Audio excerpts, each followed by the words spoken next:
A buzz ripped through the school halls. Apparently, the new transfer student was a total heartthrob. The moment he stepped inside the classroom, fell silent. Every girl's heart began to hammer against her ribs. The air itself seemed to crackle with his presence. The guys, however, were less than impressed. Their faces soured instantly. Let's call it what it was, pure unfiltered jealousy. The teacher pointed to an empty seat next to a kid who was practically green with envy. He shot his lackey a smug look. Time for a little welcome prank. The plan was deceptively simple. As the new guy walks past, stick out a foot. Watch him eat the floor. Total humiliation in front of everyone. A flawless plan, they thought. But they made one fatal miscalculation. They never accounted for the new kid's razor-sharp senses. He saw the clumsy trap and stopped dead in his tracks, right before Lee Jae-hing's perfectly timed foot. The prank backfired spectacularly. Our protagonist simply stared him down, his gaze as cold as ice. Provoked, Jae-hing snarled, "Who do you think you're looking at?" The silence stretched on thick with tension. No one in that room could possibly guess the thoughts swirling behind that unnervingly calm expression. That's when the teacher finally cut in. "Why did you stop all of a sudden?" Eugene just offered a disarming smile. "My apologies," he said politely, and continued on his way. Jing scoffed to himself. Heh, he got scared of me. His friend snickered in agreement, thinking, guess the new kid is all looks and no guts after all. But what those fools could never know is that in that single frozen moment, Ijun recalled a stark warning from the major. When you return to Korea, Ijun, avoid fights at all costs. The major knew his true nature. Ian was a natural-born strategist where every single move was precisely calculated. And honestly, that part of him was terrifying. As the protagonist finally sat down, the boy beside him, Park Young-chan offered a quiet greeting and a hushed warning. "Watch out for those guys," he whispered. "They're the tyrants who run this school. You should definitely avoid them." The next few classes passed by, and Ijun felt a strange sensation wash over him. Normal boys in a normal school. He overheard students animatedly discussing their favorite webtoon. It was peaceful, comfortable. His memories held no such warmth. Every moment of his past was a desperate sprint in the rain, with his life on the line. The training had been a living hell that forged him into something cold over many years. When he closes his eyes, he can still feel the ghost of those brutal days. But when he opens them again, this peace feels like a miracle. But while he was discovering a fragile peace in another classroom, his sister Dayun knew nothing of the sort. She was happy, of course. Her brother was finally home after being gone for 10 long years. But her thoughts were shattered when a blonde girl slammed her hands on her desk. "Hey, Dayun, I need your gym clothes for class today." Dayun had her own clothes, but if she gave them up, she'd be left with none. The girl just let out a nasty, mocking laugh. Then a sharp crack echoed through the room that caught everyone's attention. A stinging slap across Dayun's face. She knew she had no right to ask questions or disobey. This was her daily reality. Her classmates just watched their silence a weapon of its own. And she just didn't have the courage to fight back. When it was finally time to go home, she noticed her brother. He'd come all the way to her school, and he was waiting for her. A flicker of surprise crossed her face as she asked, "Were you waiting for me?" "Yeah," he answered. "I was hoping we could walk home together," he added. "But if you have other plans, you can just go ahead." Dayun's eyes darted around nervously before she said she didn't have any other plans. But her unease was written all over her face. Jin simply said, "If you're not busy, then let's walk home together." In the end, she agreed.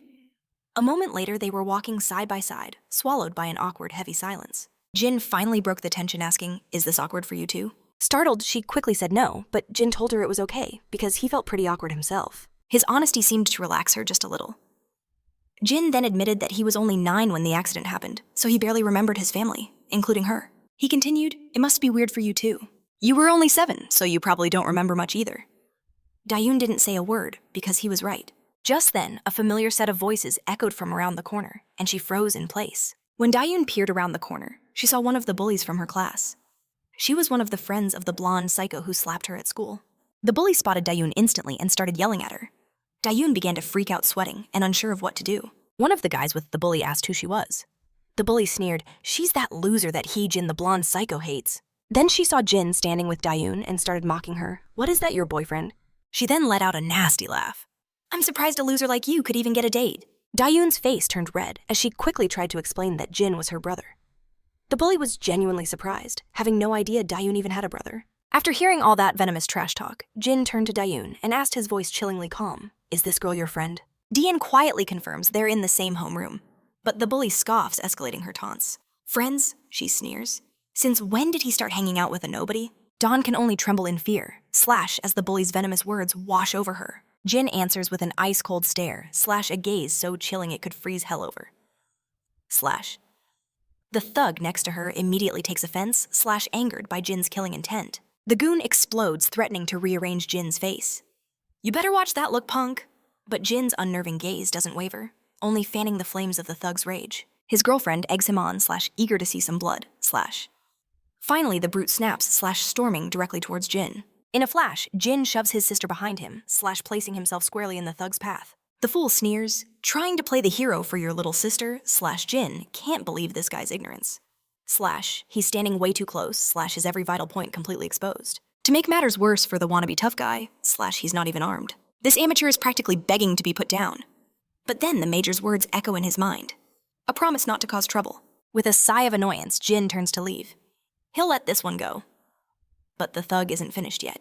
He lunges, grabbing Jin's collar / his hand, rearing back for a strike /. But before the blow can land, Dawn rushes between them. She bows, deeply pleading with them / please forgive him. He grew up abroad / he doesn't understand our ways. The girl just cackles at Dawn's desperation / while her friend roars back / I don't care where the hell he's from. Seeing his sister trembling like that / something inside Jin snaps / In an instant, he seizes the thug's wrist / and applies just a little pressure. The man howls in agony from the simple hold / Jin lets his bag drop to the floor / and calmly sheds his school jacket. He calmly turns to his sister. Just wait a moment. He drapes the jacket over her head, telling her, this will be over in 60 seconds. / As he speaks, the loudmouthed punk charges from behind. But Jin simply pivots, meeting the charge with an effortless backhand. The impact is devastating. The thug sails through the air, spitting blood, before crashing to the ground like a ton of bricks. The remaining bullies freeze in terror / their faces pale as ghosts. The scene has completely paralyzed them. Jin sighs, a flicker of regret in his eyes. So much for his promise to the major. But then again, this trash brought it on themselves. The remaining thug is so terrified / he's forgotten how to breathe. The scene cuts away to the countryside / where elite soldiers are undergoing hellish training. Overseeing the grueling exercise is Major Kang himself. An aide approaches, reminding him that today is Jin's first day of school. The reminder fills the major with a sudden sense of dread. He'd spent 6 months deprogramming the boy / trying to teach him how to live a normal life / But could Jin truly adapt after years spent as a living weapon? The major could only hope his lessons would stick. But unfortunately for him, Jin is currently demonstrating a very different kind of lesson. The bullies can only stare in disbelief at their fallen leader, sprawled on the pavement out cold with his eyes rolled back. As Jin's shadow falls over them, the girl and her remaining lackey tremble uncontrollably. In the blink of an eye, Jin closes the distance / slamming a devastating fist into the thug's gut. The force of the blow sends him flying / crashing hard against the concrete. The girl's jaw hangs open / her mind unable to process the absolute carnage. Then Jin's chilling gaze lands on her / and her entire world freezes in terror. Dion lowers the jacket, her hands trembling. She sees the two thugs utterly broken. It's been less than a minute. Just then, Jin realizes his sister is watching. He gives the bully one final soul-crushing glare before turning his back on her. His expression softens instantly as he faces his sister, apologizing for covering her eyes so suddenly. His apology only seems to make things more awkward.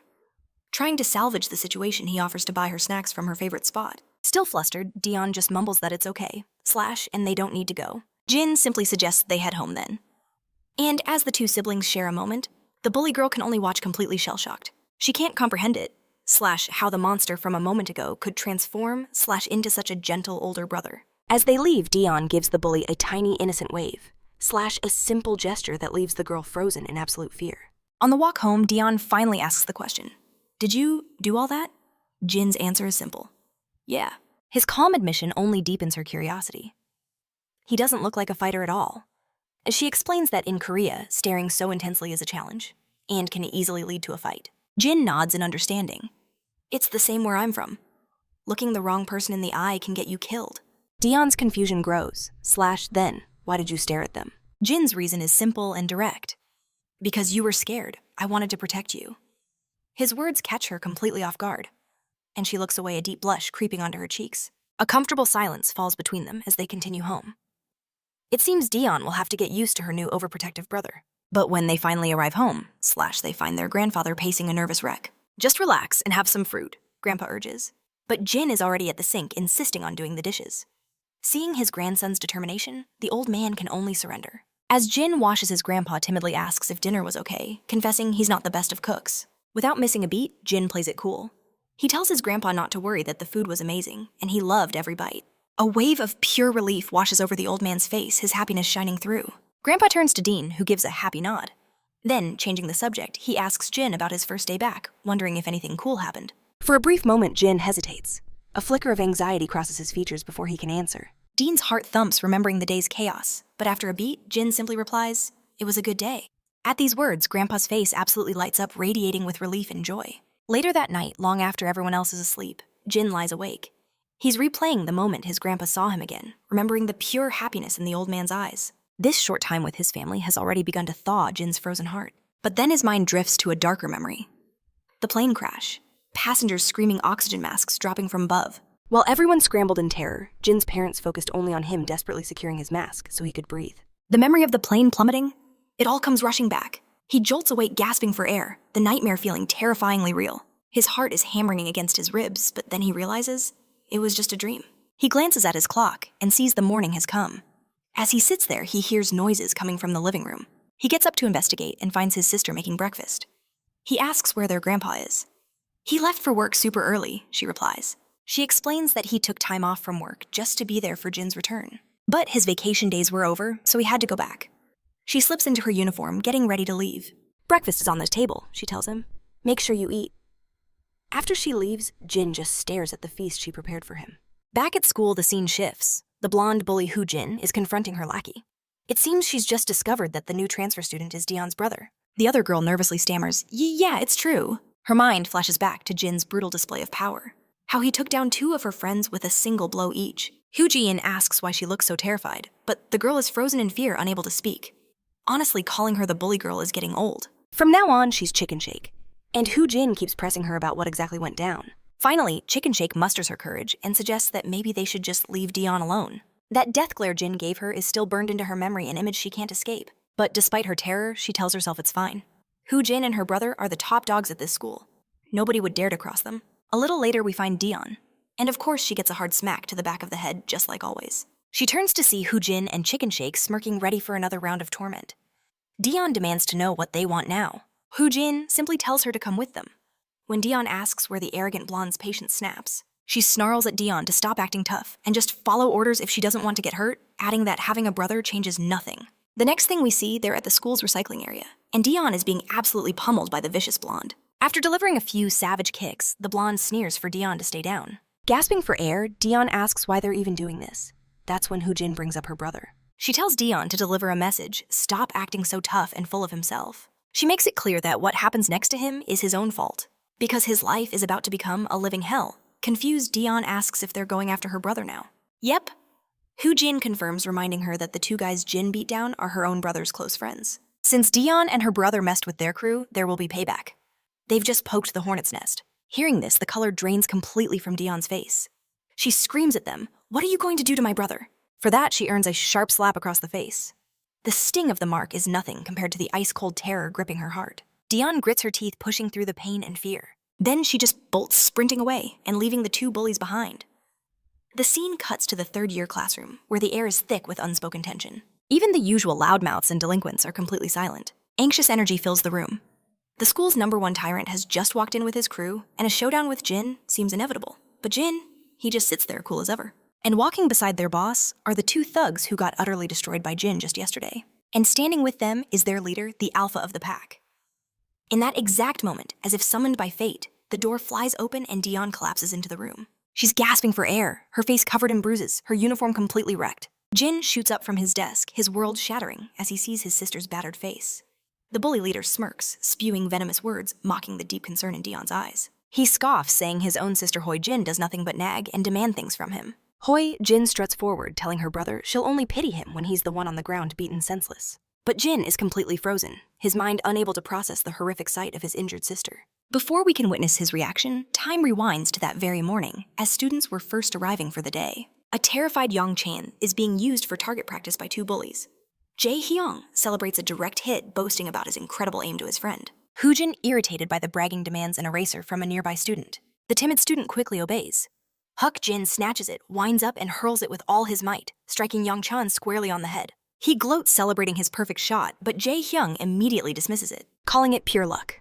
And so began their pathetic game of one-upmanship. Jae-hyung prepares to throw again, winding up like a pitcher. But just as he releases it, Jin moves, taking the impact on his side. Furious at the interruption, the two bullies watch the eraser fall uselessly to the floor. Unfazed Jin simply takes his seat next to the trembling Young-chan. The redhead's temper flares, sensing Jin is a thorn in his side. Hyuk-jin declares it's time to teach the new guy a lesson, and his friend eagerly agrees. Jin, however, calmly puts down his bag and asks Young-chan if he's all right. The boy mutters that he's okay, but his pale face betrays his terror. He is anything but fine. Desperate to avoid the bully's gaze, Young-chan leans in and quietly asks Jin if he wants to hang out after school. Jin declines, explaining he has to walk his sister home. Curious, the boy asks if she transferred to this school with him. Jin shakes his head. She was already a student here. When Young-chan asks for her name, Jin reveals it's Dion. A wave of shock washes over Young-chan's face. Jin instantly picks up on it and asks if he knows her. Young-chan hesitates, not wanting to get involved, but then he confesses that Dion's school life is a living nightmare. He explains that back in middle school, her intelligence and beauty made her incredibly popular, drawing the attention of countless boys. But this attracted the jealousy of a blonde girl named Hui-jin, who began to torment her. Jin demands to know if anyone tried to intervene. Young-chan reveals the terrifying truth. The bully Hui-jin has a brother Gizu Kim, one of the most feared tyrants in the entire school. And to make matters worse, Dion shares the very same homeroom as her tormentor. The bullying is so relentless, students are shocked she hasn't dropped out. The pieces click into place for Jin. This all started because some boy liked his sister. But Young-chan sadly shakes his head. That was only the trigger. The truth is, Hui-jin was simply searching for a target. Jin's thoughts drift back to just a few days ago. Their grandpa had expressed his hopes for Jin's smooth transition into the new school. He then turned to Dion, asking if she was also doing well. And Dion, with a perfect smile, promised their grandpa everything was wonderful, hiding the daily hell she endured. Their grandfather beamed with pride, praising her as a model student, mentioning how highly her teachers spoke of her. Snapping back to the present, the terrible realization hits Jin. His sister had been putting on an act. She hid her suffering, so their grandpa wouldn't worry. At that moment, the classroom door is kicked open, and a new group of thugs struts in. Hyuk-jin immediately confronts them, demanding to know why they're in his territory. But it's Jisoo Kim, one of the school's apex predators, who coolly replies he's just here to handle some business. Hyuk-jin freezes, recognizing Jisoo instantly. He knows his place. While he can push others around, messing with Jisoo Kim is a death sentence. Just then, one of Jisoo's underlings points a trembling finger toward Jin. Jisoo's eyes lock onto him. Rage explodes from him as he berates his men furious. They were defeated by some skinny nobody. He shoves his lackey aside and gestures to Jin. You, get over here! Without a moment's hesitation, Jin rises to his feet. The redhead and Hyuk-jin are completely bewildered. What did Jin do to earn Jisoo's wrath? In their minds, he's already a dead man. But Jin stands his ground and asks coolly, "So you're the one in charge, the real boss?" A smirk plays on Jisoo's lips, amused that it took this long for the new kid to understand the hierarchy. He glances at his subordinate. "Don't just stand there like a statue. Do your job." Terror is written all over the lackey's face, but he forces his feet to move slowly, menacingly toward Jin. But just as the battle is about to ignite, Dion stumbles into the room, gasping for air.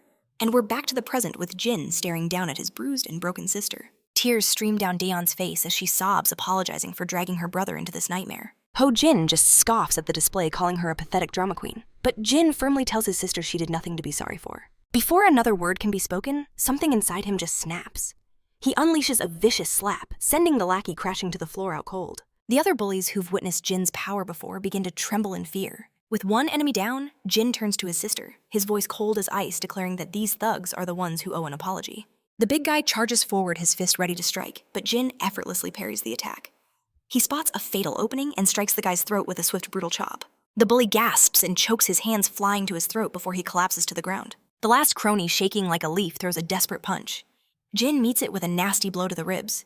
Then another lightning-fast strike sends him down for the count. Gisu's arrogant confidence finally begins to shatter as he watches Jin dismantle his crew like they were nothing more than insects. The so-called tough guys of the class can only stand there, frozen, their minds completely blank with shock. Even Hoi-jin and Chicken Shake are starting to panic, their smug composure completely gone. After taking out the last of the trash, Jin locks his gaze on Gisu, informing him that his sister has suffered enough at their hands. He promises that this ends now. Gisu finally breaks his silence, smirking as he admits Jin is more than he seems. With that same twisted grin, Gisu launches a lightning-fast kick at Jin's head.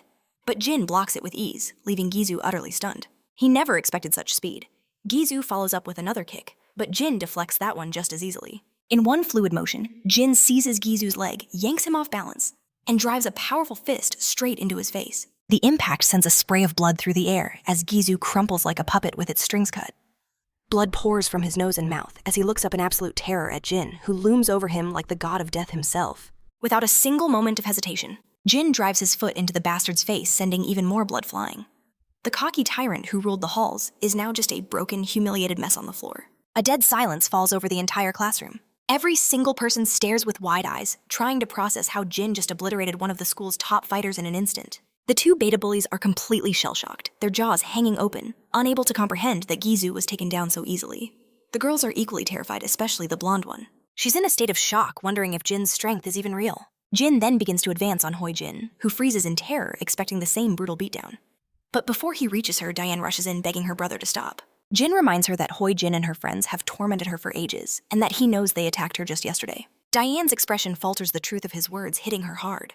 She looks to the floor, unable to deny it. And in that moment, she understands. Jin is doing all of this for her sake. She forces a weak smile, telling him she's all right and that he can stop now. Her brother considers her plea for a moment, then finally relents, offering to walk her to class. As they depart, the room explodes into frantic whispers. No one can believe that Gizu, the apex predator of their school, was defeated by a single person.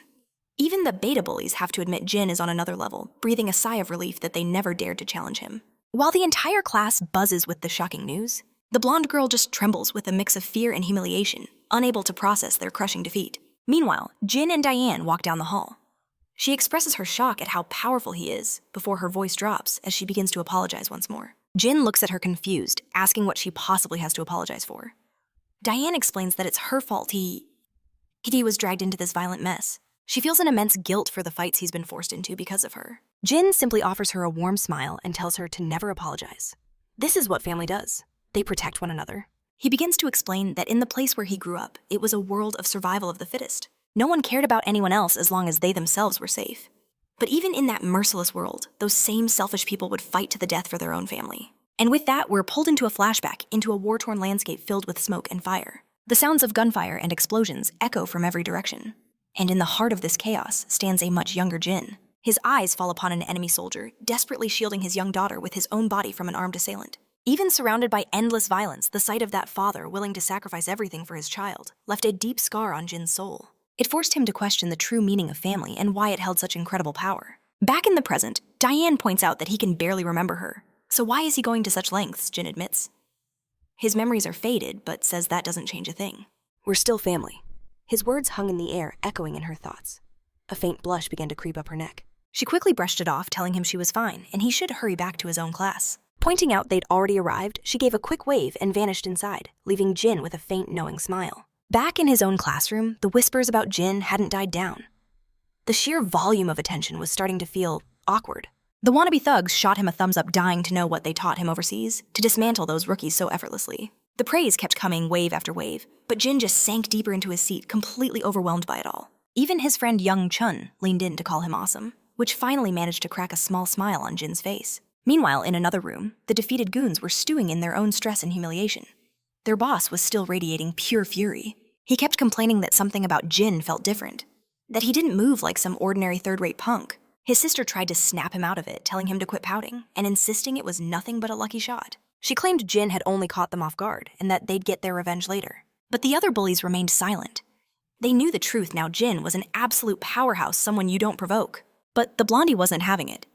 She reminded him Jin was just one guy, and they couldn't afford to be pushed around by some random transfer student. Her brother finally exploded, telling her to shut up. If she thought it was so easy, she could go fight him herself. Of course, Hoi Jin's pride was stung. She snapped back that he shouldn't take his anger out on her, just because some nobody handed him his pride on a silver platter. Her brother's face contorted with rage. You could see her words had struck a nerve. He was absolutely seething because deep down, he knew she was right and the truth hurt. Weijan shot him one last glare, her eyes welling up with tears of pure frustration. Without another word, she turned on her heel and slammed the door behind her. As she stomped furiously down the hall, one of her lackeys scrambled to catch up. Meanwhile, the blondie was still fuming. She was livid that their whole crew couldn't even handle a single opponent. She kicked the classroom door open and stormed inside. Spotting Diyun at her desk, she sneered, asking if she felt untouchable now that her big brother was around. She mocked her, saying Diyun could probably stroll through school without a care in the world, ready to run to her brother at the slightest problem. Diyun's silence only stoked Hoi Jin's anger even more. She took it as a sign of arrogance, thinking Daeun was looking down on her now that she had a protector. Hoi Jin gritted her teeth, vowing she wouldn't let things slide, brother or no brother. As dusk began to fall, students poured out of the school gates, heading home for the day. Our girl walked among them, a heavy cloud hanging over her. Her mind kept replaying the moment her brother stepped in, facing down those thugs for her. She remembered his words, "We're family," and wondered, could this be the end of her days of being bullied? She thought back on how miserable Hoi Jin had made her life, how she was forced to obey every command like a loyal dog. Every single time she'd tried to resist, her only reward was the sting of a slap across the face. Suddenly, a voice from behind her broke through her thoughts. Is something wrong? It was her brother. She jumped, completely startled. He explained he'd called her name several times already, but she hadn't responded. His sister quickly apologized, admitting she was lost in thought, then asked if he'd been waiting for her again. He just nodded casually, mentioning that he still didn't quite know the way home yet. And so they began their walk home together, chatting about picking up groceries since their grandpa was always ravenous after a long day. But as they walked, a pair of furious eyes watched them from the shadows. The rowdy girl couldn't stand the sight of our girl's happy smile. She was just biding her time, waiting for the perfect moment to wipe that grin clean off her face. Next thing we see, the siblings are inside a market.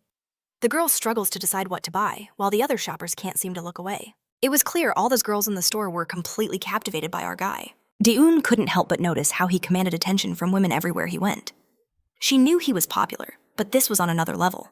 Driven by a sudden curiosity, Daeun finally asked her brother if he'd ever had a girlfriend while living abroad. The question seemed to short-circuit his brain.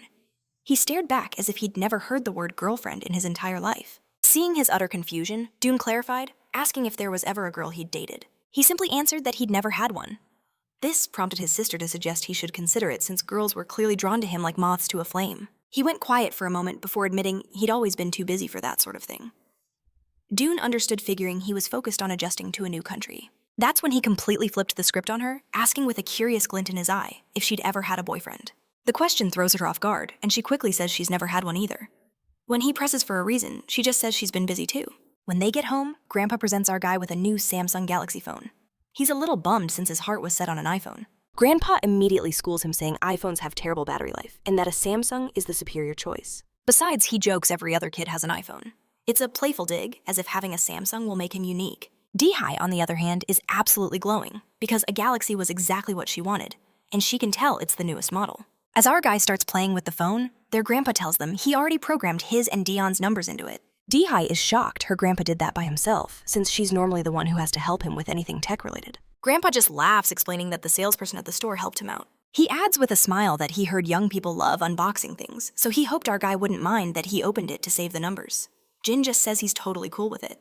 Then Grandpa turns to Dee-Hee with an apology, saying the store only had one left, so he couldn't get one for her. Dee-Hee reassures him it's no big deal at all. The three of them end up sharing a great dinner, just talking and enjoying their time as a family. Later that night, our main character is still fiddling with his new phone and is actually starting to get into the whole Galaxy experience. He starts thinking that maybe Samsung phones aren't so bad after all, and might even be better than an iPhone. The scene then shifts to Major Kang, who's at his desk working when his phone rings. It's Jin calling to tell him he got a new phone and a new number. The Major is clearly caught off guard by the news. The junior officer behind him even asks if the Major hadn't already given Jin a phone, to which he says yes. And that's when his face turns crimson with rage. He seethes, pointing out that he gave Jin the most expensive iPhone model they had. He's absolutely furious that Jin replaced it so quickly. The next morning, Jin emerges from the shower to find his sister already in her uniform and rushing out the door. Before she can bolt, Jin asks why she's taking off so early. She just yells back that she's running late and disappears. She also shouts that dinner is ready and he just needs to put the dishes in the sink. As she sprints down the street, she checks her phone, relieved she's going to make it on time. She was late because she had stayed up making soup for their grandpa. But seeing the pure joy on his face when he ate it made everything worth it. She's just happy she was able to do something nice for him. But her heartwarming moment is brutally cut short when a vicious kick slams into her ribs, sending her crashing to the ground. Three girls in hoodies and masks loom over her, their identities hidden. The one in front tells Daeon to watch her step, claiming she almost broke her ankle. It's obvious they're just looking for a fight. They aggressively demand that Daeon apologize for something she didn't even do. The poor girl can only nod frantically, stammering that she's deeply sorry. But the leader isn't satisfied and slaps Daehan hard across the face, telling her to apologize like a whimpering dog. That's when one of the other girls, the one with a ponytail, suggests they should all go to karaoke to blow off some steam. Another girl agrees, saying they need to relax and have some fun. The ponytail girl then crouches down, looking Daeon straight in the eyes. With a cruel smirk, she invites her to come with them to karaoke, promising that they're going to have a blast. As soon as Daeon hears that voice, she knows it's Hyejin Kim, and she is definitely here to make her life a living hell. The next thing she knows, they're at a sketchy karaoke bar. The manager sees the suspicious-looking girls and gets a sinking feeling in his gut. A little while later, he nervously makes his way toward their room. He's muttering to himself about how wild kids are these days, wondering what kind of chaos they've caused, because all he could hear from their room was non-stop screaming. The manager swings the door open and finds Daehee crumpled on the floor, clearly beaten and bruised. Luckily, she's awake and slowly begins to push herself up. Her hands are shaking uncontrollably as she tries to pick up her things. The manager is utterly stunned and tries to call for an ambulance, but Daehee just refuses and stumbles out of the room. Meanwhile, back at school, the teacher is taking attendance and realizes that Daehan is missing. The other students confirm she isn't there, and everyone's confused because Daehan isn't the type to just skip school. In the background, Hwin Kim has a satisfied smirk on her face, obviously delighted. Chicken Shake leans over and nervously asks if she thinks Daehee is okay. Hwin Kim just tells her not to panic, reminding her that Dion being gone has absolutely nothing to do with them. Chicken Shake nervously agrees, just going along with the lie that it's all a coincidence and has nothing to do with them. Finally, the school day ends. As usual, our main character is waiting outside for his sister, but he can't find her anywhere in the sea of students. The crowd begins to thin out, and soon the area is almost empty, but his sister is still a no-show. He waits a little longer, then pulls out his phone to call her, thinking maybe she went on ahead. At the same time, she's already home. Her phone rings off the hook with his calls, but she just ignores it. Eventually, he gives up and heads home alone. The first thing he saw were her sneakers by the door. Dropping his bag, he crept to her room and knocked gently, his voice soft. "Are you in there?" A quick reply came from inside. A wave of relief washed over her brother Jin. She was actually home. He asked what was going on, his voice laced with concern. "I even tried calling, but you didn't answer." Daehan apologized, her voice barely a whisper, explaining that she must have fallen asleep. But Jin sensed it instantly. Something was terribly wrong. "Can I come in for a second?" Daehee frantically searched for an excuse, telling him she was already in bed feeling sick. Worry etched itself onto Jin's face. Is it serious? She promised him it was just a small fever, that she'd be fine after some sleep. Jin told her to call if she needed anything, and began to leave, deciding to give her some space. He was planning to buy her medicine, but something at the door made him freeze. His blood ran cold as he spotted the dark stains on her sneakers.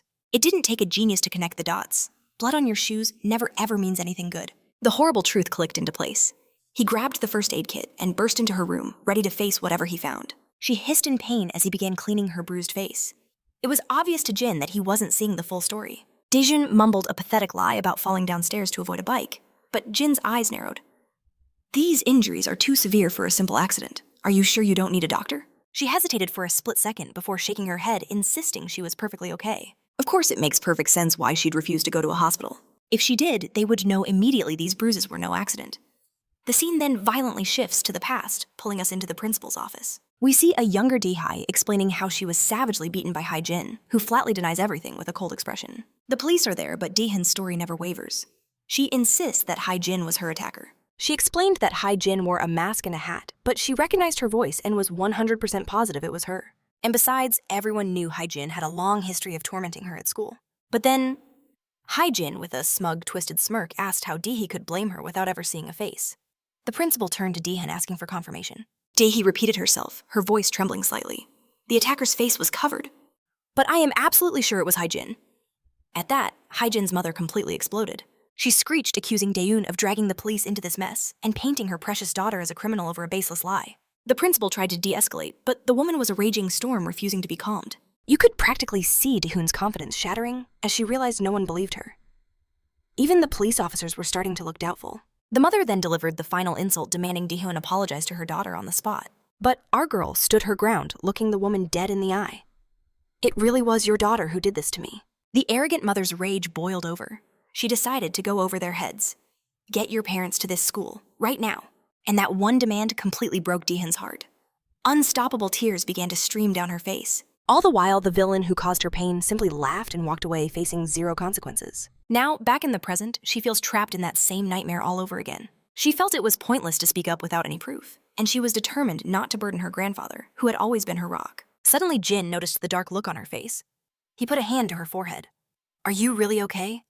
The girl could only manage a weak reply that she was fine. Jin noted that while no bones seemed broken, the bruises were ugly and would hurt for at least a few days. She nodded, amazed at how skilled he was. The bandages were wrapped perfectly with an expert's care. Then her expression grew heavy with sorrow as she thought of their grandfather. She was terrified he would get upset over all this, especially knowing he had a weak heart. Jin looked genuinely surprised to hear this, so she added that their grandpa was on heart medication. Hearing this, Jin made a solemn vow. He would make sure their grandpa never found out.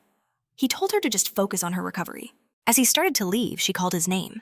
A sweet, grateful smile lit up her face. "Thank you for everything."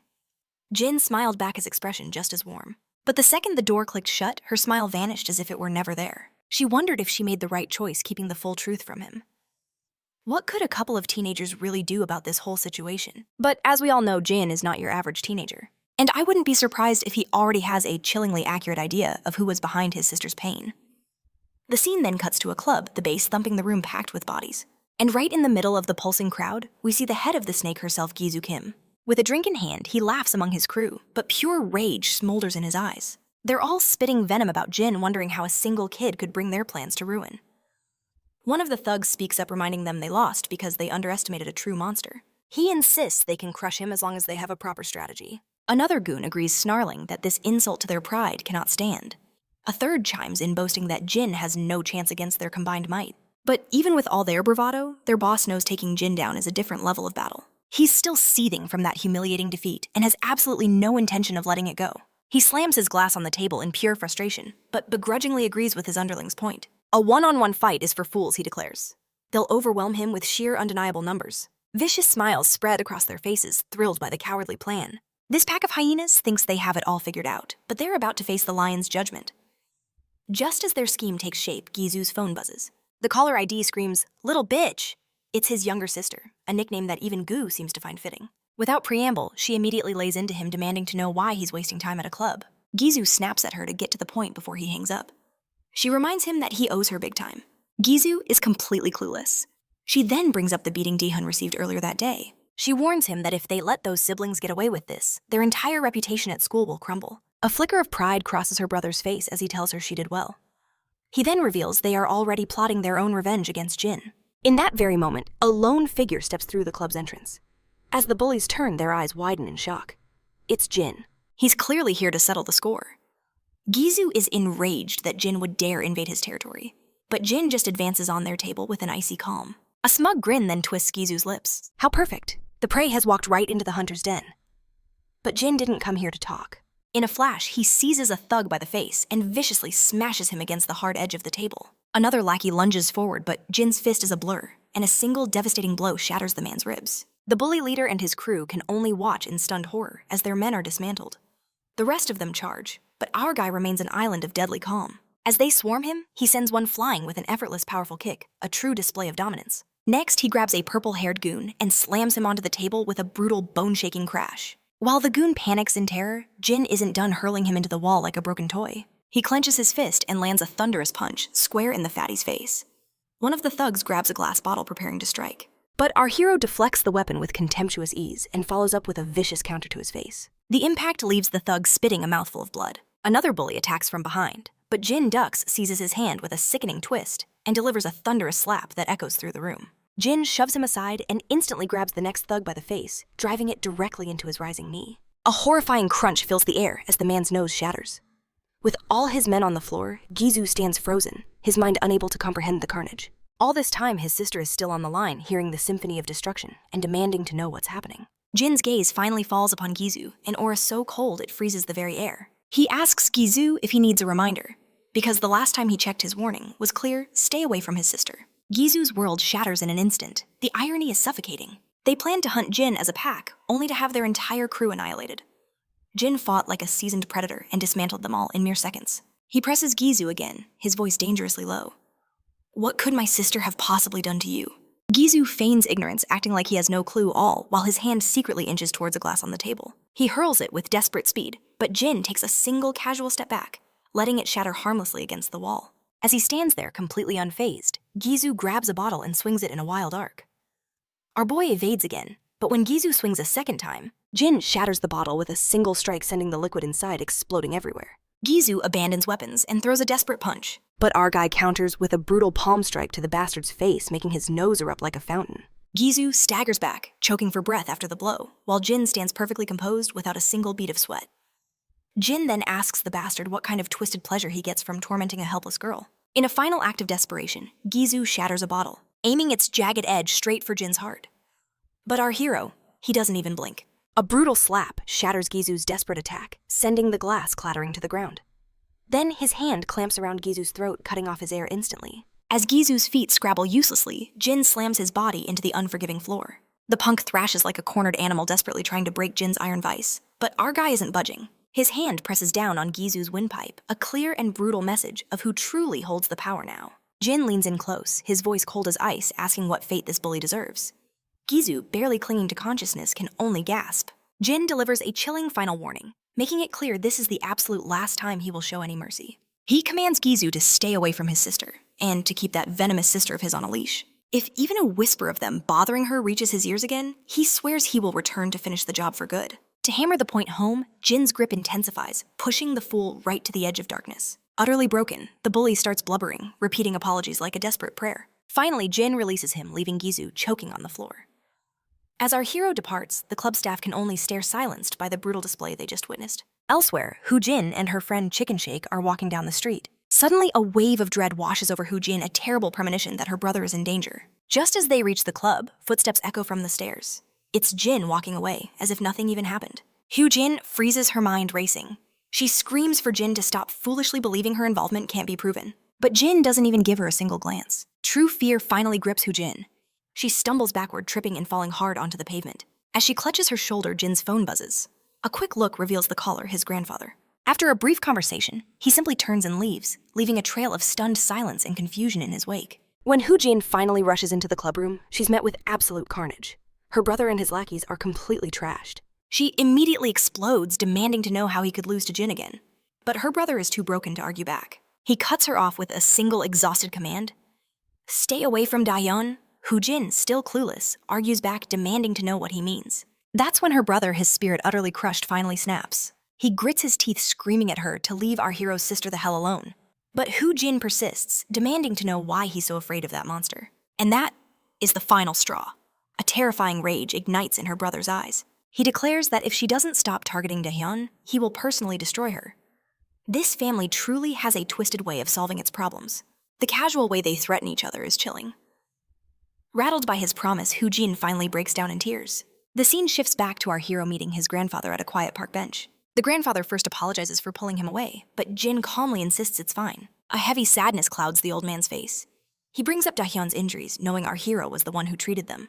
Jin confirms this, and his grandfather reveals that her wounds are serious, yet she stubbornly refuses to go to the hospital. He reflects on the hardship of raising Dahyun all by himself, admitting he knew nothing about caring for a girl always buried in work just to survive. He's endlessly grateful that she grew up so wonderfully, even though she practically had to raise herself. Looking back, the grandfather feels Dahyun gave him everything, especially after he lost it all in that accident. After the plane crash stole his entire world, she became his one and only reason to keep living. It tears him apart to see her suffering in silence. He wonders if she thinks he's just too old and frail to understand her pain. He muses that children often drift from their parents, so it must be even harder for her to confide in an old grandfather. But our hero quickly interrupts, telling the old man he's worrying far too much. He states the obvious: the grandfather's love for Dahyun is immense. And without a doubt, she loves him back just as fiercely. He tells the old man to rest easy, promising that he will personally watch over her at school. Hearing this, a weight lifts from the old man's shoulders, genuinely happy that Dahyun has a brother figure in her life. The scene then cuts to the Omnia Medical Examination Center. Inside, a bandaged Gizu faces his father's wrath. The man is absolutely seething with disappointment. His father holds nothing back, telling Gizu he earned every single bit of his humiliation. As the saying goes, play stupid games, win stupid prizes. His mother, a true monster-in-law, unleashes her fury on her husband. She's seething that their son is hospitalized, and that's all he can muster. She demands he find the brute responsible and give him a piece of his mind. She then reminds him that this same monster shattered Haijin's arm as well. The whole situation is a tangled mess of lies.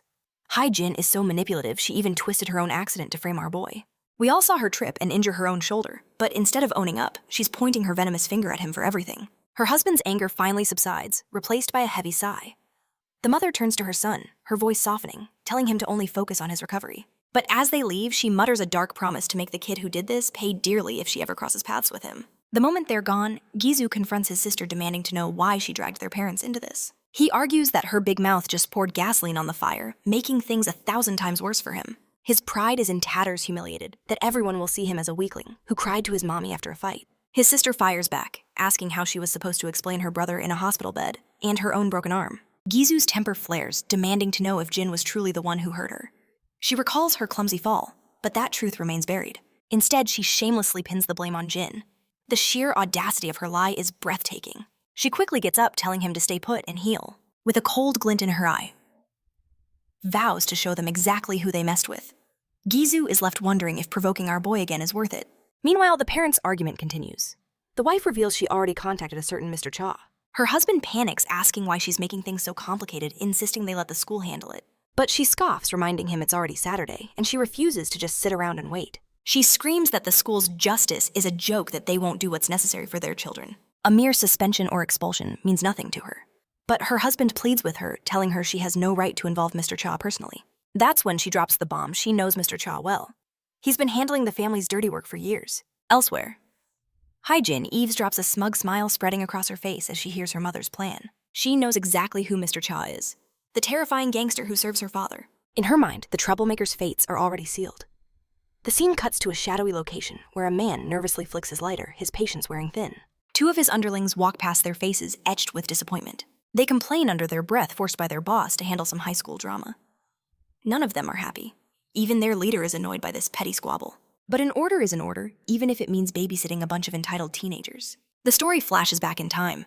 A sleek black Mercedes glides down the highway like a shark. Inside, the mafia boss, Mr. Cha, answers a call from the mother. She details the story of her daughter's fractured hand and her son's beating. Her tone is not a request, it's a command. He needs to take care of it.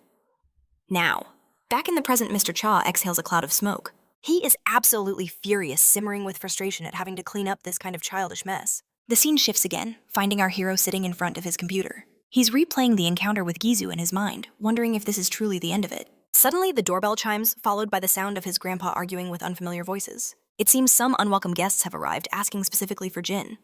The menacing man at the door claims they just want a little chat. His grandfather, sensing danger, questions their urgency at such a late hour. Our boy emerges from his room, telling his grandpa he'll go see what they want.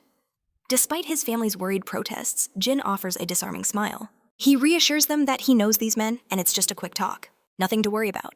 And with that, he walks out, leaving his concerned family behind. The goons lead him to a desolate, abandoned construction site. He silently wonders who they are taking him to meet. As they arrive, a lackey reports to his boss that their target is here. The boss just takes a long drag from his cigarette, cloaked in silence. The bald thug adds that the kid was sharp. He didn't struggle or make a scene, he just came along quietly. The boss, slightly impressed, decides to end this quickly. With a snap of his fingers, his men instantly grab their iron bats. One goon tells his partner to hold our boy's arm steady, declaring that he'll be the one to deliver the punishment. The boss sighs, pulling out his phone. He sends a quick text to the mother, confirming that the job is being taken care of. As the boss scrolls through his contacts, a goon dares to ask why they're messing with the Kim family's kids. The moment our hero hears the word kids, a name clicks in his mind, Gizu Kim. Irritation flashes across the boss's face. He lowers his phone, realizing this call can't be made with an audience. But then he glances over at our boy, intrigued by his almost unnatural calm. Just as the lackey lunges, Jin moves like a shadow.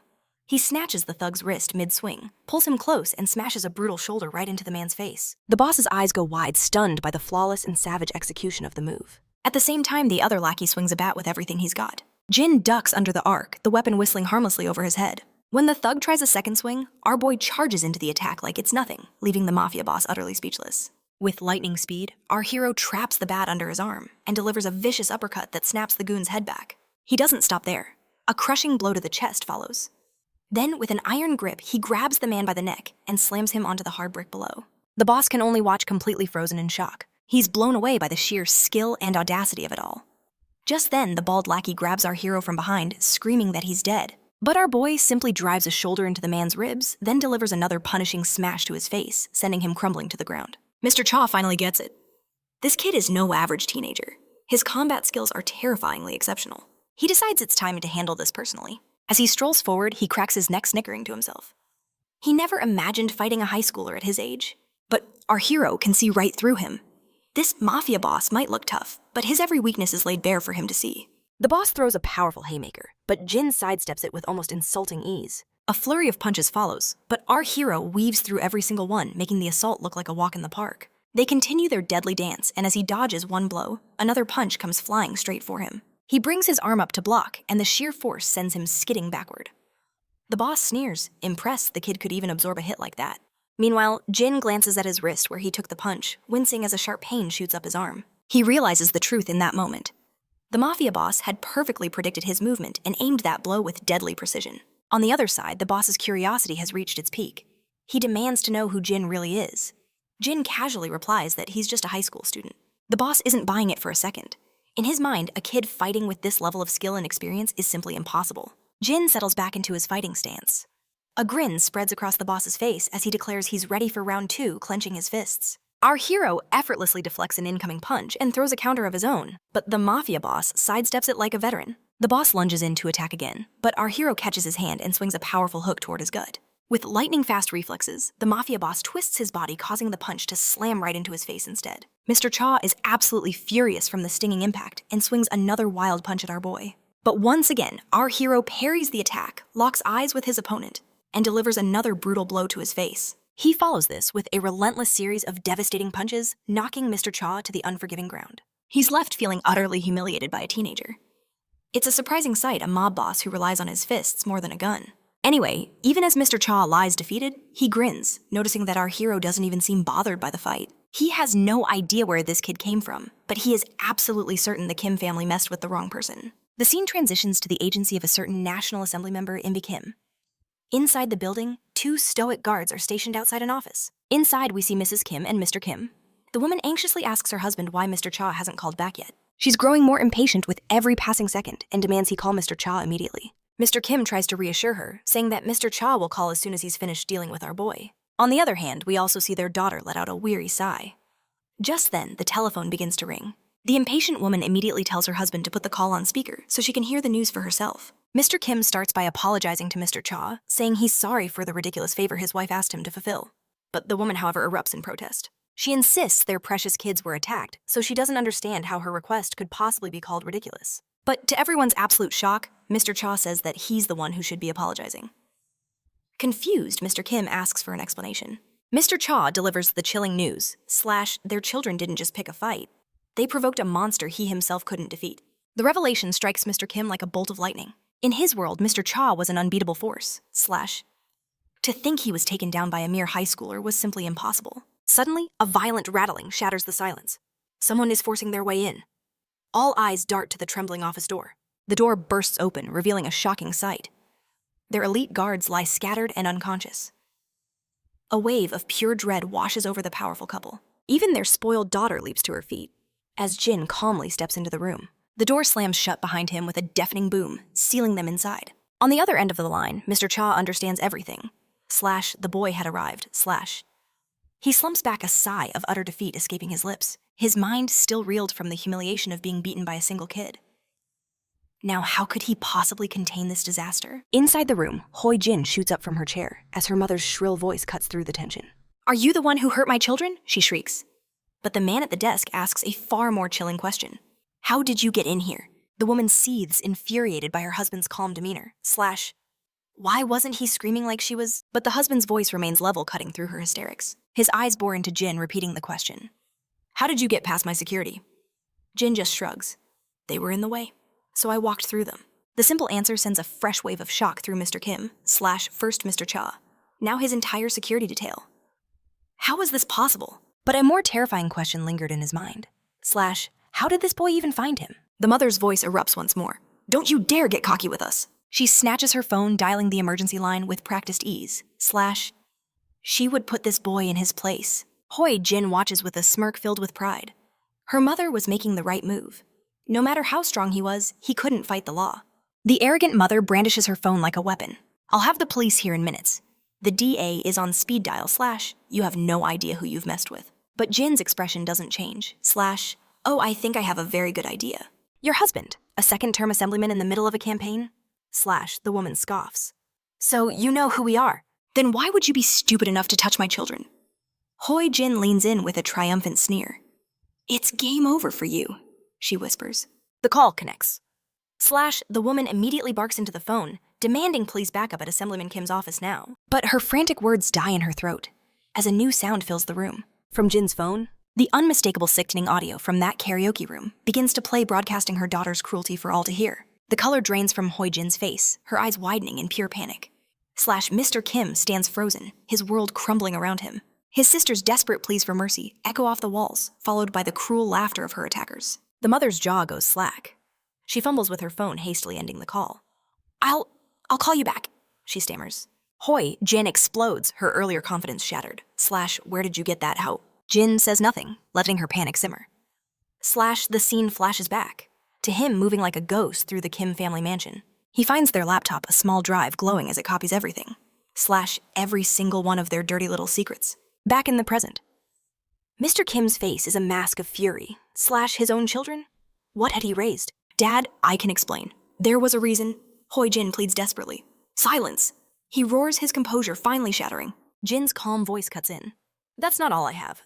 It seems your children enjoy documenting their accomplishments. I have dozens of videos, he states. Clips of them bullying other students. Extorting them for money. And of course the main feature from the karaoke room. Hoi Jin is trembling, uncontrollably cornered by the undeniable truth. But her mother finds her voice again. You're bluffing? You think you can threaten us and just walk away? I didn't start this, Jin states coldly. And this isn't a threat, it's a response. To you hiring thugs to kill me. Oh, and I recorded that too. The assemblyman covers his face completely broken. You did all of this just because they hurt your sister? Jin looks him dead in the eye. As a parent, it's your right to protect your child no matter what. So as her brother, he would do anything to protect his sister. The father reading the room tries a different tactic. He offers to cover all her medical bills and even proposes a generous settlement to wipe the slate clean. But our protagonist flatly refuses. Money isn't what he's after. This throws the father off. What could he possibly want? He then asks if Jin wants his children to apologize directly. At the mere mention of an apology, Gujin seethes silently. She'd rather die than bow her head to them. Meanwhile, our hero states the cold, hard truth. An apology can't erase her suffering. If they truly want to make things right, his price is simple. His sister will never lay eyes on Ju or Hoojin Kim again. This shocking demand sends a shiver down Hoojin's spine. But her father doesn't hesitate. He agrees instantly, stating he'll have his kids transferred or even better sent to study abroad. As expected, the mother and daughter let out a shriek of outrage. The father silences them with a single glare. Turning back to our hero, he asks if this will finally settle the score. Jin's response is immediate. They're gone tomorrow. Without another word, the father agrees to inform the school. With the deal sealed, Hoojin's composure finally shatters, and tears of defeat stream down her face. Just as our hero turns to go, the father stops him, reminding him that since the terms were met, he expects every video to be deleted. Jin turns his eyes burning with an icy fire. The father recoils. That chilling, murderous gaze didn't belong to any high school kid he'd ever seen. Jin makes it clear he's no one's fool, and leaves the room. The office door slams shut with a definitive boom. Outside, he can finally head home. His grandfather throws the door open, his face etched with worry as Dion sobs in the background. Jin is taken aback by their concern, but offers a reassuring smile, promising them he's perfectly fine. As he steps inside, his grandpa warns him that those people looked dangerous. Jin brushes it off, saying they just had a little chat. But his sister insists something was wrong, admitting that she and their grandpa were terrified. Jin gently tells her to focus on one thing, and one thing only, her recovery. He then adds a cryptic promise, that from this day on, she would never have to worry about those stairs again. He had taken care of everything. The meaning is lost on her for now, but the truth will soon become clear. The very next morning, they arrive at school. They go their separate ways to class. As Dion enters her classroom, she instinctively tries to avoid looking at Hoi Jin. But she freezes in her tracks when she overhears the other students gossiping that Hoo Jin is gone for good. The entire room is buzzing with speculation. Then one of the girls drops a bombshell. Hai Jin and her brother were both suddenly being sent to study abroad. The news strikes Dion like a bolt of lightning. Her biggest nightmare was finally over. Suddenly, Jin's cryptic words echo in her mind, about taking care of the stairs she fell down. In that instant, she understands. He knew this was going to happen all along. Dion bolts from the classroom, desperate to find him. She finally finds him calling his name. He turns, but the words get stuck in her throat. No thanks are needed. Jin just offers a gentle smile and says, "See you later." Tears well up in Dion's eyes. She manages to whisper back a soft, "See you later," before the dam breaks and a wave of overwhelming emotion washes over her. Elsewhere, a blonde girl in an apartment asks her friends if the rumors are true about Heen moving. Another girl confirms it, still in disbelief. She was floored when she heard admitting that Haijin never said a single word about leaving the country. The blonde girl then looks to Chicken Shake, who sits in stone-cold silence, lost in her own thoughts. One of the friends snaps her out of it, demanding to know why she's so quiet. The timid girl flinches, clearly on edge. The blonde presses her, figuring that since they were classmates, Chicken Shake must know something more. Trembling, the girl confirms that it's true. Their teacher had announced it to everyone that morning. "Did you try calling her?" the blonde asks. Chicken Shake nods, admitting that Hoojin never answered. At this, a wave of realization washes over the group. It really was true. Meanwhile, Chicken Shake glances at her phone, nervously chewing her nails. The last text she received from Haijin was a chilling promise that her mother was going to take care of our hero. Ever since that message, a horrifying thought has been eating away at her. Could Hai-jin's sudden departure be connected to him? And just then, the door bursts open. Hai-jin storms in her face, a mask of pure fury. The girls stare in disbelief. Hai-jin storms in and collapses on the sofa, grumbling about how she barely escaped her own house. They ask if the rumors are true. Is she really moving overseas? Clutching her head in frustration. Hai-jin admits it all happened so fast, but swears she'll be back after just one semester. We flash back to her father's ultimatum to spend a semester abroad. He had promised to clean up her mess by the time she returned, desperate to keep those incriminating videos from ever seeing the light of day. But she keeps that little detail to herself. The other girls just laugh, teasing her about her little vacation. The blonde girl scoffs, her face twisting with annoyance at their carefree attitude. Another girl pries, asking why the sudden move and if Gizu is leaving too. Hoyen coldly shuts her down, saying it's a private family matter. The redhead changes the subject, asking about the fateful showdown between Dion and her brother. She's dying to know if Gizu actually managed to defeat our hero. Huyen quickly cuts her off, insisting they drop it. She claims Gizu must have handled things his own way. But we all know the truth. She can't stand to admit that her precious brother and his thug got utterly dismantled by our boy. The humiliation would be unbearable. Her agitation grows, imagining how triumphant Dion will be when she's finally gone from the school for good. That burning irritation sparks a wicked idea. She decides to unleash hell on Dion one last time. She turns to her friends, asking them to help her execute her final plan. They hesitate, questioning if this is really necessary, while Chicken Shake visibly recoils in fear. But Heejin is relentless, reminding them how arrogant Dion will become, with no one left to put her in her place. She's determined to deal with Dion before she leaves Korea. This isn't just a prank, it's revenge. Chicken Shake grows paler by the second, her terror mounting, as Hyejin unveils the depths of her cruel plot. Huijin boasts, with a twisted smile, that Diane's grandfather is just a lowly security guard. She plans to have her mother pull some strings and get him fired. A final lesson, she calls it, on why you never cross the Kim family. This is beyond messed up. Dion is an innocent girl caught in this storm, and Huijan's scheme is enough to turn anyone's stomach. But before this monster can set her plan in motion, her face drains of all color. A figure emerges from the shadows, cloaked in a hoodie, their face hidden by a mask. It takes her a second, but she knows it has to be Jin. But then he pulls the ultimate Uno reverse card, asking coolly, who is Jin? He taunts her, questioning how she could possibly know who he is when she can't even see his face. He casually explains he's just there to see if everyone is having a good time, noting with satisfaction that everyone from the karaoke room video is present. One of the girls begins to tremble, her voice shaking as she asks what he's talking about. That's when our boy drops the hammer, reminding them of the place where they filmed his sister being mercilessly beaten. Hyujin's face turns to ash. She realizes with dawning horror that he might have been lying in wait this whole time just to corner her. Chicken Shake is now drenched in a cold sweat, trembling uncontrollably. She knows exactly what's coming.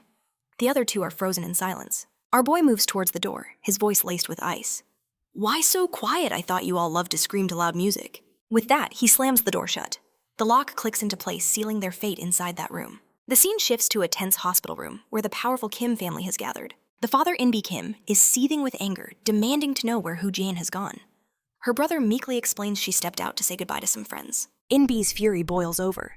He roars about how she was supposed to stay put until he had contained the entire situation. Just then, an aide bursts into the room, frantically turning on the TV and telling his master he needs to see this now.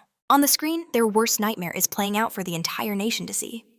Our boy has already leaked the videos of Hyejin's brutal crimes. The footage is spreading like wildfire online. The scandal is exploding into a full-blown public spectacle.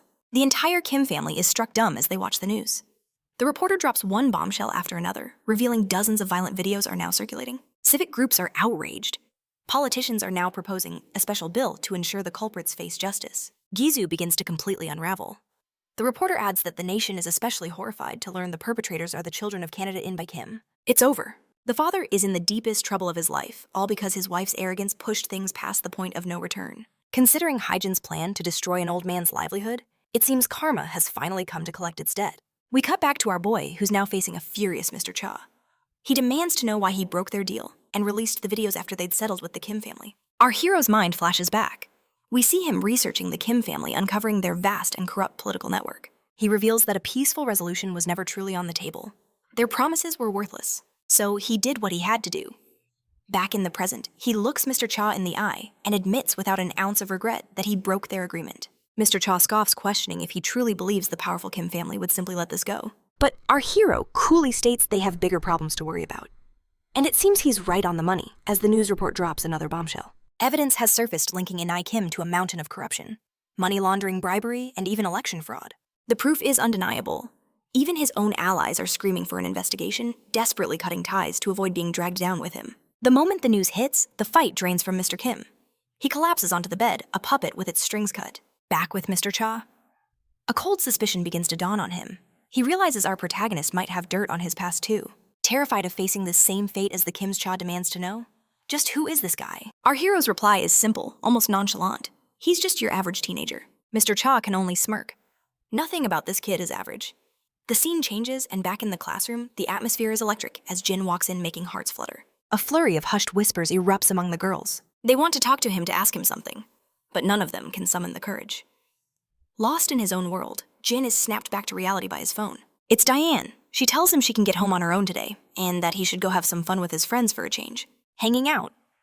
The idea seems foreign to Jin. He wouldn't even know where to start. Right on cue, his friend Young Chan appears with a cheerful greeting. Young Chan slides into the seat next to him, asking if he has plans for the day. Jin's silence is all the answer Young Chan needs. He quickly remembers Jin's duty to his little sister, assuming he's busy as usual. But to his surprise, Jin reveals he's actually free. Young Chan's face instantly lights up. They immediately make plans to hang out after school. But that happy mood is shattered in an instant by a sneering voice from behind them. The camera pulls back to reveal two of the class troublemakers swaggering towards them. They announce they've heard the rumors about how Jin is the real reason Gizu Kim is fleeing the country. The bombshell drops, leaving Young Chan and the rest of the class completely stunned. The bullies continue gloating that while Gizu and his sister were all packed and ready to leave, their plans are ruined. Their entire family is caught in a massive scandal thanks to a certain information leak. Jin steps in to shut it down, telling them they have no idea what they're talking about. But Jae Hung just laughs it off. No need to be so modest, he sneers. Everyone knows you absolutely destroyed Gizu and his cronies at their hideout. The other goon, Huge Jin, chimes in, confirming that Jin took down the entire group all by himself. Now, the rumor is that Gizu is so humiliated he can't even bear to show his face at school anymore. He leans in, eager for the juicy details of how badly our hero must have thrashed Gizu to make him run away. It all clicks for Young Chan. Jin is the real deal. That display of power wasn't a fluke. He's a true fighter. Huge Jin gets uncomfortably close, suggesting they should celebrate Gizu's downfall. He invites our hero to a party after school. Jae Hung agrees enthusiastically, saying they've been classmates for a while but haven't properly hung out. He offers to show Jin around town, but our protagonist shuts them down cold. He already has plans. Confused, the bullies ask what could be so important. With a disarming smile, Jin says he's hanging out with Young Chan. A slimy grin spreads across Jae Hung's face as he turns his attention. He looms over Young Chan, announcing he'll be joining them. The other goon closes in on the terrified boy, saying he's coming too.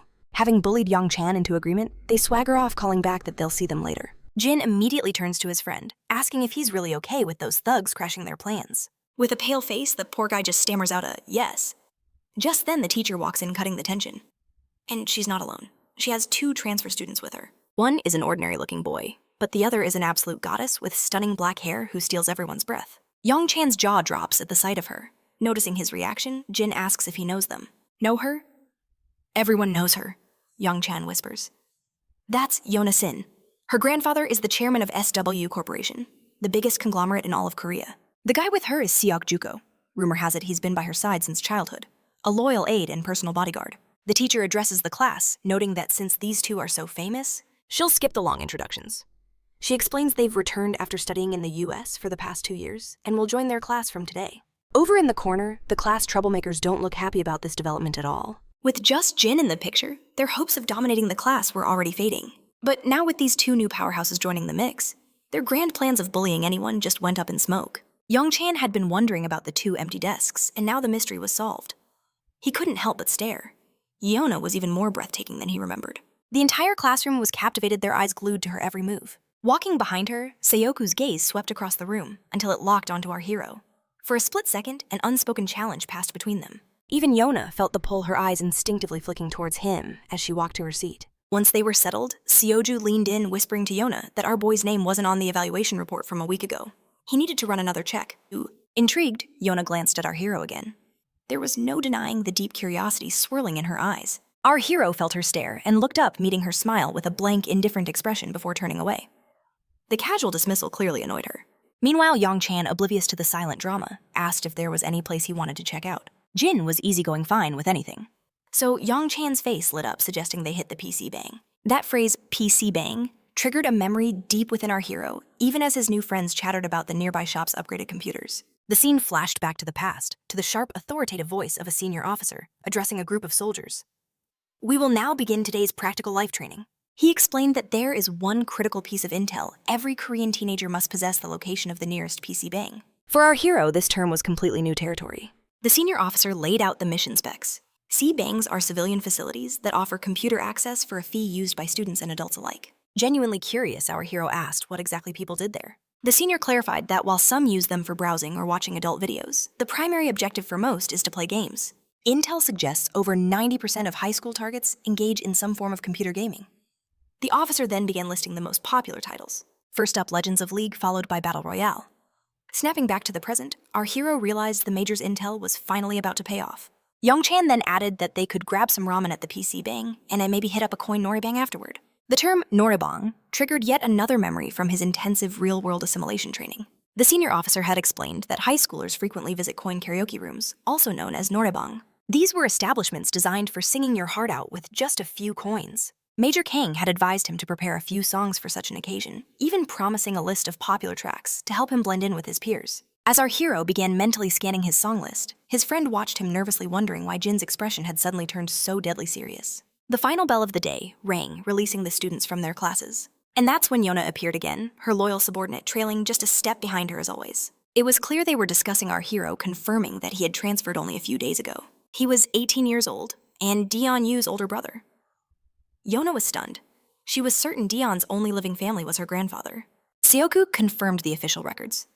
Dion had been living with her grandfather ever since her parents and brother died in a tragic plane crash. Yona's gaze sharpened. Then how is it possible that her brother is alive? Seoku admitted it was unbelievable, but reports claimed her deceased brother had miraculously returned to life just before their school transfer. He then suggested they needed to dig much, much deeper into our hero's mysterious past. Later that evening, as night settled over the city, we find our hero taking a quiet walk alone. His phone buzzed with messages from his friends who were clearly having a blast. The scene flashes back to the PC bang, where Hukjin, our hero Jihyung, and Young-chan were gathered around the screens. The entire group was awestruck by Young-chan's skill. He had single-handedly carried them to victory. Jihyung asked what his rank was, guessing Diamond or Master. Their jaws hit the floor when Young-chan shyly admitted he was actually a challenger. In that single moment, their perception of Young-chan was completely transformed. Back in the present, our hero found the sudden shift in their group dynamic amusing, as he scrolled through their excited messages about Young-chan's god-tier rank. As he was looking at his phone, his sister suddenly appeared. He quickly asked her what she was doing out so late. She explained they had run out of garbage bags, so she made a quick trip to the store and picked up some snacks while she was at it. Our hero offered to carry the bags, but his sister cheerfully insisted. She then asked if he'd been hanging out with his new friends, to which he confirmed. A visible wave of relief washed over her. She was so glad he was making friends and that people weren't avoiding him because of the earlier fight. When she asked where he went, his reply was simple: the PC bang. Her smile faltered just a bit. That wasn't quite the answer she was expecting. She thought he might have picked up different hobbies after living overseas for so long, which made her curious about her own school experiences. He gently asks how she's settling in. She takes a breath, a small smile playing on her lips, admitting that school hasn't been this fun in years. She then flips the question, asking if he got a bite to eat. He nods, explaining they hit up the game room where snacks of every kind were up for grabs. When he asks what she's up to, she says she's waiting for her grandpa to get home so they can have dinner together. Our boy's eyes light up as he asks if he can join them, which throws her for a loop since he just said he ate. He sheepishly admits he could still eat a little more, but we all know the truth. He's just craving that precious family time. Arriving home, they find an incredible feast spread across the table, and the air is filled with warmth and laughter as they all eat together. But a question lingers in the air. For a man with a simple security guard salary, they eat like royalty every single day. It's a mystery how they manage it. As the happy scene unfolds, our boy's mind flashes back to the harsh, lonely days of his mercenary life. In a heartbeat, he snaps out of the memory, a warm smile returning to his face as he rejoins the present. Just then, his phone buzzes. It's Major Kang. The Major quickly reminds him to drop the formalities and just call him bro. He asks how things are going, and our boy replies that he's doing just fine. But when the Major digs deeper about school life, an unnerving silence hangs on the line. Instantly worried, the Major asks bluntly if he killed someone. Jin immediately denies it, but admits he stumbled into some trouble, which has already been handled. His senior breathes a heavy sigh of relief, and Jin reassures him there's absolutely nothing to worry about now. Kang is relieved, reminding our boy that they've always got his back. In response, Jin promises he'll never forget it. The next day at school, we see the usual trio together in class. But our main character is nowhere to be seen, and Young Chan looks completely out of place sitting with the two bullies. That's when Jae Hyung starts stirring the pot. He poses a curious question in a fight between Jin and Shokju, who would come out on top. Jin scoffs, saying that while Jin is good, he's no match for a guy who's been breathing combat since he was a kid. To him, our boy is just an amateur in comparison to a prodigy like that. Jae-hyung agrees, calling Seokju one tough son of a gun. Young Chan then asks if the rumor is true that Seokju once fought against 20 guys at once. The blonde smirks, correcting him. It wasn't 20, it was 30. The number leaves young Chan absolutely speechless. He practically forgets how to breathe. The brown-haired bully then lays out the legendary tale of how Seokju single-handedly saved Yeon-sin from a group of street thugs. It started with 10 guys, he says, but they just kept calling for backup. By the time the 30th goon showed up, Seokju was still standing strong. He walked away without a single scratch, leaving 30 unconscious bodies scattered on the street like discarded toys. The timid boy then asks about the other rumor, the one where Seokju took down the kidnappers who abducted Yona. He heard the men behind it were all retired soldiers. The blonde confirms that the story about the kidnappers is almost certainly true as well. He insists that Jin doesn't stand a ghost of a chance against Seokju, declaring that the guy is on a whole other level. It's always a little wild how teenagers in these Korean manhwas can dismantle entire gangs all by themselves, making entire law enforcement departments look like they're just wasting taxpayer money. At that very moment, our boy freezes mid-step in the corridor as he comes face to face with the legend himself, Seokju, wasting no time. Seokju cuts straight to the chase, demanding to know what he's doing here. Confused, our boy makes it clear he has no idea what he's getting at. Seokju simplifies his question, asking directly why he's lying about his identity. He's heard our boy was the reason Ju and Haejin Kim transferred schools. Jin admits to having beef with Ju, but swears he had nothing to do with them leaving. That's when Seokju drops a bombshell. He checked with the overseas school our boy supposedly attended, and they've never even heard of him. The tension in the air crackles like lightning. But before we get his response, the scene cuts away to Dion. She's been approached by Yona, the very same stunning girl from the stories. As the two ladies catch up, Dion mentions she had no idea Yona was back in Korea. Yona explains she just transferred in yesterday, and in a twist of fate, is in the same homeroom as Dion's brother. Dion's eyes widen in surprise. Yona then points out that she never remembers Dion ever mentioning a brother. Dion explains the painful truth: everyone thought her brother died in the same crash that killed her parents 10 years ago, but he survived. They only learned he was alive about 6 months ago. The scene then flashes back to the past. Dion returns home to find her grandfather frozen, clutching the telephone. Tears are streaming down his face as he reveals the shocking news that Jin is alive. The revelation leaves Dion utterly stunned.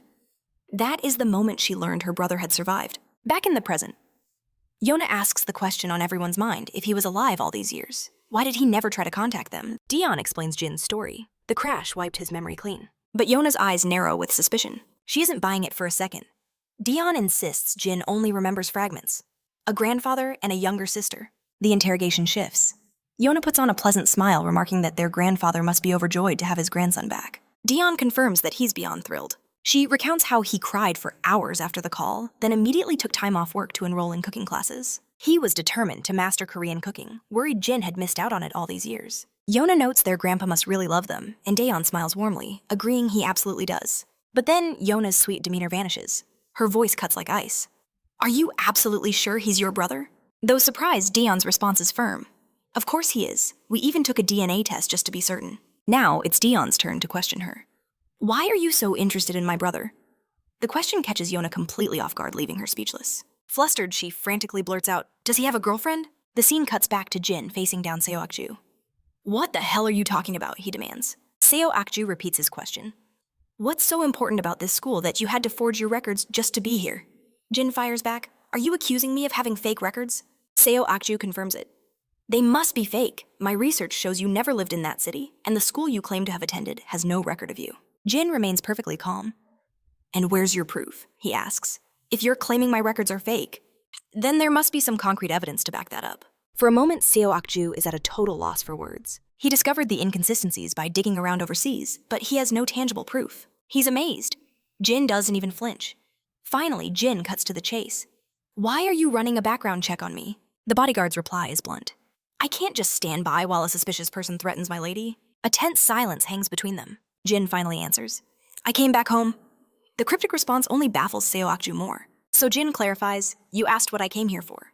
I returned from overseas for my family. Simple as that." With his piece said, Jin turns to leave. Seo Akju watches him go, his eyes full of suspicion. If I already know he forged his records, it won't be long before I uncover his real identity.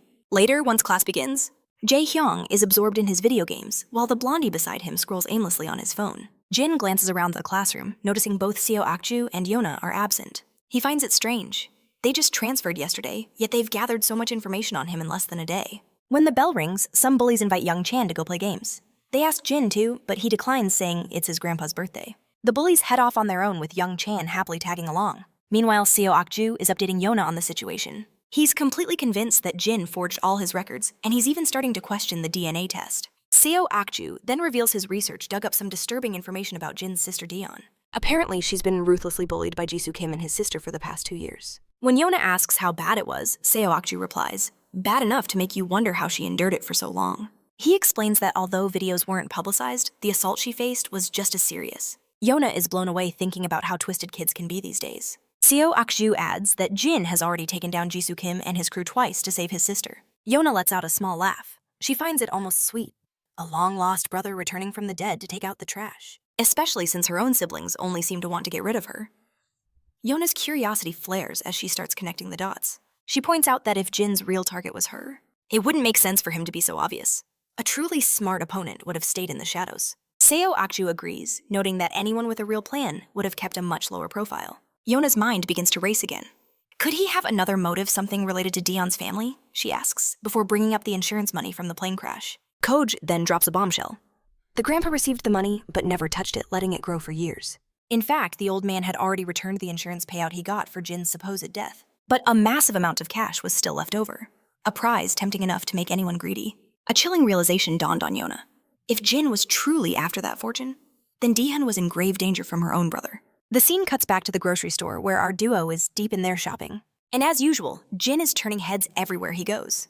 While they look for items, Dune admits with a nervous breath that her curiosity is killing her. She just had to know.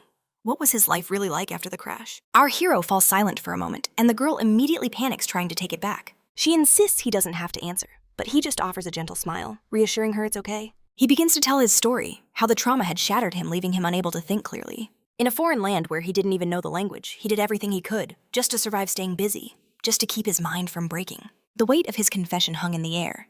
Then she let out a small chuckle, asking if he was at least too busy for a girlfriend back then. With a laugh, he nodded in agreement.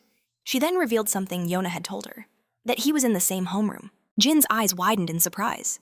He shot back quickly, asking if she knew Yona. Dihai explained that Yona was a very kind friend to her before she moved to the US, and that she had missed her a lot. Seeing her again today was a happy reunion. Then, with a playful grin, Dion revealed that Yona had even asked if he had a girlfriend. And of course, our boy's flustered reaction was just as you'd expect. Later, back at the house, the birthday celebrations were warming everyone's hearts. The siblings presented their grandfather with his gift. As he unwrapped it, he found a stunning high-quality wallet inside, and his face lit up with pure joy. He was genuinely touched, but also felt a pang of guilt. Knowing their tight budget, he worried they must have spent far too much. But his granddaughter's warm smile chased away his concerns, reassuring him they had more than enough to get him something nice. And besides, it wasn't even that expensive. The old man's hands trembled with happiness as he clutched the wallet, his voice thick with emotion. He told them the greatest gift he could ever ask for had already been given. The day Jin returned home safe and sound. Nothing in the world could ever top that. Suddenly, a ringing phone shattered the tender moment. Dee-hee quickly ran to her room to answer it while Jin quietly tried to eavesdrop on the call. That's when he overheard her say she was stepping out to the convenience store for a bit. The old man asked why she was going out so late, only to find out Yona had stopped by to see her. A cold feeling washed over Jin. He knew something was off. Later that night, Jin was glued to his computer screen. He was digging up everything he could on the SW Corporation, the massive company Yona's family owned. He had to know why Yona was so interested in him, and why they'd run a background check on a seemingly random transfer student. As Jin mulled over his conversation with Sioku, his grandfather called out. When he entered the living room, he found the old man was also heading out. Jin asked if he was going to check on Dahyun, and his grandpa vaguely agreed, adding that he just needed some fresh air. Jin smiled and told his grandpa to rest, offering to go check on her instead. But the old man was surprisingly insistent on going himself. Reminding him of his early job the next morning, Jin finally decided to head out on his own. Meanwhile, we see the two girls lost in conversation, chatting about their studies and catching up. Yona shared her experiences from studying abroad, subtly suggesting that Dawn should consider it too. In response, Diane confessed that she had never really given it any thought. When Yona asked why, Diane explained that it was incredibly expensive, and being away for years meant leaving her grandfather behind. Yona found this a little strange. So Dayon elaborated further, saying she couldn't bear the thought of her grandpa being all alone, especially since his health wasn't what it used to be. However, she was so grateful her brother was back, as his presence brought her immense comfort. Hearing this pure trust in her voice, Yona's heart grew heavy. She was struggling to bring up the real reason she was there. She didn't know how to reveal the awful truth without causing irreparable damage. We flash back to Seoju's report. A contact from the supposed overseas school confirmed Dihun's brother had never attended. They had even seen his photograph and verified he was never a student there. On top of that, the current resident at his fake address gave solid proof that he had never lived there at all. While Seoju was busy tracking other clues, Yona knew she had to deliver their findings to Dune herself. But Seoju issued a stark warning. While they could prove the records were faked, they had zero evidence that he wasn't Dihun's real brother. Yona's heart pounded with worry. The history from his missing decade was a complete fabrication, a lie she now lived with every single day. She felt Daehee deserved to know the truth. She had to at least reveal what they'd uncovered so far. Back in the present, Yona struggles the crucial words caught in her throat. The one vital reason for her visit remained agonizingly unspoken. Just as Dahun's happy voice fills the air, a familiar shadow falls over them. It's our boy making his way toward the two girls. However, Seoju instantly moves to intercept him. Jin tries to brush past, but the newcomer stops him with a sharp command to stay put. In Shioku's mind, the reason is obvious. Jin is terrified they're about to expose everything to Dune. So he plants himself firmly in our hero's path, telling him the girls are catching up and ordering him to give them some space. Suddenly, the squeal of tires rips through the quiet street. A Volkswagen barrels toward them at an insane speed, and before anyone can react, it smashes into both men, sending them flying like bowling pins. They slam onto the hard pavement as the vehicle screeches to a halt right beside the two stunned girls. Jin fights to get up, a searing pain shooting through his body. Crimson trickles from a fresh wound on his head. As he struggles to focus, his groggy eyes lock onto shadowy figures, dragging both girls into a van. Without a second thought, Jin breaks into a desperate, frantic sprint, but his efforts are utterly in vain. The kidnappers have already seized them. He can't outrun a speeding vehicle. They're gone, and he's left behind, consumed by helpless fury.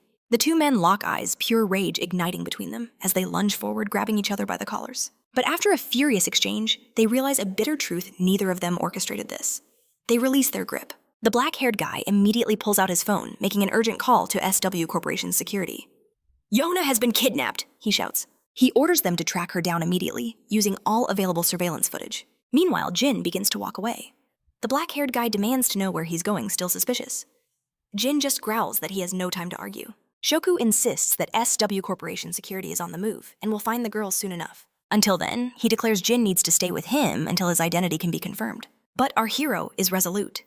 "I'm going to find my sister," he states, "and if you want to follow me, you're welcome to try."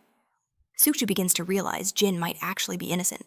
Then our hero suddenly stops and with a touch of dark humor asks, "So did you bring your car?" The scene shifts to the neon-drenched heart of the city's entertainment district. Inside a smoky pub, Mr. Cha is enjoying a quiet moment with a cigarette when his lackey informs him he has a visitor. When Mr. Cha turns around, his eyes land on Jin standing there like a specter. The scene then cuts to SW Corporation, where a regal-looking woman sits in her office.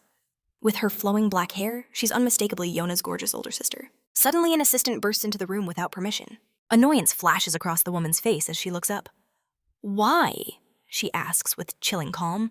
"Did you enter without asking?" The assistant breathlessly reports that Yona has been kidnapped. The news gets a reaction, but surprisingly, she doesn't seem the least bit troubled. In fact, a faint, chilling smile plays on her lips as she murmurs that the rumors must be true after all. It's not clear what she's referring to, but she quickly changes the subject. "Is grandfather still planning to move against the company?" she asks. The assistant admits he isn't sure, so she leans back in her chair, a dark hope gleaming in her eyes. If he continues his relentless pursuit without backing down, Yona might just die in the process. It's a thought she clearly savors. The scene transitions back to the pub, where our main character is meeting with Cha with Sikju, nervously tagging along. Siakju instantly recognizes the man from their database. He can't help but wonder how our boy got mixed up with a notorious gangster like him. Cha is the first to speak, asking what our hero wants. Jin's response is simple and direct. "I need intel." Cha scoffs, blowing a cloud of smoke. "And why would I ever help you?" Our boy cuts straight to the chase, revealing that the granddaughter of SW Corporation has been abducted. This was news that Cha definitely wasn't expecting to hear, and for a moment his cynical facade cracks. But he quickly dismisses it, saying it's not their problem. They don't dare mess with a titan like SW Corporation. Our hero presses on, asking if Cha has any leads he can offer. But the mafia boss makes it clear there's no reason for him to share anything, especially considering the difficult situation our hero has already put him in. And that's when the bombshell drops. Our hero reveals his own younger sister was taken, right alongside the chairman's granddaughter. A cold dread washes over Cha. He now understands the hell he's stepped into. Messing with this kid's sister is like waking a slumbering dragon. The information starts pouring out of him. A group speaking broken Korean had been asking around for untraceable warehouses, burner cars, and hired muscle. The payout they offered was massive, but he was smart enough to refuse. That kind of trouble sticks to you like blood. He mentions another crew took the job, and they operate out of Incheon. That's the only lead he has. Of course, a man like Sokju has probably already connected the dots. With the intel secured, our hero turns to leave / giving a curt nod of thanks. But the mafia boss stops him, tossing his phone through the air.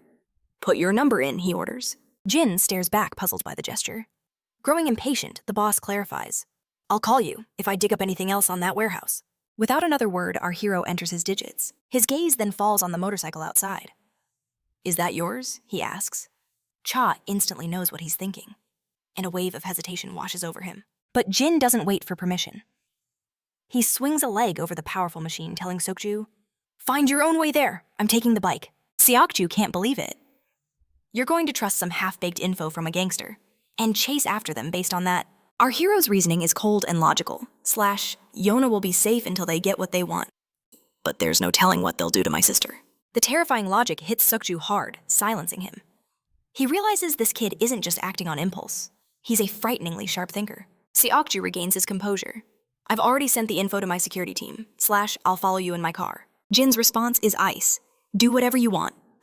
/ He snaps his helmet on the engine, roars to life / and he vanishes into the neon-lit streets. The scene shifts to a dark, damp room / where Dune wakes up to a throbbing headache. As her vision focuses, she sees Yona / whose first words are a desperate apology. It's my fault you were dragged into this.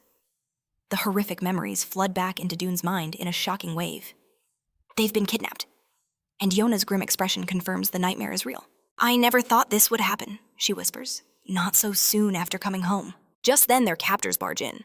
Yona confronts them, her voice like steel / Why have you abducted us? One of the thugs sneers at her. Shut your mouth. Keep quiet and this will be over before you know it. But it doesn't take a genius to figure it out. / These filth are planning to use her as leverage against her grandfather. A lackey turns to his boss / What should we do with Dune / She was just collateral. The boss gives a heartless shrug / She's useless to us, get rid of her. But Yona's voice cuts through the air, fierce and protective / You will not harm a hair on her head. The boss scoffs. And what can you do about it? / Yona's threat is absolute. I will bite off my own tongue and die / Your precious bargaining chip will be worthless. He finds her resolve amusing / You'd throw away your life for a girl you just met. He leans in close, taunting her / Go on then, I dare you. He should have never challenged her. Without hesitation, Yona bites down hard. Blood pours from her mouth, a testament to her unbreakable will. The boss screams in pure shock / the lackeys can only stare in silence / completely startled by her nerves of steel. The boss quickly backpedals. All right, fine, your guts bought her some time. His men look to him for the next order. Dispose of Dune later, he snaps, and stuff her mouth. Make sure she can't pull a stunt like that again. The scene cuts back to Jin and Sokju / They've arrived at the location Cha mentioned. Seokju confirms the lead is solid / SW security tracked the minivan's footage to this area. As he speaks, Jin is already moving forward. Stop, Sokju warns. Wait for backup. I sent our coordinates. They'll be here soon. But our hero's reply is grim. Dune doesn't have that much time. We need to move now. There's no arguing with that logic / They push ahead and spot patrols of armed goons guarding the area. Like a phantom, Jin leaps upon a goon from the shadows, his arm locking around the man's throat in a sleeper hold. The lackey goes limp without making a sound. He quietly drags the body into the darkness, adding him to a growing pile of other neutralized guards. Seokju handling, his own opponent is blown away. Jin's ability to eliminate threats so silently is beyond professional.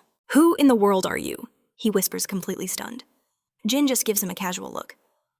I'm just an average student from our school. The camera pans away to the towering headquarters of the SW Corporation, where we finally see the big boss himself, the company's chairman. A subordinate in a black suit delivers the grim report. The kidnappers have made their demands. The terms are simple. Susi Corp must tear up their latest contract. If they fail to answer within the hour, or dare to refuse, Ms. Yona pays the ultimate price. The old man demands to know the security status. His man confirms it. SW's finest will storm the location in precisely 50 minutes. Meanwhile, back at the criminal's den, 2 low-level thugs are chatting away. They wonder about the mysterious client who hired them, and what kind of grudge would lead to a high-stakes kidnapping. One of them scoffs, reminding his partner the boss made it clear theirs is not to question why, but simply to obey. In that instant, a brutal smack cracks against the first lackey's skull, sending him crumpling to the floor.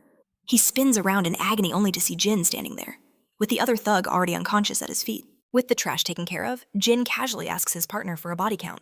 Seokju reports that with the one he just left behind, his total comes to 5. Jin does a quick mental calculation.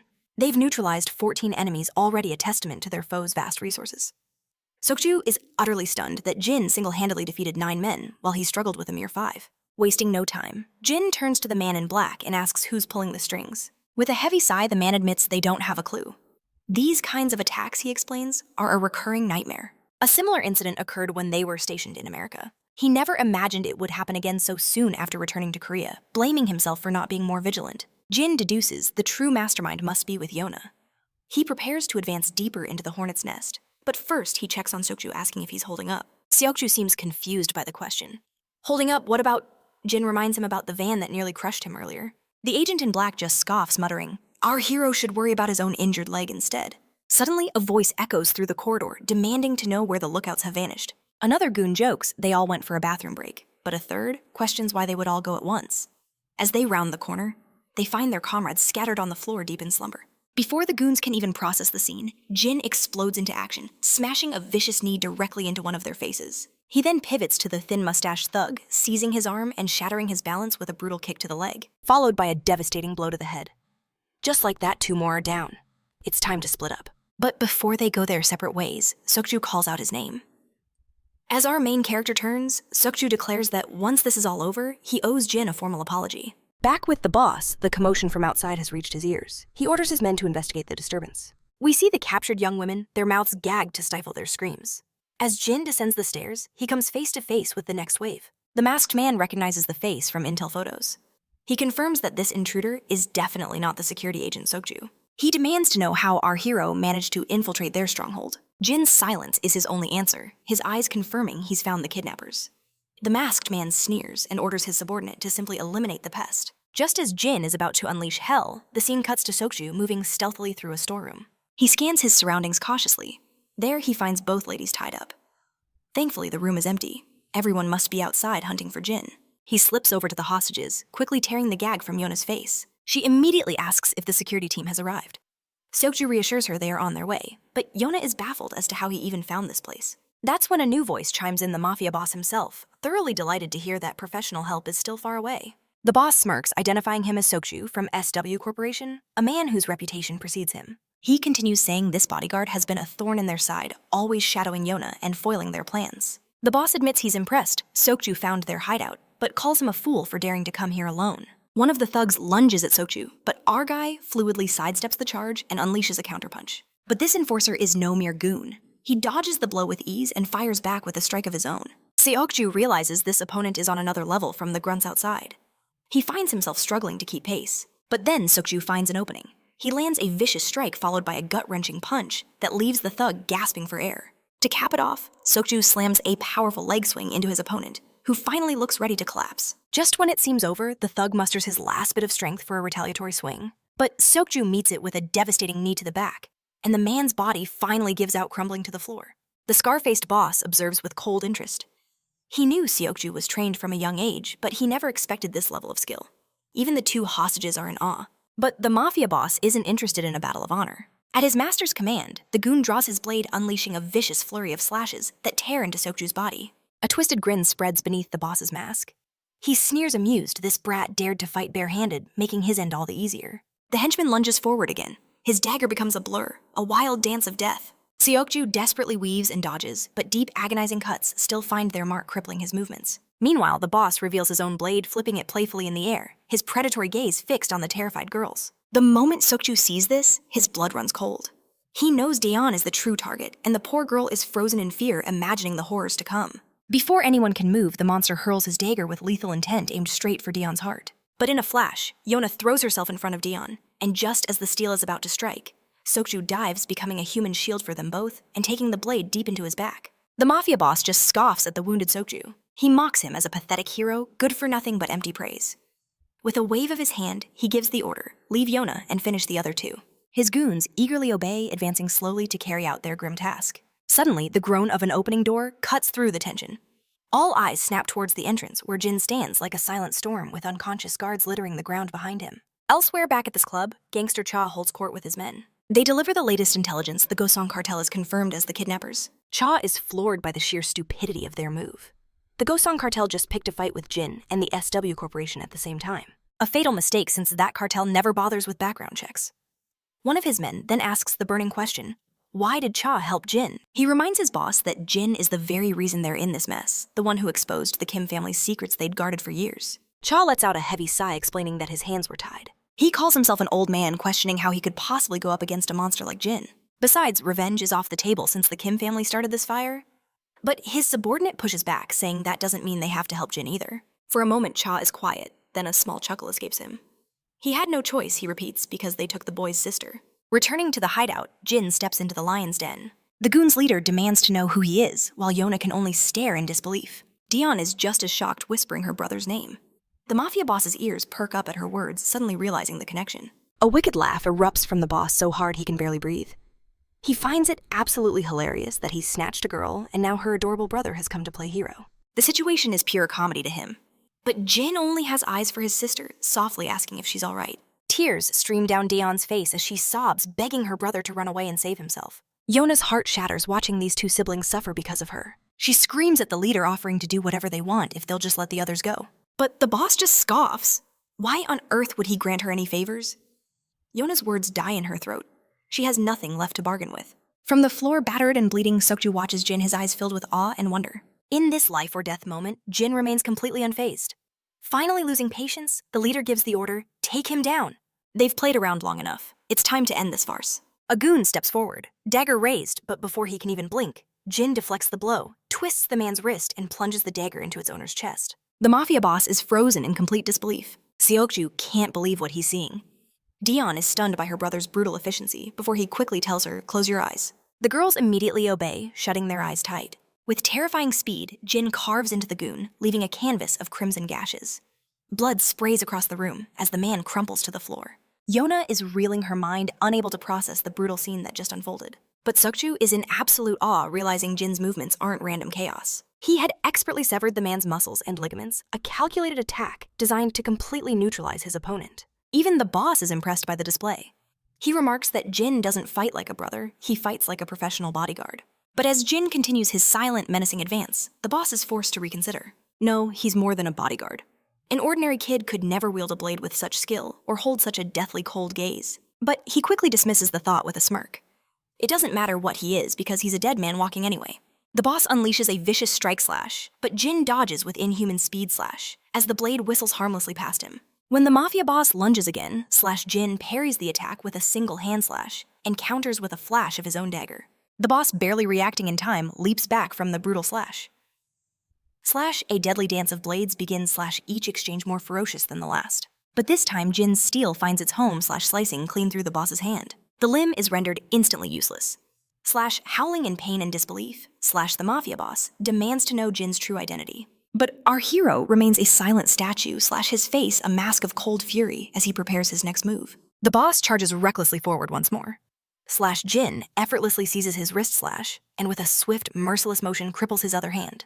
After a series of devastating cuts, Jin drives a crushing punch into the man's face. He stumbles back, blood pouring from his nose.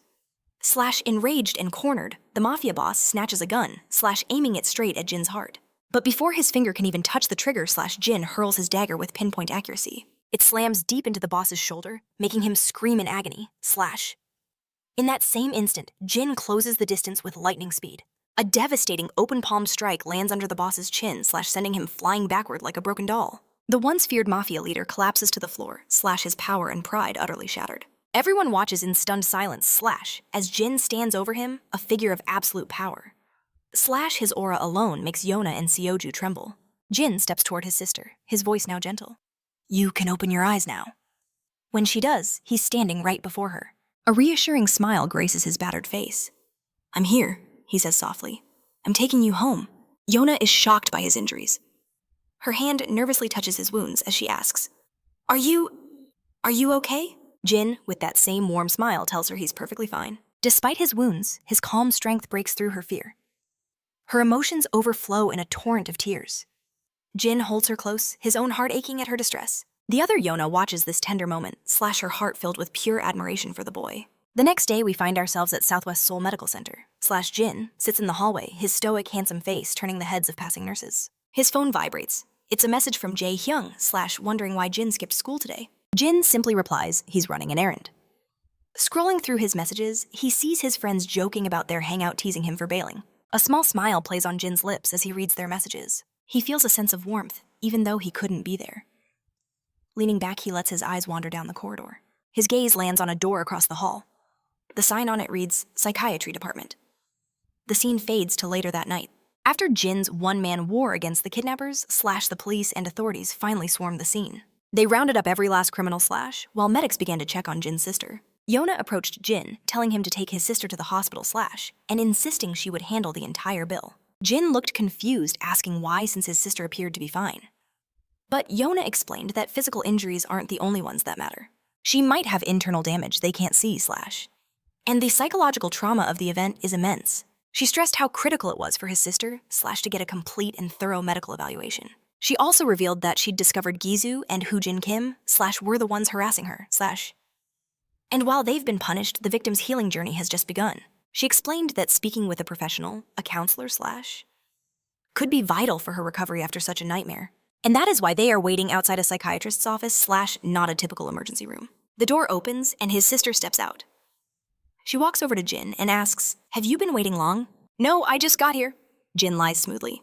Then he asks her, "So what did the doctor say?" She explains there's nothing seriously wrong.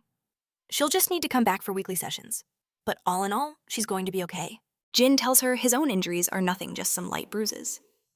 Hearing this, she lets out a deep sigh of relief. She's just so glad he's safe. Jin's mind flashes back to how she broke down after being bullied a painful reminder of all she's endured. She calls his name, snapping him out of it He flashes a quick smile and asks what's on her mind. She just shakes her head, saying she forgot what she wanted to ask. But inside her mind, we see her real thoughts. She's too hesitant to ask the question burning inside her. The scene shifts to earlier while the doctor was examining her. In the background, she could overhear the authorities talking completely baffled that a single high school kid took down a whole crew of gangsters by himself. To them, it was impossible.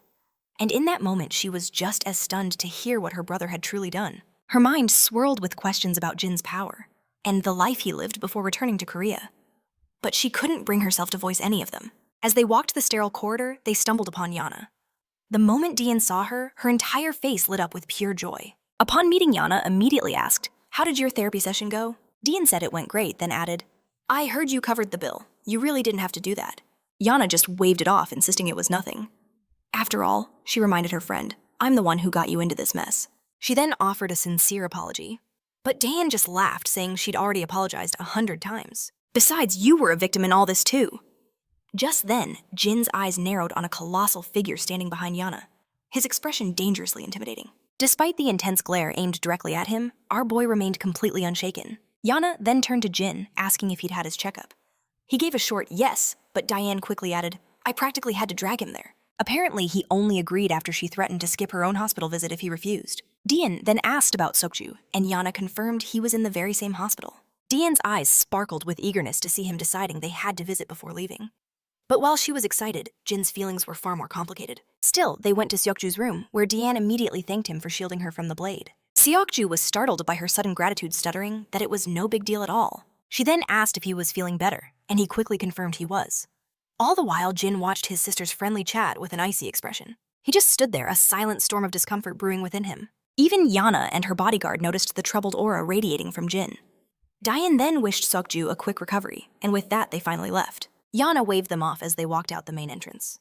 Once they were gone, the bodyguard was lost in thought. He remarked how unbelievable it was that a seemingly ordinary kid could single-handedly take down a whole group of trained men. "It's just incredible." Yana chuckled, admitting she was stunned herself, but figured it was nothing that would surprise a professional like him. The bodyguard shook his head. "It's not just that he beat them," he said gravely. "There's something much deeper going on with that boy." He explained that Jin had silently and swiftly neutralized over 10 guards a feat that was next to impossible. Even a highly trained agent would struggle to do that without any kind of support. But what was truly mind-bending was that he hadn't killed a single one of them. He had merely rendered them unable to fight. And judging by the cuts on the two found in the container, he added, his knife skills are monstrously advanced, especially since those men were retired soldiers, not just common thugs. The report and the state of the enemy made one thing clear. Jin is a highly trained professional with a terrifying amount of real-world combat experience. Both Seokju and Yana were completely speechless. A short while later, we find Jin and Diane walking alone. Dian apologized quietly, ashamed that she always seemed to be the one who needed saving. But Jin told her she had nothing to apologize for. and that he should be the one thanking her. Deanne was stunned by his words. Jin continued explaining that he was finally beginning to understand what having a family felt like. For the first time in his life, he had risked everything to protect someone else without any mission or calculation. It was a feeling he'd never known before. So, he was finally learning what family truly meant. At that moment, we cut to that same woman with the short black hair. As I've said before, she's likely Yana's sister, and her face was a mask of pure fury that Yana had been rescued safely. A news report detailed that suspicious rumors about the rescue were now circulating. The reporter elaborated that while Sukju played a vital role, the heroic deeds of another student who accompanied him were even more legendary. "How is that possible?" she seethed, and the reporter replied, "Even the chairman himself has taken a profound interest in this student." And of course we know that student is our boy. The woman was horrified. Could these unbelievable rumors actually be true? We see Jin again executing a punishing set of pull-ups. As his body worked, his mind replayed the faces of every enemy he had fought that day. Just as he was lost in the burn, Diane knocked gently on the door, holding a plate of fresh fruit. While Diane bit into a piece of fruit, Jin entered the room and immediately asked how she was feeling. She replied that she'd already answered that question 1,000 times and that she was perfectly fine. As Jin sat down, he sensed something was troubling her. "What's on your mind?" he asked. That's when she met his gaze and told him that she didn't hate him. Not after seeing the brutal way he fought off those men. It didn't change a thing. Changes as. After all, he had done it all just to save her. And because of that, she promised she would never ask him about his past. A shadow then falls over Dean's face as she admits she could never tell her grandpa about the nightmare she endured at school. She just wasn't ready to share that darkness with him. But now a weight has been lifted, and she feels like she can finally open up. Suddenly, the moment is shattered by her phone. Yana's name flashes on the screen. Dean grabs it and disappears into her room, already deep in conversation. A short while later, Yona is sitting opposite Jin, who coldly instructs her to take a seat. Jin sits demanding to know why she called him here. Yana explains she needed to apologize for putting Dean in such a deadly situation. She knows she's apologized before, but this had to be done face to face. She promises that Shukju will also apologize in person once he's recovered. And she adds her own thanks for Jin saving her life. But Jin makes it brutally clear he only went there to rescue Dion, not her. Yona just shrugs, saying the outcome is the same. She was saved because of him. When she finishes, Jin impatiently asks if there's anything else. Yona admits there is. She wanted to inform him that they are officially stopping the investigation into his background. She hopes he isn't too furious that they tried to uncover his secrets. With a heavy sigh, she explains that she couldn't just ignore his forged documents. After a recent kidnapping attempt in America, it raised too many red flags. She confesses she's been in countless dangerous situations since she was young, all because of her family's status. And although they never discovered the truth behind his past, she is dropping the investigation for good. Jin has heard enough. He turns to leave, saying if that's all he's done here. Yana looks shocked, asking if he could spare a couple of hours. Her grandpa wishes to meet him and thank him personally. As he walks away, Jin's reply is like ice. "There's no need. I wasn't there to rescue you." Yana is left in stunned silence as Jin vanishes into the dimly lit, gloomy alleys of the night. But as he walks, he spots a familiar figure stumbling from the shadows. As the camera zooms in, we see it's one of Mr. Cha's own men. He's been brutally shot in the stomach, and our boy instantly recognizes the dying gangster. The man is barely clinging to life, but uses his last breath to curse Jin, blaming him for bringing ruin upon his gang. He gasps that they were already on their last legs after Jin exposed the Kim family. Then their boss helped our main character by revealing the Goon cartel's location, igniting a war. Now Mr. Cha's entire territory is under attack. His friends and brothers are already dead, and the Gong cartel's leader came to visit Duchik Cha himself. When Gang finally confronted Cha, he mocked him, asking why he didn't just surrender before making a fool of himself. But Cha just fired back a smirk, pointing out that he'd already sent most of his crew on leave for the weekend. And yet Gosh had brought his entire army of lackeys. Another man in a coat steps forward, telling Cha he never should have messed with the Kim family. And as if that wasn't enough, he tipped off Gong and his men. The gangster's words were so sharp that Gong himself finally snapped, going absolutely berserk. He furiously ordered his men to charge, and the gang swarmed Cha like a pack of starving wolves. But our beloved gangster isn't some common thug. He deftly ducks under a wild punch and retaliates with a devastating blow that sends his attackers staggering back. Another goon swings at him, but receives a thunderous uppercut to the chin, crashing to the ground in a pool of blood. Gosh grinds his teeth in rage as Cha continues to swat his men down like flies. Suddenly, Cha takes a vicious blow from a wooden plank from behind. He groans in pain, but instantly recovers spinning with a counterpunch that sends his assailant down for the count. Even though Cha is taking out dozens of them, the sheer number of enemies is simply overwhelming. It's clear that despite his incredible skill, this is a battle he cannot win alone. Our beloved gangster takes his stance furious that Goon brought an entire army when he knew Cha's club was nearly empty. A small smirk plays on his lips as he thinks of our boy, wondering if he succeeded in saving his little sister. And speak of the devil! Jin arrives outside the club. The guards on duty tell him to get lost, but Jin isn't in the mood for orders. He answers with a single brutal kick to one of their chests. The man goes flying, leaving the other two speechless at Jin's sheer audacity. He calmly dismounts his bike as the remaining two rush him. Jin effortlessly grabs one's arm and delivers a bone-shattering smash to his face, sending blood splattering everywhere. The last lackey freezes in terror at the sight and is immediately met with a crushing kick to his gut. With the guards dispatched, he pushes deeper into the club, only to find a brutal landscape of fallen bodies. As he advances, a wall of arrogant thugs blocks his path, ordering him to turn back. But our hero remains unfazed, his steady pace never faltering. One of the goons steps forward, running his mouth with empty threats. But our guy silences him with a single crushing blow, sending him to the floor and leaving the others frozen in absolute terror. Despite their fear, the thugs charge in recklessly. He meets them with a flurry of strikes, taking them down one after another. The scene shifts back to Gangster Cha, who stands exhausted amidst a sea of unconscious bodies. Gosh is absolutely seething, unable to comprehend how Cha has held out this long, all by himself. On the other hand, Gosh's assistant feels a chilling relief. If they hadn't caught Cha alone, this would have been a complete massacre. More lackeys swarm our gangster, but he instantly floors the one in front. Before he can react, a devastating punch connects with his face. Cha roars, returning the favor with a powerful blow of equal force. At this point, Cha is barely standing. Even Gosh has to grudgingly admit the man is a beast who deserves praise for his tenacity. However, he makes it clear that Cha is at his limit and needs to surrender now. They'll make it worth his while. Cha spits out a mouthful of blood and defiantly asks why he would ever do that. Wiping the crimson from his face, he declares that he's going to see this through to the bitter end. The big boss is unimpressed by this display of guts, but the swarm of lackeys surrounding them visibly trembles at his bold statement. Suddenly, chaos erupts from the entrance as the lackeys begin to scream their heads off. A bewildered Gosh demands to know what's going on, and why his men are screeching like frightened animals. They turn to see nothing at first, but then footsteps echo. Jin emerges, and the entire crowd of thugs is stunned to see a mere kid in their midst. Cha is just as shocked, demanding to know what in the hell he's doing there. To which Jin casually replies, he's just there to return a motorcycle he borrowed. Cha couldn't believe this nonsense. They were surrounded by death, and this was his first concern. Meanwhile, Gosh's assistant sneers, realizing the connection. He promptly orders his men to take Jin down as well. A lackey complies with a smug grin, strolling toward our boy, as if he's about to scold a child. Cha warns them that it would be better to leave the kid alone, but the assistant insists. Jin has seen too much to be allowed to leave. Cha snaps back, telling them they should be praying to God that Jin feels generous enough to let them go. Not the other way around.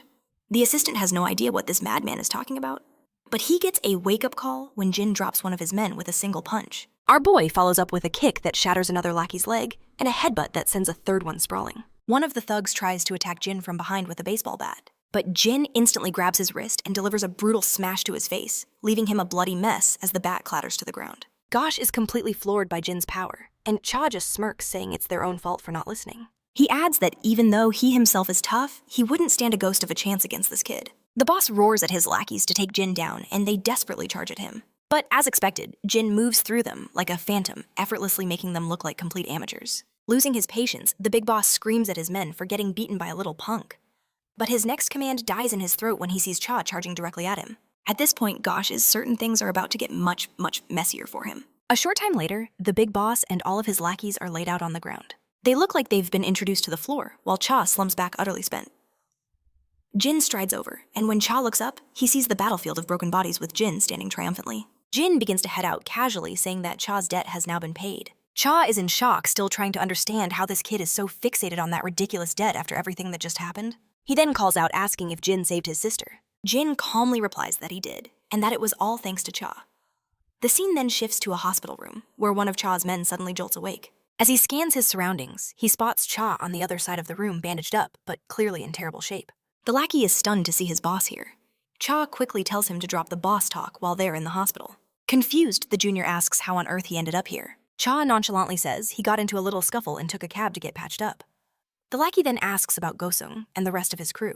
With a nonchalant shrug, Cha declares he handled every last one of them. His junior scoffs, calling it complete nonsense, which makes his senior's eye twitch. Why on earth would he lie about something like that? The lackey guesses he's just too ashamed to admit Gong wiped the floor with him. Cha's eyes narrow, asking if he ran into Jin yesterday. The junior immediately perks up, confirming their encounter. He explains how the enemy crew ambushed him right as he was leaving the club. After getting beaten to a pulp, he saw our main character and just screamed at him. Blinded by rage, he charged at Jin. But one hit was all it took.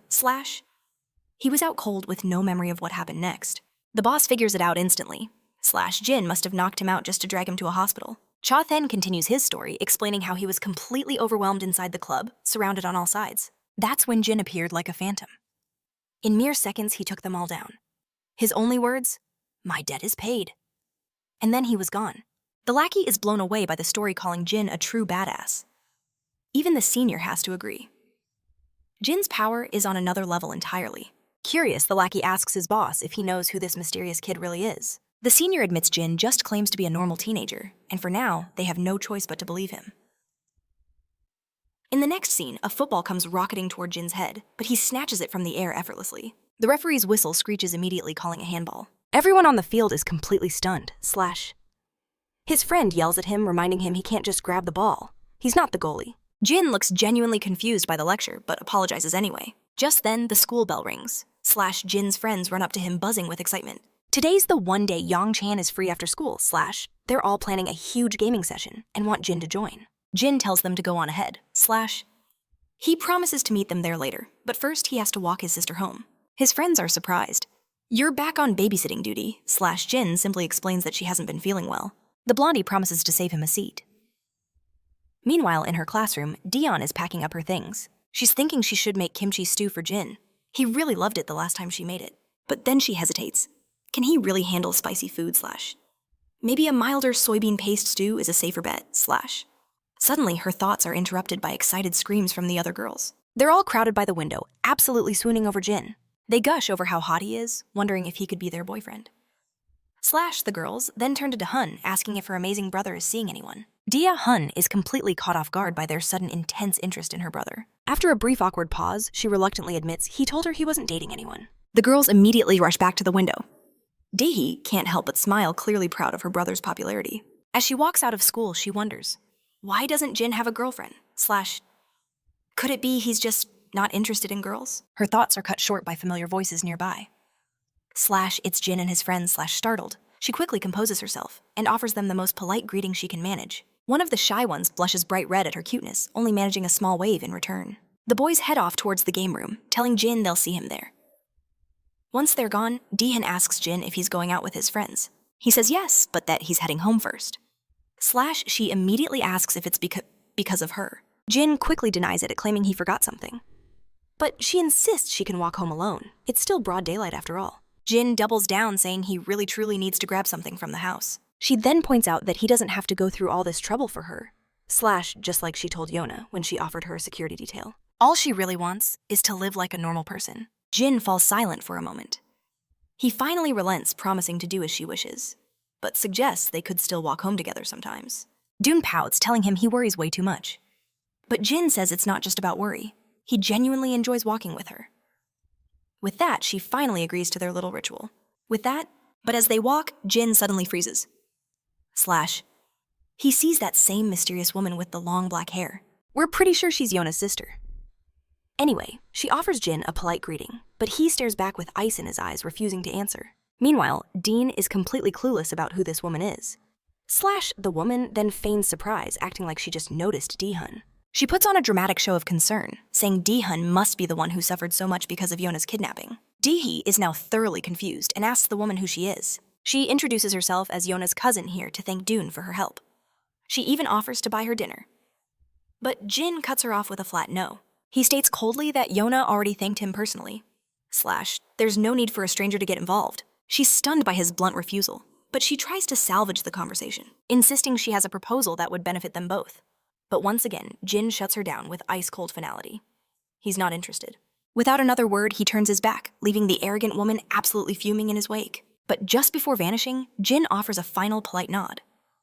Meanwhile, her rage is boiling over, and her guard asks if he should drag the boy back by force. But she refuses. It seems her pride has been shattered completely, leaving her to simmer in pure humiliation. The scene shifts to a gaming room where the whole crew is completely locked into their screens. While they're all deep in the zone, Yang-chan gets the unavoidable call of nature. As he rushes down the hall, he accidentally slams right into some arrogant punk. The guy instantly explodes, barking in Yang-chan's face to watch where he's going. Poor Yang-chan is trembling, stammering out a frantic apology. But the thug isn't satisfied. He raises a hand ready to deliver a humiliating slap. In the blink of an eye, Jae-hyung materializes out of nowhere, saving his friend from the blow. Jae-hyung strolls up with pure swagger, telling the punk to cool it. There's no need for drama over a simple shoulder bump. He spits out his lollipop, his eyes locking onto his target. Don't you dare mistake us for a bunch of cowards. The punk is visibly shaken by the sheer intensity in Jae-hyung's deadly glare. My guy continues to stare him down, demanding to know what the hell he's looking at. Utterly crushed, the punk tucks his tail and flees with what little pride he has left. With a triumphant huff through his nostrils, Jae-hyung looks damn pleased with himself. Young-chan, on the other hand, is still frozen in shock watching his friend and trying to process what just happened. The irony is overwhelming. The very same guy who used to bully him relentlessly just became his unexpected savior. Orangehead snaps them out of it, warning they'd better hurry before Hukjin rips into them for being late. They finally head towards the bathroom, but Young-chan is still reeling, unable to believe this guy just rescued him. When they return, Hukjin demands to know what took so long. Orangehead explains that some idiot was trying to start trouble with Young-chan. Hukjin's interest is immediately piqued. Who was it? Orangehead reveals the guy was wearing a Gosok Tech uniform. Blondie then turns to Young-chan, his expression filled with concern, checking to see if he's okay. The timid boy simply replies that he's fine, since Jae-hyung stepped in just in time.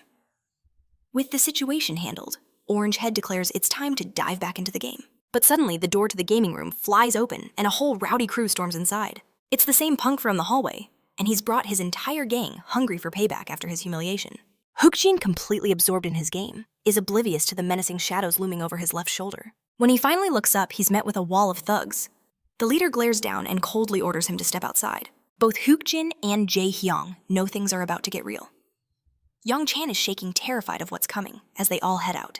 Young-chan trembles, consumed by fear and a crushing guilt that this whole mess is his fault. The cocky punk from before starts running his mouth, sneering that Orangehead is all bark and no bite. He scoffs, boasting that taking them down will be easy. But our Orangehead doesn't even flinch. He mocks the thug with a smirk, pointing out how he tucked his tail and ran earlier only to come back with his entire crew. The jab hits its mark, and the leader explodes with fury. He throws a wild punch, but Jae-hyung ducks effortlessly and counters with a brutal hook to the face, showing him who's really in charge. The cocky leader staggers back, his world completely rocked. Young-chan is practically panicking, convinced this is all his fault. But that's when Jae-hyung's voice cuts through the chaos. He tells his terrified friend he has nothing to feel guilty about because these bastards are the ones who should be sorry. Those words echo in Young-chan's soul, melting his fear away. Seeing his friend looking so incredibly badass while saying that is almost overwhelming. But then Hukjin chimes in, pointing out that it's the exact same line Jin used a while back, delivered with the exact same energy. He teases that Jae-hyung basically copied Jin, joking that he needs to bleach his eyes after witnessing such a cringe-worthy copycat performance. Orangehead's face turns beet red, completely and utterly embarrassed. He admits that Jin just looked so cool when he said it, the words got stuck in his head. While the trio gets lost in their bickering, they momentarily forget they're in a standoff against an entire gang, paying the goons absolutely no attention. But their opponents have had enough of being ignored. With a furious roar, the lackeys finally charge. In the heart of the brawl, Orangehead holds his ground. The first thug to close in gets a brutal kick to the gut, sending him flying backwards. A second goon rushes in swinging wildly, but Orangehead meets him with a savage blow that drops him cold. Meanwhile, Young-chan, no fighter himself, is frozen in fear on the sidelines, utterly helpless. Huge Jean, on the other hand, is a complete beast in battle, laying out thugs left and right. He glances back at Young-chan, ordering him to stay put and watch from the safety of the rear. Orangehead chimes in, telling Young-chan that being a pro gamer means nothing here. This is their fight, and they've got it handled. A wave of shock washes over Young-chan. This whole war started because of him, yet they're telling him to hide while they fight his battles. The fallen thugs writhe on the ground, groaning from the absolute beatdown they just received. But our heroes are starting to feel the pressure. Exhaustion is setting in, and the numbers are still against them. Then Jae-hyung takes a hard shot to the stomach, doubling over in pain. He sees it coming. The cocky leader's fist flying right at his face. This is it. But just before impact, Young-chan makes his move, launching himself at the thug's back. Clinging on for dear life, he brings them both tumbling to the ground as the thug leader furiously tries to shake him off. But despite the terror shaking his body, Young-chan refuses to let go. This is the opening Orangehead needed. He unleashes a vicious kick, connecting squarely with the thug's skull. The sheer violence of the blow brings tears to Young-chan's eyes. He's never seen anything so brutal up close. Orangehead stands over his fallen enemy like a true champion. He gives a final glance at the punk, who's definitely not getting up. Hukjin can't resist a sarcastic jab, pointing out that the timid Young-chan had to save his skin. Flustered Orangehead fires back that he had it all under control. Their attention then shifts to Young-chan, whose eyes are still welling up. His tough guy act vanishes as he asks if he's hurt. The timid boy quickly shakes his head, apologizing for dragging them into this mess. The scene changes. Our main character finally reaches the arcade, only to discover it's completely deserted. He tries calling his friends, but there's no answer. Suddenly, a voice calls out his name.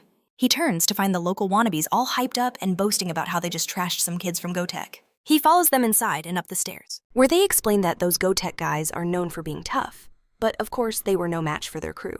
But when they step into the gaming room, they're met with a scene of absolute carnage. Bodies are scattered everywhere unconscious. The wannabes' jaws hit the floor. They stammer, asking who could have possibly taken down the entire GoTech crew. Our hero just casually explains that he came looking for them, and this whole crew jumped him the moment they saw his school uniform. The trio is left speechless, realizing he took down all of them by himself. Later, the original group heads out for a bite to eat. They've grabbed the same convenience store snacks that Young-chan loves, but Orangehead realizes he forgot the drinks and offers to make a quick run to get some. Young-chan offers to join, but Orangehead insists on going alone. As they dig in, Hook-jin laughs, still proud of how they handled the GoTech thugs. He boasts, "Those punks rolled up acting all high and mighty, but we beat them down like stray dogs." Meanwhile, our hero stares at a tuna mayo rice triangle, completely baffled on how to open it. He watches as Jae-hyung expertly tears the plastic seal. He carefully mimics the motions and finally takes a bite. As they eat, he asks what started the whole mess. Jae-hyung explains it all began when a thug started harassing Young-chan outside. Our main character turns to his timid friend, asking him if he's really okay. Young-chan nods, saying he's fine, all thanks to Jae-hyung showing up right when he needed him. Orangehead returns and offers some advice, telling Young-chan that next time he can't just back down. The advice leaves Young-chan looking confused. So Orangehead elaborates, you can never show fear to a bully. You have to show them you're ready for a fight.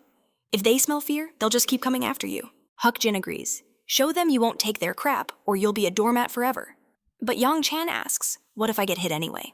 Orangehead just shrugs and says, they're gonna hit you whether you look scared or not. But won't they hit me harder? Young-chan presses. Orangehead admits they might, but adds that being seen as a total pushover is a far worse fate than taking a punch. Huge-jin also throws in his own 2 cents, saying he's seen it work every time because nobody wants the hassle of a real fight. Bullies always target the quiet kids who won't ever fight back. A silent realization dawns on Young-chan. He was a target because he never fought back. While this heavy conversation unfolds, our hero is completely absorbed in his heavenly meal. The scene flashes back to a harsher time, a time of bland curry and stale bread, a far cry from this feast. Back then, that was a meal he had to fight for. Because in that world, the strong devoured the weak and their food. One day, an arrogant punk dared to demand his meal, but our boy Jin wasn't about to back down. The clash was brutal. And Jin left a chilling masterpiece of destruction in his wake. This memory sparks a revelation. The law of the jungle. The strong preying on the weak. It was the same story then and now. And that's when it happens. Young-chan, channeling a newfound courage, declares for all to hear that he despises both of the beta bullies. The bullies literally choke on their food, stunned into silence. Young-chan presses on his voice, filled with conviction, naming their crimes against the class, himself included. Orangehead, genuinely bewildered, asks when they ever did such a thing. From his perspective, it was all just harmless fun, nothing more. His blonde friend chimes in, defending them. They never threw a punch or forced anyone to be their errand boy. Compared to monsters like Gizu Kim, they were practically angels. But Young-chan stands his ground, delivering a powerful truth, their so-called jokes and roughhousing were nothing but violence to their victims. The beta bullies are floored, their entire worldview completely shaken by this new perspective. Young-chan continues his words, hitting them hard. Violence is violence, no matter how big or small. What he truly resented was their casual cruelty, their complete lack of remorse. With his piece said, he twists the knife. They told him to stand up for himself, didn't they? So he did exactly that, holding nothing back. Young-chan's verbal assault leaves them reeling. The blonde one, utterly defeated, admits no one has ever confronted him like this before. He never imagined his actions could be seen as so malicious. He honestly thought it was all in good fun. The other bully agrees, confessing their twisted logic, as long as they weren't the worst. It had to be okay, right? Young-chan, though still trembling, admits his own confusion, surprised by how decent they seemed when he actually hung out with them. That's how he figured it out. They were so clueless, they didn't even recognize their own behavior as bullying. A wave of guilt crashes over Orangehead, who offers a swift apology. The blonde follows suit, admitting they don't know how to make things right, but a sincere sorry is a start. And what of our hero through all this? He's still fighting his own epic battle, with his lunch. He attempts to unwrap a rice ball, but tragedy strikes. It tumbles to the ground, a culinary catastrophe. His friends can only stare in disbelief. And then erupt when he actually tries to eat it off the floor. The scene shifts to the corporate heart of the city, the mighty SW Corporation. And there she is, the woman claiming to be Yona's cousin, sitting at her desk like a queen on her throne. Suddenly, the doors burst open. Yona storms in rage, blazing in her eyes, and screams a name. Gia. The sassy woman looks up, a sly, knowing smirk on her face. But before a single word can escape her lips, Yona cuts her off, her voice like ice, demanding to know if she's been near Jin. Gia, ever the manipulator, reminds Yona that she was the one who started digging into his past first. Yona admits it with frustration. Yes, she investigated him, but she gave him her word she would stop. And now she orders Gia to back off and leave our boy alone. Gia just raises a perfectly sculpted eyebrow, reminding her of the brutal reality of the world they inhabit. A world where kidnappings happen. They can't afford any risks, and our boy's mysterious background is a massive one. Yona fiercely defends him, insisting Jin had nothing to do with any recent incidents. But Gia cuts her down instantly. Playing the hero once doesn't make him trustworthy. Gia's manager chimes in, his tone grim, pointing out that Jin's very existence is a problem for the Academy's reputation. An elite school backed by SW Corporation cannot have a student with fabricated records. They declare that this issue will not be swept under the rug. Yona can only grit her teeth in fury, while Gia watches on a triumphant smirk playing on her lips. She teases that some good news is on the way. Where Yona demands to know what she means. The manager explains Jin's files were locked down tight, so they had to pull strings and call in favors from the higher-ups in their network. Gia locks eyes with Yona, a challenging glint in her stare, asking if she isn't the least bit curious about Jin's true identity. But Yona's loyalty is unshakable. She doesn't care. She declares that he saved her life, and that is more than enough. Just then, the phone rings, shattering the tension. Gia's smirk widens into a grin. Perfect timing, she purrs. Let's hear the results together. She answers the call, and a voice on the other end announces they have the information model. As Yona waits on edge, her guardian clings to the hope that this call will finally reveal Jin's identity. But the voice on the other end is cold. The higher-ups have given their final word. SW Corporation is to halt all inquiries into Jin's background. The declaration hits like a physical blow. The guardian's face drains of all color, and the surrounding guards are frozen in disbelief. Her frustration explodes into rage. She screams into the phone, demanding to know how they could just let this go, but the caller's tone is a reminder of the deep ties between SW Corporation and the government. They've made their decision. This entire incident will be buried. The official story, Jin, a tragic victim of a plane crash separated from his family, is just a young man who has finally come home. The underlying message is crystal clear. It would be best for everyone to let him live in peace. The following day at school, Yona's arrival with her escort turns every head in the hallway. Even our hero's friends are captivated, curious to see her after so long. Suddenly, Yona's gaze locks onto them so intense, it makes Yang-chan flinch. She strides toward him with purpose and asks a single question. Isn't Jin in school today? Yang-chan looks around bewildered. He was right here. But Jae-hong clarifies. He just got summoned to the office a few minutes ago. As Yona and her escort Soju settle down, Soju drops a bombshell. The chairman is here, at the school. Yona is shocked. Her grandfather is on campus. Why didn't he tell her? Could it be that Jin went to the office to meet him? And in that very office, we finally meet the legendary old man himself. He is absolutely beaming, thrilled to finally meet the boy in the flesh, especially after Jin ignored a previous summons. The chairman came personally to thank him for saving Yona. But Jin is cool as ever. No thanks are needed. Oh, he was only there to rescue his sister. Yeona just happened to be caught in the crossfire. The old man acknowledges this with a nod. Still, he insists on expressing his gratitude for saving his granddaughter and apologizing for endangering Jin's sister. Our hero cuts through the formality. Don't worry about it, he says. Yona already apologized. A tense silence hangs in the air. Jin, seeing the conversation as overturns to head back to class. That's when the chairman's voice stops him cold. Will you become Yeona's bodyguard? Jin's refusal is immediate and sharp. That's not something a normal teenager can handle. The old man's eyes glint with wisdom. A normal teenager also can't take down a unit of former Special Forces operatives. Jin counters, Yeona already has a security team guarding her 24/7. The chairman agrees. But a security team can't follow her into the classroom. And besides, she could never live a normal life with a squad of men trailing her every step. He explains that Shioku was previously in charge of her protection. But the recent disaster proved he wasn't up to the task. Now he's offering the job to Jin. Once again, Jin starts to walk away. I can't help you. The old man lets the silence stretch before dropping his true purpose.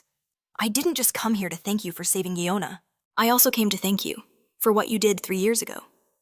The moment Jin hears those words, he freezes, whipping back around to face the old man. The chairman's voice is heavy with unshed tears. I've wanted to find you for so long, because of your efforts. I got to see my son one last time before he passed away. Jin clearly remembers the mission, but his face remains a mask of indifference. It was just another job. No, the old man insists. It was a dangerous mission that no one else would touch. Because you succeeded, I had that final moment. My son, he spoke of you often.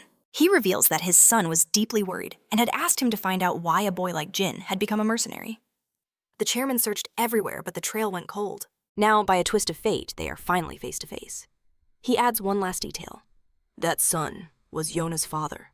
Jin's mind flashes back to the past, to the man he rescued, who mentioned having a daughter around his age. Still, Jin's answer is firm.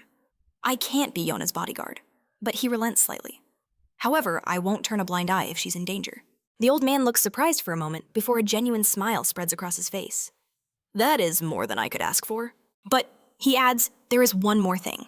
He wants to hear Jin's professional assessment of the SW security team. Jin raises an eyebrow. The chairman explains that their security division has a long and proud tradition. Perhaps too proud for their own good. They genuinely believe they could have handled Yona's kidnapping themselves, even without Jin's intervention. However, as SW Corporation continues to expand, the threats against them are evolving, but their security division is not. The chairman wants Jin's honest evaluation of their skills, and of course it's a paid job. Jin sighs, an exhausted look on his face. This is all becoming such a massive pain. He returns to the classroom a world away from his thoughts. Yona's cheerful greeting meets a wall of ice as he walks past her without a word, taking his seat just as class begins. But Jin's mind isn't on the lesson. The old man's words echo in his head a haunting refrain. And then the chilling truth clicks into place. The chairman spoke of seeing his son before he died, which means Yona's father is gone. The memory floods back a scene from his dark mercenary days. He was just a boy surrounded by hardened men at a makeshift camp. As he chewed on a tasteless ration bar, a warm voice cut through the noise, asking how a kid like him ended up in a place like this. It was Yona's father. His eyes widened slightly when he saw Jin's face, clearly remarking on just how young he truly was. Jin instinctively hid his face and turned to leave, but the man held out a plate piled high with real warm food. He urged Jin to throw away that junk and eat properly, insisting that at his age, a good meal was everything. Meanwhile, the other mercs swapped stories about their wealthy new client who was building roads, a school, and a clinic in this war-torn land. Through it all, Jin remained a silent shadow. Even on guard duty, the man would appear this time offering a chocolate bar. Jin simply looked away. Later that night, another offer of food met another silent rejection. Through pouring rain, the man offered an umbrella and a coat, only to be refused again. Then came the day Jin was packing to leave, and once more the man approached. He said he'd miss having Jin around and told him to visit if he ever came back. With a soft smile, the man tossed Jin a small bag filled with snacks and essential medical supplies. For the first time, Jin broke his silence, his voice raw as he asked, "Why are you doing all this?" The question stunned the man, especially hearing Jin speak perfect Korean. He admitted he'd tried other languages, but never got a reply. The reason he explained with a sad smile was that he had a daughter around Jin's age. Seeing the boy just made him worry like a father would. The memory then shatters, replaced by the grim reality of a battlefield. Jin stood there with another mercenary by his side. His comrade delivered the cold, hard news. The town they'd been guarding had been overrun by a resistance group. They had waited like vultures for the construction to finish, then seized everything. Most of the people at the site had been slaughtered. The harsh ring of the school bell yanks Jin from his haunted past. Yona is at his desk, asking if he has a moment. Soon after, they're in the lounge, where Sioku is bowing low, offering a sincere personal apology. Jin simply tells him to raise his head, saying he understands exactly why he did what he did. Yona cuts in, expecting Jin to refuse, and explains that her grandpa sent her with an invitation. To her absolute shock, Jin agrees instantly. For the first time ever, there was no argument, no hesitation. Elsewhere, Ji seethes with frustration, her jaw clenched tight. She's furious the higher-ups are still hiding Jin's identity. Just then, her manager announces the arrival of that very student, leaving Ji utterly speechless. Inside the SW Corporation's men's locker room, Jin gets dressed in the official company uniform. Seoju can't help but ask the obvious question. How in the world did he land a job here? Another flashback, Jin poring over the personnel files of SW Corporation's security team. The chairman had given him a directive to spend a few days with the team, observe them, and give his professional opinion. All the arrangements had been made. For someone with his background, analyzing their program would be child's play. Back in the present, Jin gives Seoju a simple cover story, claiming he just wanted to experience life on a security team. Seoju wonders aloud if that means Jin wants to be a bodyguard, but Jin deflects, asking why Seoju isn't in training. He explains that today's session is for Team 2. He's a member of Team 3. He adds that Team 3's sole duty is to protect Yona, while Team 2 handles Mizga and her parents. The scene shifts to a massive training hall, where the security personnel are assembled on the floor. An instructor formally introduces Jin, explaining that by special permission from the chairman, he'll be joining their program for a few days to learn about the field. Immediately, a hand shoots up. A guard asks if this is the guy who handled the kidnapping incident with Seokchu. The instructor confirms it. Jin's reputation had already arrived. Jin gives a brief, polite introduction. But as the grueling training begins, a familiar figure watches from a balcony above. It's Yona, her eyes fixed on him. Seoku is by her side, revealing that Jin claims he's here to experience what it's like to be a bodyguard. Or at least that's the official story he's telling. Down below, the team explodes into action, their intense training already underway. As Yona's gaze follows our hero, her eyes catch another figure in the hall. It's Ji with her imposing guard in tow. Yona can't help but wonder what she's doing here. Meanwhile, Jin storms through the training hall, matching the elite soldiers stride for stride. The drill sergeant glances back impressed. Jin isn't just keeping up, he's barely breathing hard. So the senior cranks up the heat, pushing the pace to a grueling sprint. Lap after punishing lap, the seasoned soldiers begin to falter, gasping for air. Even their leader is on the verge of collapse. But Jin, he looks like he just went for a light jog, taking calm, steady breaths. The sergeant can't believe it. They've covered enough ground to knock out a professional marathon runner. Yet, this kid never broke pace, looking like he could easily go for another 20 laps. As they transition to other brutal exercises, Jin dominates them all. Watching from the sidelines, Yona is completely mesmerized by Jin's sheer athletic prowess. He makes the elite soldiers look like amateurs. But Ji just scoffs, sneering that it's only basic training, and yet Team 2 is getting humiliated by a high schooler. As our hero stands tall amidst the exhausted soldiers, the sergeant's mind is racing. Where on earth did this monster come from? Has he received special training? His skills are far too polished, too perfect. Suddenly, the sergeant spots Ji watching them. His face drains of all color when his eyes meet her bodyguard's cold, hard stare. He knows he's dead. Jir and her guard are going to tear him apart for letting his team get outshined by a teenager. Just then, a junior soldier steps forward. He's heard the rumors that this kid was the hero who saved Miss Yona. He wants to see that power for himself. The sergeant explodes in anger. Is he seriously challenging a high school student to a fight? He screams at his subordinate, calling him a fool. But his jaw drops when Jin himself speaks up calmly, accepting the challenge without a second thought. Utterly speechless, the sergeant just scratches his head, defeated, and reluctantly gives the green light. He barks an order to the others. Get the kid some protective gear. Moments later, Jin is geared up and ready. Across from him, the challenger dons his own armor, a smirk on his face. Yona watches with a worried heart. Seoju admits the soldiers are no joke. Even Jia finds the situation amusing, musing how funny it would be if the kid actually won. She admits she's heard tales of his combat prowess. But her bodyguard scoffs. His men are true elites trained in countless combat arts long before joining SW. This kid stands no chance. The sergeant steps in, reminding them both that this is just a light spar. He warns his junior not to get carried away. The soldier just nods, a cocky grin on his face. With a signal from the sergeant, the challenger takes his stance. He sneers at Jin. I'm not like those chumps you're used to. You better watch out. Jin's expression doesn't change one bit. He calmly settles into his own stance. The moment the senior shouts, "Begin," the soldier explodes forward with blinding speed, launching a powerful hook straight for Jin's head. But our hero just takes a simple step back. The soldier attacks again, putting all his strength into it, and again Jin evades with almost lazy grace. Yona grows frantic. He's not holding back at all. This is supposed to be a spar. But the assault is relentless, a storm of fists flying from every angle. Yet not a single blow connects. Jin dodges each one as if he can see the future. Then, in a flash, Jin's leg shoots out, sweeping the soldier's feet from under him and breaking his stance. The opening. Jin closes the distance, his fist clenched tight. He unleashes a devastating punch, but the soldier just barely manages to get his guard up. The soldier smirks, mocking the predictable attack. He winds up for a counterpunch of his own. But Jin is faster. He parries the blow with ease, and in the same fluid motion, slams a brutal counterstrike right into the bastard's exposed face. The sheer precision leaves Yona speechless. Even her guard is stunned, noting how Jin struck the exact moment his opponent's guard was down. As the soldier reels from the impact, Jin grabs him by the head, showing no mercy, and delivers a vicious knee strike square to the face. Blood erupts as the soldier's body goes limp, crumpling to the floor. Ji's arrogant smirk vanishes, replaced by pure, unfiltered shock. Jin stands over his fallen opponent, the undisputed victor. The challenger lies unconscious, completely defeated. He calmly removes his headgear, revealing a room full of soldiers frozen in disbelief. The senior's eyes are wide with shock. Sukju mutters that they were told to go easy, but this was a massacre. GA speaks up again, questioning if this kid is really the 19-year-old they claimed he was. Meanwhile, her bodyguard is radiating pure fury. Team 2 reports directly to him. And watching one of his elite men get dismantled by a teenager is an unforgivable humiliation. The other soldiers rush in to drag their fallen comrade away. But all eyes remain locked on Jin, the center of the storm. The senior has no more doubts. This kid really did save Yona. At the same time, Ji's bodyguard shoots a death glare at his remaining men. A wave of panic washes over them. The sergeant is sweating bullets, knowing that he's in for a world of pain. Inspired, another soldier, Bayum Sok Choi, raises his hand, eager to challenge Jin himself. The senior warns him, remembering the humiliation of losing to a kid once already. He's not keen on a repeat performance. But Bayum Sik is overflowing with confidence, declaring he's itching for a fight after witnessing Jin's incredible skills. The senior protests they can't just keep throwing themselves at him, but Jin coolly states he's perfectly fine, and not even a little winded. He adds that he's barely moved enough to get tired. A chill runs down their spines.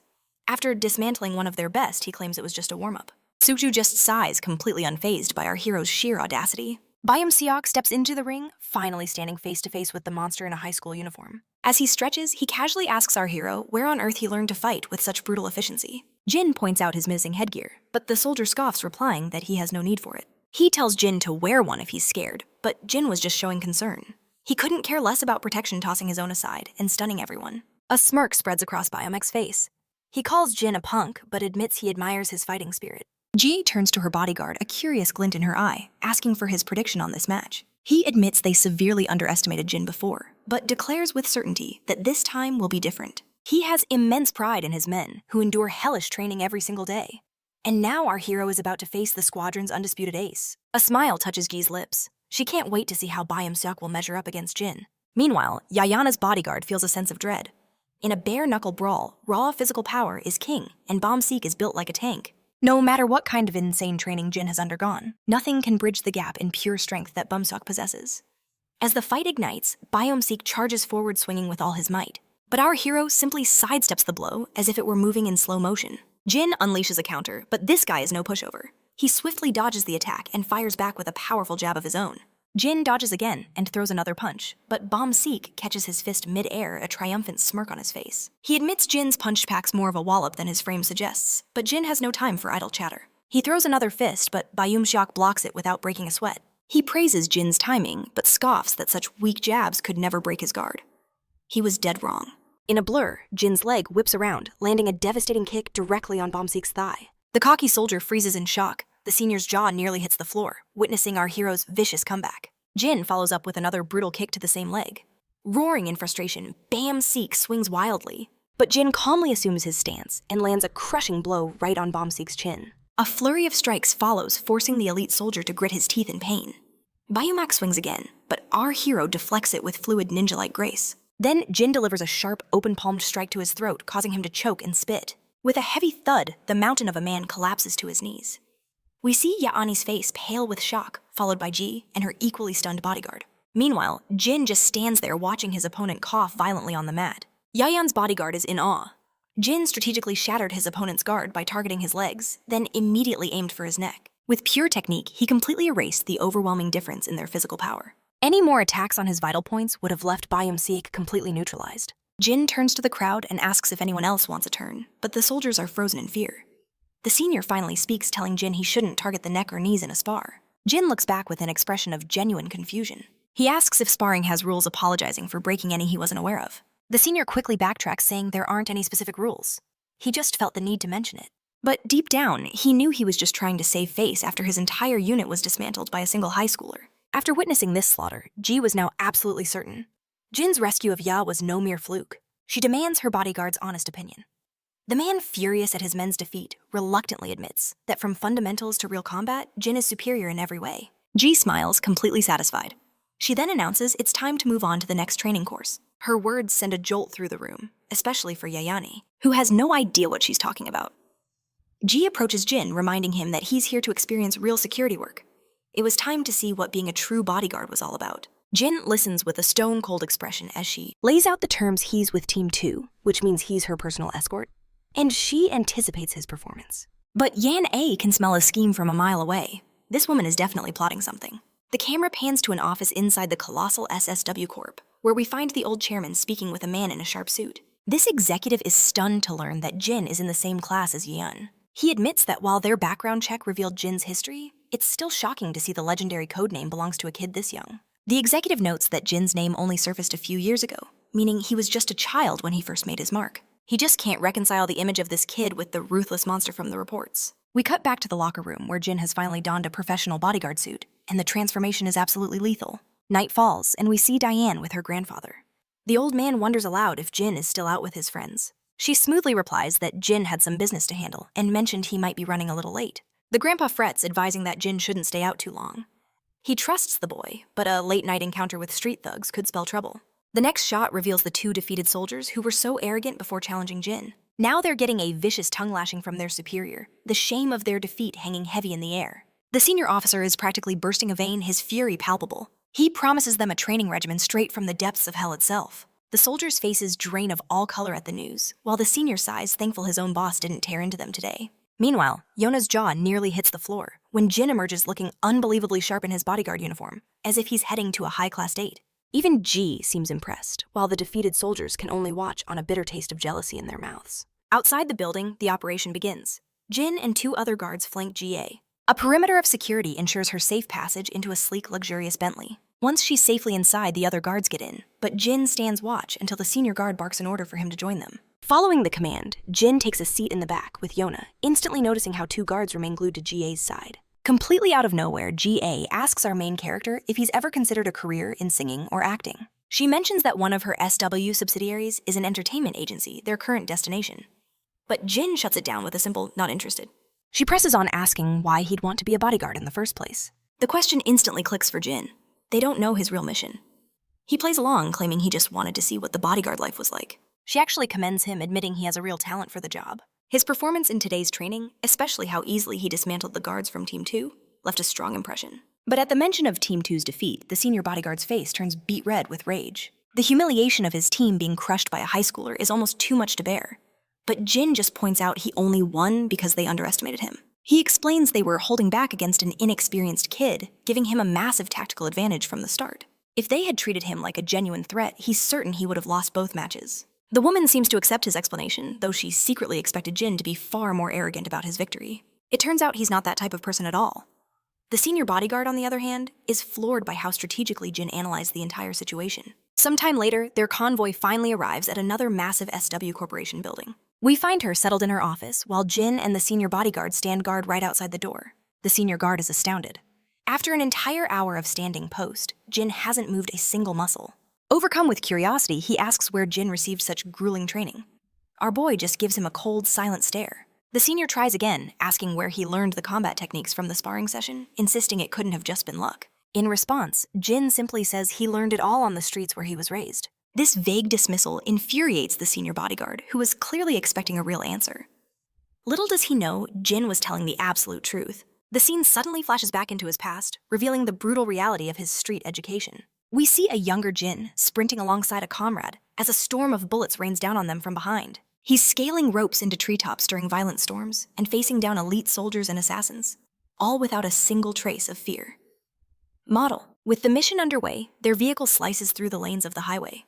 Gia breaks the silence, asking if he's holding up after such a long day. He calmly replies, "He's fine," a response she finds strange for someone on their very first field assignment. Yet he confirms it again, without a hint of hesitation. This truly is his first time.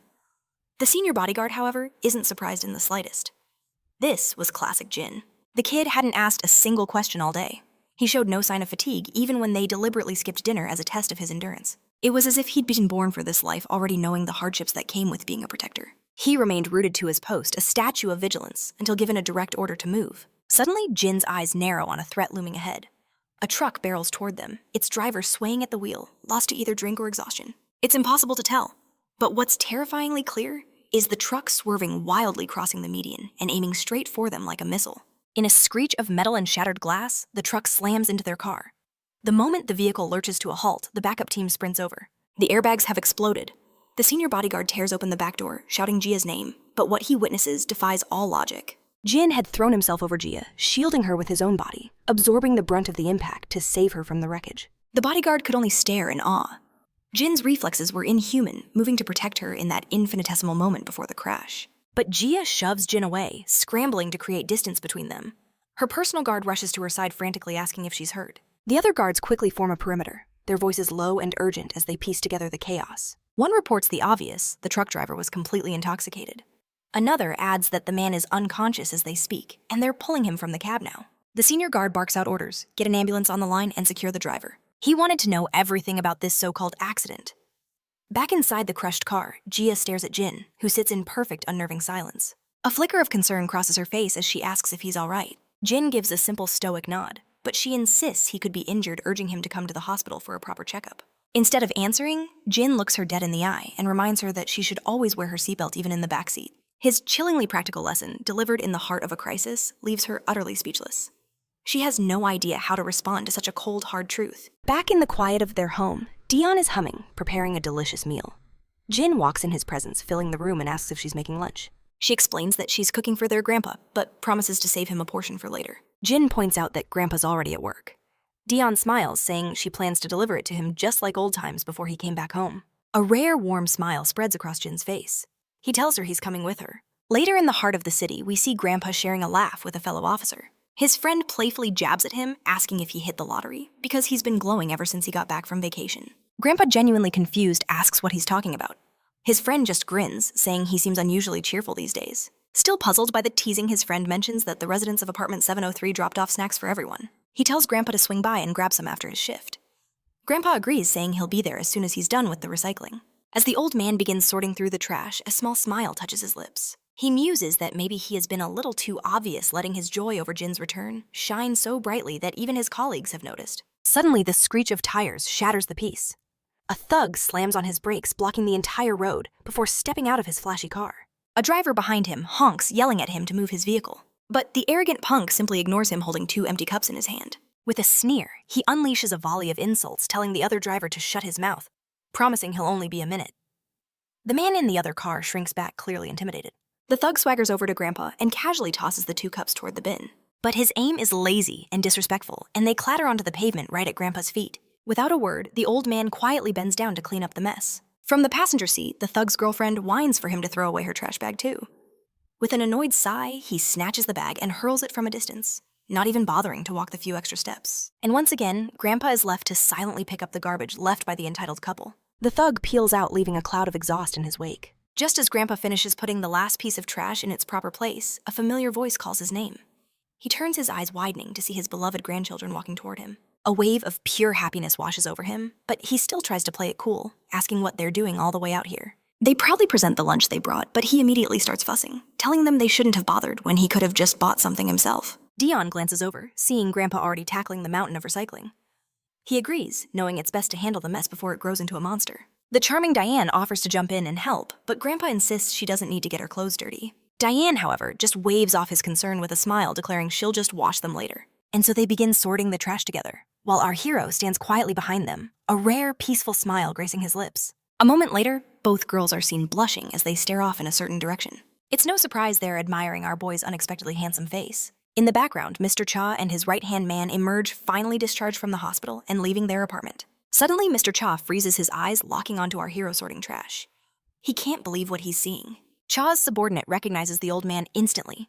He's the grandfather they met when they first went looking for the kid. Hearing this, the pieces snap together for Cha. That must mean the girl is our hero's sister. Seeing our hero's warm expression is a complete shock. So the monster actually knows how to smile. For the first time, he really does look like a normal teenager. The subordinate suggests they go say hello, but Cha immediately shuts it down, saying guys like them only ruin precious moments like that. Instead, he decides it's time for a meal. The scene shifts to the happy family enjoying their lunch in the park, their cheerful chatter filling the air. Once they've finished, Dan waves a final goodbye as they all head their separate ways. As dusk falls, the old grandpa finishes his duties and walks home with a content smile. But then he spots a familiar Corvette, the same one from that thug who came to dump trash earlier. The old man calmly approaches the punk, reminding him that he's parked in a restricted area, creating a hazard for the local children. So he suggests using the parking lot.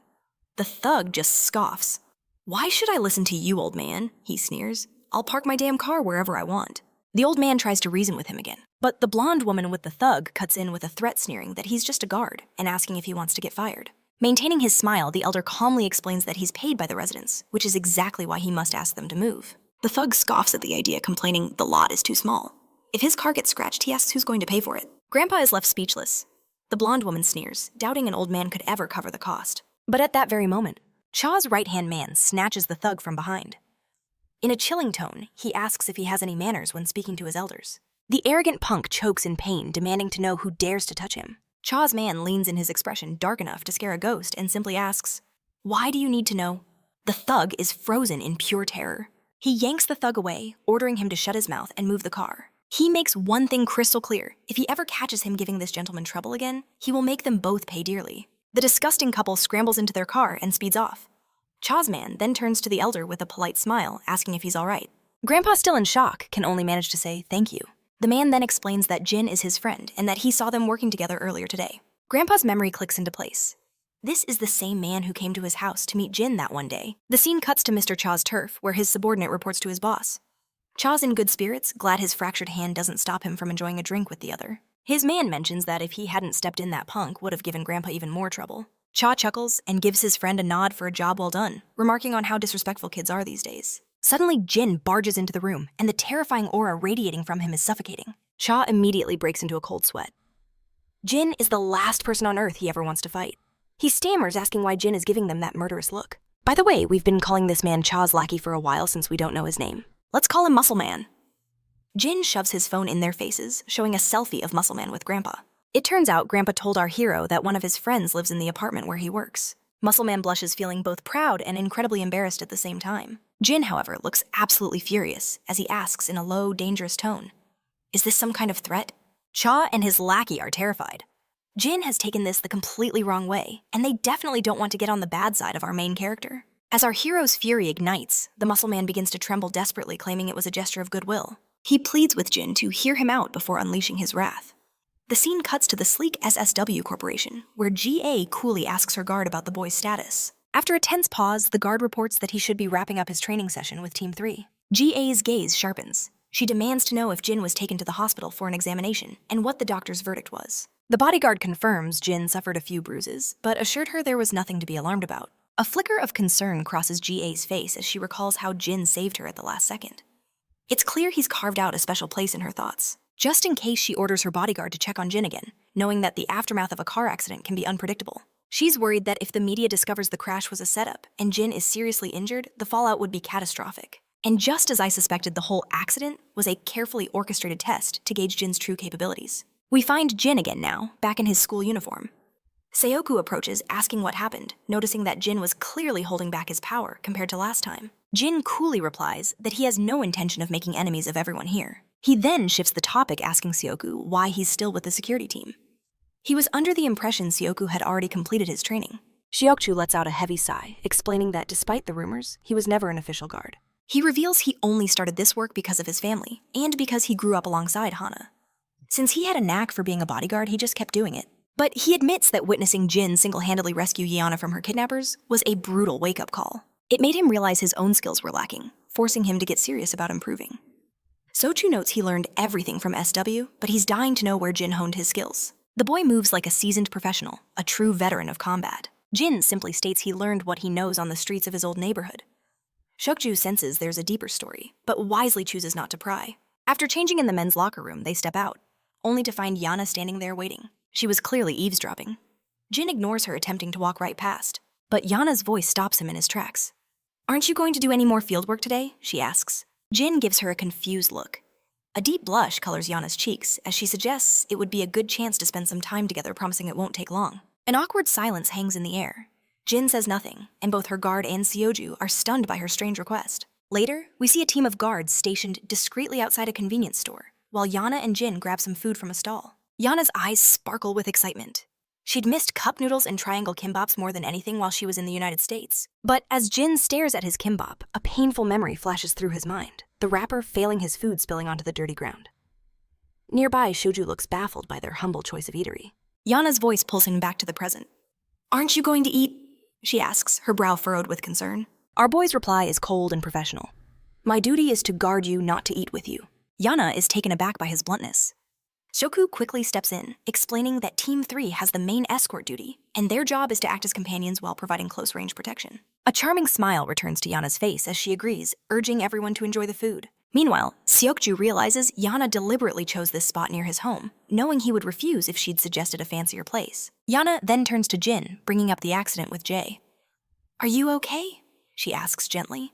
"I'm fine," Jin replies, his gaze fixed on the triangle kimbap still sealed in its plastic. Yana presses on, asking if Jay gave him a hard time. She mentions that Jay has a reputation for being incredibly harsh and demanding. Jin's response is clipped, "Everything went smoothly." But Yana knows better. That doesn't sound like the Jay she knows at all. She remarks that Jay's smile only ever appears when she's putting someone down. As they talk, Jin observes Yana's bright and kind personality and finds himself pulled into the depths of his past once more. He sees her father battered and exhausted. He sees himself panting, a gun gripped tightly in his hand as he scans the darkness for more enemies. The man tells him to run, to leave him behind, insisting that one of them has to survive. "I don't have much time left anyway," her father gasps. "Even if you save me now, I won't live much longer." He tells Jin not to feel guilty for abandoning him. He was just grateful that Jin stayed by his side when everyone else had fled. The father's one crushing regret was not being able to see his daughter's face one last time. "Then get up," Jin commands, his voice firm. "Stop talking nonsense. You're still alive, so get on your feet and go see your daughter." At those words, a light ignites in the dying man's eyes. a single defiant spark of hope in a world consumed by despair. The story continues from that very moment. As the memory fades, Jin's gaze falls upon Yana. "Can we talk?" he asks, his voice low. "Alone." The girl's eyes widened at his words. "Just the two of us," she repeated, her voice laced with surprise. Jin's nod was all the confirmation she needed, and Shoku, ever perceptive, declared he'd give them some privacy. The moment Shoku was gone, Yana's walls went back up. "What's this all about?" she demanded. "Why this sudden need to talk alone?" In the heavy silence, Jin uttered a single name that would change everything: Ingakin. The name struck her like a bolt of lightning. Ingakin, her father's name. Her confusion deepened. Why would Jin bring him up now? Cutting through her thoughts, Jin asked a question that dug into her past. "Tell me, what was your father like?" Yana stared at him, puzzled, trying to figure out what game he was playing. With a long, weary sigh, she began to explain. Her father was a shadow in her life, a man consumed by his work overseas. There was no closeness between them. They were practically strangers. Then she revealed his health failed. The doctors told him his time was running out. But even with a death sentence hanging over his head, he kept working, eventually collapsing in a foreign land. To this day, she couldn't comprehend it. How could someone choose their job over their own family in their final moments? She had been on a plane rushing to his side since he was too weak to fly home. But he was gone before she ever landed. Her voice grew colder as she explained the brutal truth. Her father worked himself into an early grave, denying his only daughter one final goodbye. And if she was being truly honest, a part of her would always resent him for that selfish choice. She still had no idea why Jin was asking all this, but she admitted that if he hadn't saved her from those kidnappers, these words would have remained buried forever. In that instant, Jin's mind was thrown back in time, to a dusty construction site and the voice of her father. "I'm doing this," the man's memory whispered, "because I want to help. As a father myself," he confessed, "I had to do something for these kids. It was the only way I could ever face my own daughter again." Regret had laced his every word. He knew he hadn't been a good father. If only he'd realized sooner, he would have spent every last second with her. To him, family was the most precious thing in the world. Snapping back to the present, Jin looked Yona in the eye and delivered the soul-shattering truth. "The reason he worked until the very end was you." The statement rocked her to her core. What on earth are you talking about?" she stammered, completely bewildered. Jin's voice was low and solemn. "I am here to deliver the final request of my client." He then revealed the dying words her father had entrusted to him. "He wanted to tell you. He wanted to see you one last time before he died, and he's sorry he couldn't make that happen." The scene flashed back again, her father looking at Jin with desperate eyes. "This is an official job," he had insisted. "You must carry it out no matter what happens to me." His next words were a heavy burden. "Whether I live or die, you will be the one to deliver this message to her." Hearing this, Yona was utterly stunned. Jin had actually met her father before he passed. After dropping that devastating bombshell, Jin simply slung his bag over his shoulder and began to walk away, leaving Yona frozen in place. As his figure retreated, the tears she'd held back for so long began to fall. Could it be true? Did her father really say those words? But it wasn't just Yona who was shaken. A profound realization was dawning on Jin, a piece of the puzzle he had never understood until this very moment. He was finally beginning to see the true meaning behind that final, desperate request. All those times her father offered him help or money, it wasn't about clearing his own conscience. It was a father's instinct to protect. That final mission wasn't just about delivering a message. It was an excuse, a way to get Jin off the battlefield and save him from the hell of war. The scene shifts to Jin's apartment. The doorbell rings sharply. Jin opens it to find a familiar face from his past, his senior officer, Major Kang. A short while later, they're all gathered around the dining table. Jin's grandpa is absolutely thrilled finally meeting the Major in person after so many phone calls. Major Kang apologizes for not visiting sooner. He explains that while he returned to Korea with Jin, he wanted to give the boy time to settle back in with his family first. Grandpa is surprised to hear the Major has been in the country this whole time, admitting he's been anxious to thank him properly. He confesses how shocked he was to learn the full extent of what Major Kang had done for Jin. At first, the old man had assumed Kang was just some employee from the embassy, not the very man who brought his grandson home.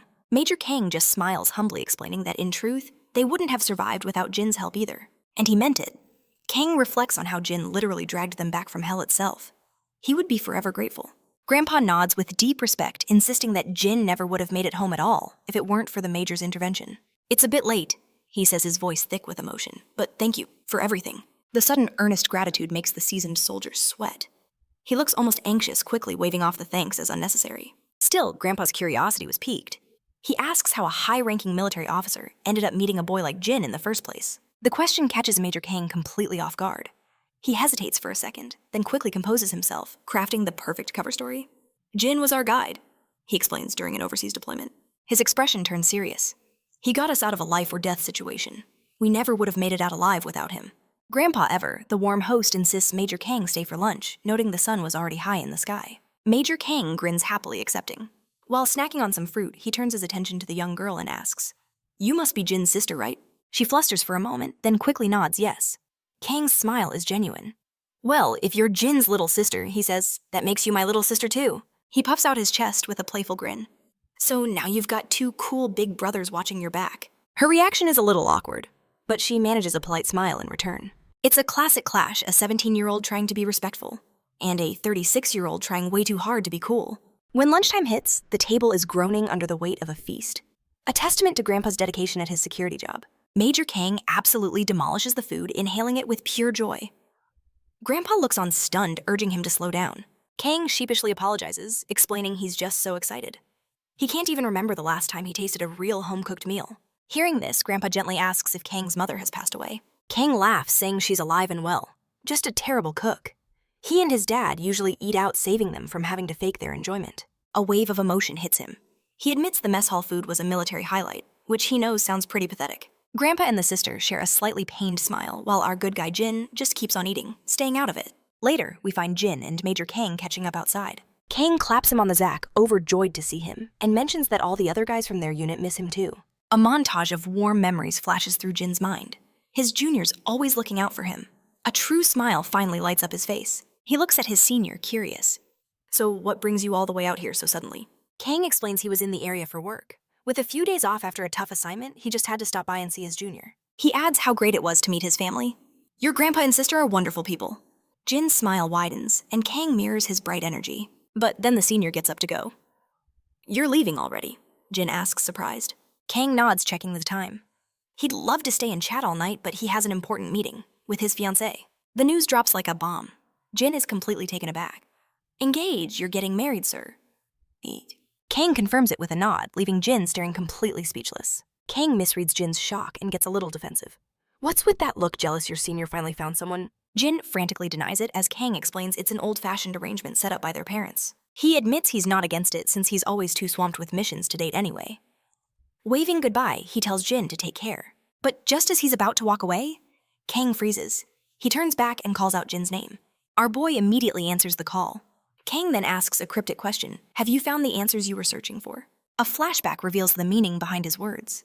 A younger Jin had once asked his senior, "What exactly is a family?" Back then, Kang had no answer. The profound question had left him utterly silent. Returning to the present, Jin gives his reply. He doesn't have the full picture yet, but he's finally starting to understand. Hearing this, a look of relief washes over Kang. He gives his junior a final heartfelt farewell. The scene shifts to the SW Corporation, where a woman named GA apologizes to her visitor for the last-minute meeting, explaining her packed schedule. And in a shocking twist, her visitor is none other than Major Kang. He brushes off her apology, assuring her it's no trouble at all. In fact, he insists he's the one who imposed on her, and he's just grateful she could make the time. As she settles into her chair, she notes his reputation. She's heard Major Kang has been deployed overseas constantly. "You must be incredibly busy," she says. Kang just scratches his head humbly. "It's nothing compared to you. I'm just doing my part." She smiles, telling him not to be so modest. She knows exactly how demanding his schedule truly is. Kang gives a sheepish grin, while her inner thoughts reveal everything. She never dreamed she'd be engaged to a soldier. They never would have met without their parents. She wonders aloud how many times they've actually met. Kang answers without hesitation. Exactly 14 times. She points out the obvious. 14 meetings is far too few for a couple who's been engaged for over a year. Then her expression shifts. "There's something else," she begins. "I have a favor to ask of you." The major immediately straightens up his demeanor, turning serious. "Name it. Anything you need." That's when she slides a file across the desk, showing the profile of our boy. "It's about him," she says coolly. "I need you to look into his records." Of course, the plot thickens. Kang already knew the truth about Jin, every last detail, but he chose to remain silent. She explained the boy was Yona's classmate, and that they'd discovered his records were a complete fabrication. She had been trying to dig deeper herself, but the authorities blocked her at every turn, so she decided to entrust the matter to Kang. Kang, however, offered a swift apology, cutting straight to the point he could not help her with this. Her eyes widened in disbelief as a moment of silence stretched between them. Then, with a hint of irritation, she turned away, telling him there was no need for theatrics if he simply didn't want to help. The poor man trembled, a wave of anxiety washing over him. The last thing he ever wanted was to see her upset. A few days later, everything changed. Jin's world froze with a single phone call. Major Kang and his unit had vanished during a mission. The scene flashes to the Major and his soldiers moving cautiously through enemy territory, weapons raised. But they weren't alone. Lurking in the shadows of the forest, the enemy lay in wait. A report crackled through their comms. Kang's team had been successfully herded right into the kill zone. Their leader's lips curled into a vicious grin, relishing the hunt that was about to begin. Back with Jin, his voice was tight as he asked the caller if Major Kang was in danger. The answer was a heavy blow. Yes, he was in grave danger. The man on the other end of the line was none other than Yonada's grandfather, the director of SW Corporation. According to their intelligence sources, the Major's unit was ambushed by an overwhelming armed force during their mission. They were now on the run, being hunted down and forced into a desperate battle for survival. In response, the military was scrambling to prepare a high-stakes extraction mission for Major Kang's troops. The director's voice was somber. He was sharing this classified intel for one reason: he knew of the deep bond between Jin and the Major. Jin's mind raced, connecting the dots. For the director to make this call personally, it meant Kang's chances of survival were terrifyingly slim. The old man's weary sigh confirmed his fears, admitting he called to give Jin a chance to brace for the worst. A heavy silence hung in the air. The caller warned him against doing anything reckless, insisting this was a matter for the military to handle. He reminded Jin that he had a new responsibility now. He had a family. With a heavy heart, our hero agreed and ended the call. Standing there, frozen in place, his mind was flooded with memories of the man who had changed his life. He saw Kang in the infirmary, grinning ear to ear, boasting to the other soldiers that he knew Jin was Korean all along. The other injured men laughed, still finding it hard to believe, and wondered aloud if Jin had truly recovered his lost memories. Another memory surfaced. Jin sitting alone when Major Kang quietly approached, telling him to take his time and not force anything. He then asked gently if Lee Jin-yu was his real name, and Jin confirmed it without hesitation. Then a lighter memory of him and his comrades in the game room, groaning in playful despair. The air was thick with laughter and frustration as they lost one match after another. But one memory stood out crystal clear. Major Kang bursting into the room with pure excitement, announcing that they had found his family. He explained that Jin wasn't alone anymore. He had a grandfather and a little sister waiting for him. Our hero stood there quiet and stunned, but his friends erupted in joyous cheers. They clapped him on the back, so happy he could finally live a normal life again. And now the man who gave him that life was in peril. A wave of sorrow crashed over Jin. He was lost in the storm of his thoughts when Dahyun's voice pulled him back to reality, calling him for dinner before the food got cold. Jin finally emerged from his room, but simply stood there, a silent, imposing figure. His family looked at him, confused by his strange behavior. Snapping out of his trance, Jin quickly took his seat beside his sister. As they began to eat, Grandpa chuckled, sharing how the other guards were jealous that his grandchildren always came to eat with him. Dahyun found that strange, assuming that all kids visited their grandparents. But with a sad smile, the old man shared that wasn't the case at all. No one else's grandkids visited so often. Dahyun's face lit up, and she excitedly promised to visit again soon with lunchboxes. But Jin was a world away from their cheerful conversation. He suddenly called out to his grandpa, who turned, asking what was on his mind. Jin posed a heavy question. How does one repay a debt to someone who once saved them? The old man paused, replying that there was no simple answer. It all depends on the kind of help received, and what kind of help one can offer in return. One thing is certain, he said. The person who helped you likely risked far more and expected nothing for their kindness. He explained that the true worth of such an act can't be measured, and a time will always come when you feel the need to repay that kindness. In the end, even if you cannot repay the debt in full, you must always do everything in your power to try. A faint blush creeps onto the old man's face. He apologizes for rambling, admitting he's never been good with words. But Jin's gaze is steady. He assures his grandfather he understood everything perfectly, and that meeting him has been a true blessing. The unexpected praise catches the old man off guard, but a warm smile breaks through as he thanks his grandson and his words meaning the world to him. In that moment, Dayan feels her brother's eyes turn towards her. Jin's voice is just as sincere as he tells her he's grateful to have a sister like her. Dayan freezes completely speechless. A deep crimson blush floods her cheeks, unused to such open affection. Later in private, Jin makes a call to his director. He states his intention to help Major Kang, requesting his senior to make any necessary arrangements. The director seems hesitant, clearly unwilling to throw our hero into such a dangerous conflict. But with the situation so dire, his hands are tied. The scene cuts back to the unforgiving jungle, where Major Kang is on his last legs, gasping for every breath. He orders the squad to take a short break, sending Sukun to scan the perimeter, while Gio and Suchiol scout the enemy's last known position. A weary soldier finally speaks up. He reports that the entire squad is at its breaking point, and Guang-sik has already lost a dangerous amount of blood. But the Major's voice is like iron. They have to reach the next checkpoint if they hope to be rescued. The soldier asks if that's even possible with their rations nearly gone. Frustration boils over as the Major grits his teeth in silence. The scene shifts to the enemy base, where a soldier reports to his commander that Kang's party is about to break. The boss smirks, impressed they've survived this long. He admits that if Kang wasn't burdened with civilians, his own losses would have been far greater. On top of that, Major Kang is fighting on unfamiliar ground, which gives this one-eyed monster a decisive advantage in this battle. Suddenly, a phantom pain throbs beneath his eye patch. He grits his teeth as an image of our hero flashes through his mind. It's clear now. Jin is the one who took his eye. We cut to a military transport slicing through the clouds, and inside our hero sits ready weapon in hand. He knows this land. This battlefield is familiar territory. This region is called Gryan, one of the many places Jin operated in during his mercenary days. Before takeoff, he received his mission briefing. Major Kang's unit was deployed to extract a group of researchers who were gathering data on the region's minerals. The mission was a success until they were ambushed by an unknown armed force. The assistant also confirmed that the list of equipment our hero requested was prepared. The militaries of both nations have already agreed to secure his passage into the operational zone. Just before he left, the director asked him one final question. Was he absolutely sure about this decision? Jin's answer was instant and unwavering. Back in the present, sirens blare through the plain. They've arrived at the drop point. It's time to begin the mission.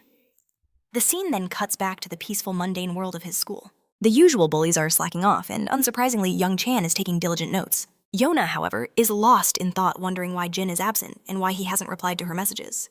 We're pulled back into the jungle. As our hero moves with stealth and purpose, he spots spent bullet casings scattered across the ground. Reading the signs of battle, he realizes Major Kang's squad never made it to the second checkpoint. But the evidence of the firefight tells a different story. He deduces they bypassed it, pushing on towards the third foothold. Elsewhere in the jungle, all hell has broken loose. As a storm of bullets rips through the trees, Major Kang slams a fresh magazine into his rifle. Suddenly, an enemy soldier appears, armed with an RPG. For a split second, Kang's eyes widen in shock. But there's no time to hesitate. He raises his weapon, his aim steady and true. A single shot finds its mark. The round strikes the soldier's head, detonating the RPG on his shoulder in a massive fiery explosion. The blast rips through the enemy line, and Kang's squad unleashes a merciless barrage of covering fire. With the immediate threat finally neutralized, the remaining enemies hesitate then retreat. Kang immediately calls for a status report. A soldier confirms no new casualties, but their ammunition is critically low. They likely won't survive another engagement. Kang's voice is grim as he asks for the distance to the next foothold. The soldier replies about 8 kilometers southwest, with an estimated travel time of 3 hours and 20 minutes. The major's face darkens. Covering that distance on foot through this green hell, slowed down by civilians, and the wounded is a death sentence. His soldier reported the enemy's strange tactics. They'd strike and then vanish, refusing to commit to a full assault. Major Kang clenched his jaw. This wasn't a battle. It was a deliberate war of attrition. They were using their own men as bait, trying to bleed his unit dry with every small exchange. These weren't soldiers fighting a war. They were pawns being moved by a master strategist. What first seemed like chaos slowly revealed a terrifying pattern. A calculated net was closing in. They had been driven from the first foothold, then the second. Now they were being herded like animals to the slaughter. Even worse, the enemy moved as if they knew every rock and tree on this path. The third foothold was their last stand. Their only choice was to hold out for rescue. No matter the cost, Kang swore he would get his men home. Meanwhile, deep within the enemy's command post, a soldier confirmed their prey was right where they predicted. The commander, a man with a chilling eye patch, simply grinned. Everything was proceeding as planned. After all, there was only one path out of this hell. Suddenly, a mercenary stormed into the tent, his face a mask of fury, demanding to know how many more of his brothers had to die for nothing. He questioned why they couldn't just unleash their full might instead of sacrificing men in these pointless hit-and-run attacks. The commander's gaze turned to solid ice. A single deathly glare was all it took to freeze the man's rage in his throat. An oppressive aura filled the room as he explained they weren't hunting amateurs, but an elite special forces unit. A blind charge would have been a massacre, a complete and utter annihilation of their forces. They'd be left with nothing but corpses. And then the pressure vanished. The commander's smile returned colder than ever. He assured the mercenary that from this moment forward, his worries were officially over. At his unspoken signal, a single gunshot echoed. The dissenter crumpled to the floor, his life instantly extinguished. He was right. No more worries for him. Stepping outside, the commander surveyed the other mercenaries who had been rounded up. He finally gave the order to hunt down Major Kang and his squad, but first they were to dispose of this useless trash. A short while later, we find Kang's unit exhaustion carved into their faces. A soldier reported they were halfway there and could make it if they held their pace. But Kang's instincts were screaming. He ordered them to slow down to stay sharp. The enemy knew this terrain like the back of their hand while they were walking blind. And the hunters knew exactly which path their prey was taking. Back with the commander, the man with the eye patch was practically vibrating with excitement. He was savoring the chase, eagerly awaiting that final moment when hope would shatter into absolute despair. He could barely contain himself imagining the look on their faces when they realized they'd been dancing in his palm from the start. Thrilled by the thought, he ordered his men to signal the ambush teams. Their guests would be arriving shortly. Meanwhile, Kang's team pushed through the wilderness and stumbled upon a gruesome tableau of slaughtered mercenaries. Every last one was dead. Kang stared in bewilderment, trying to make sense of the bloody scene. It seems a ghost had been at work. Back at the enemy camp, a soldier ran to his leader with panicked news. Apparently, the Alpha unit lying in wait for the ambush had gone completely dark. The commander's smug expression vanished. "Impossible!" he roared. The soldier confirmed it. They'd tried every channel, but there was only static. Grinding his teeth in fury, he demanded to know the status of the Delta unit. "Are they right behind Alpha?" The soldier replied that Delta was closing in less than 2 kilometers from the target's last known position. The boss yelled for his men to contact Delta, immediately ordering them to capture the target at any cost. But a sudden dark feeling made him snatch the radio himself. Once connected, he commanded Delta to report.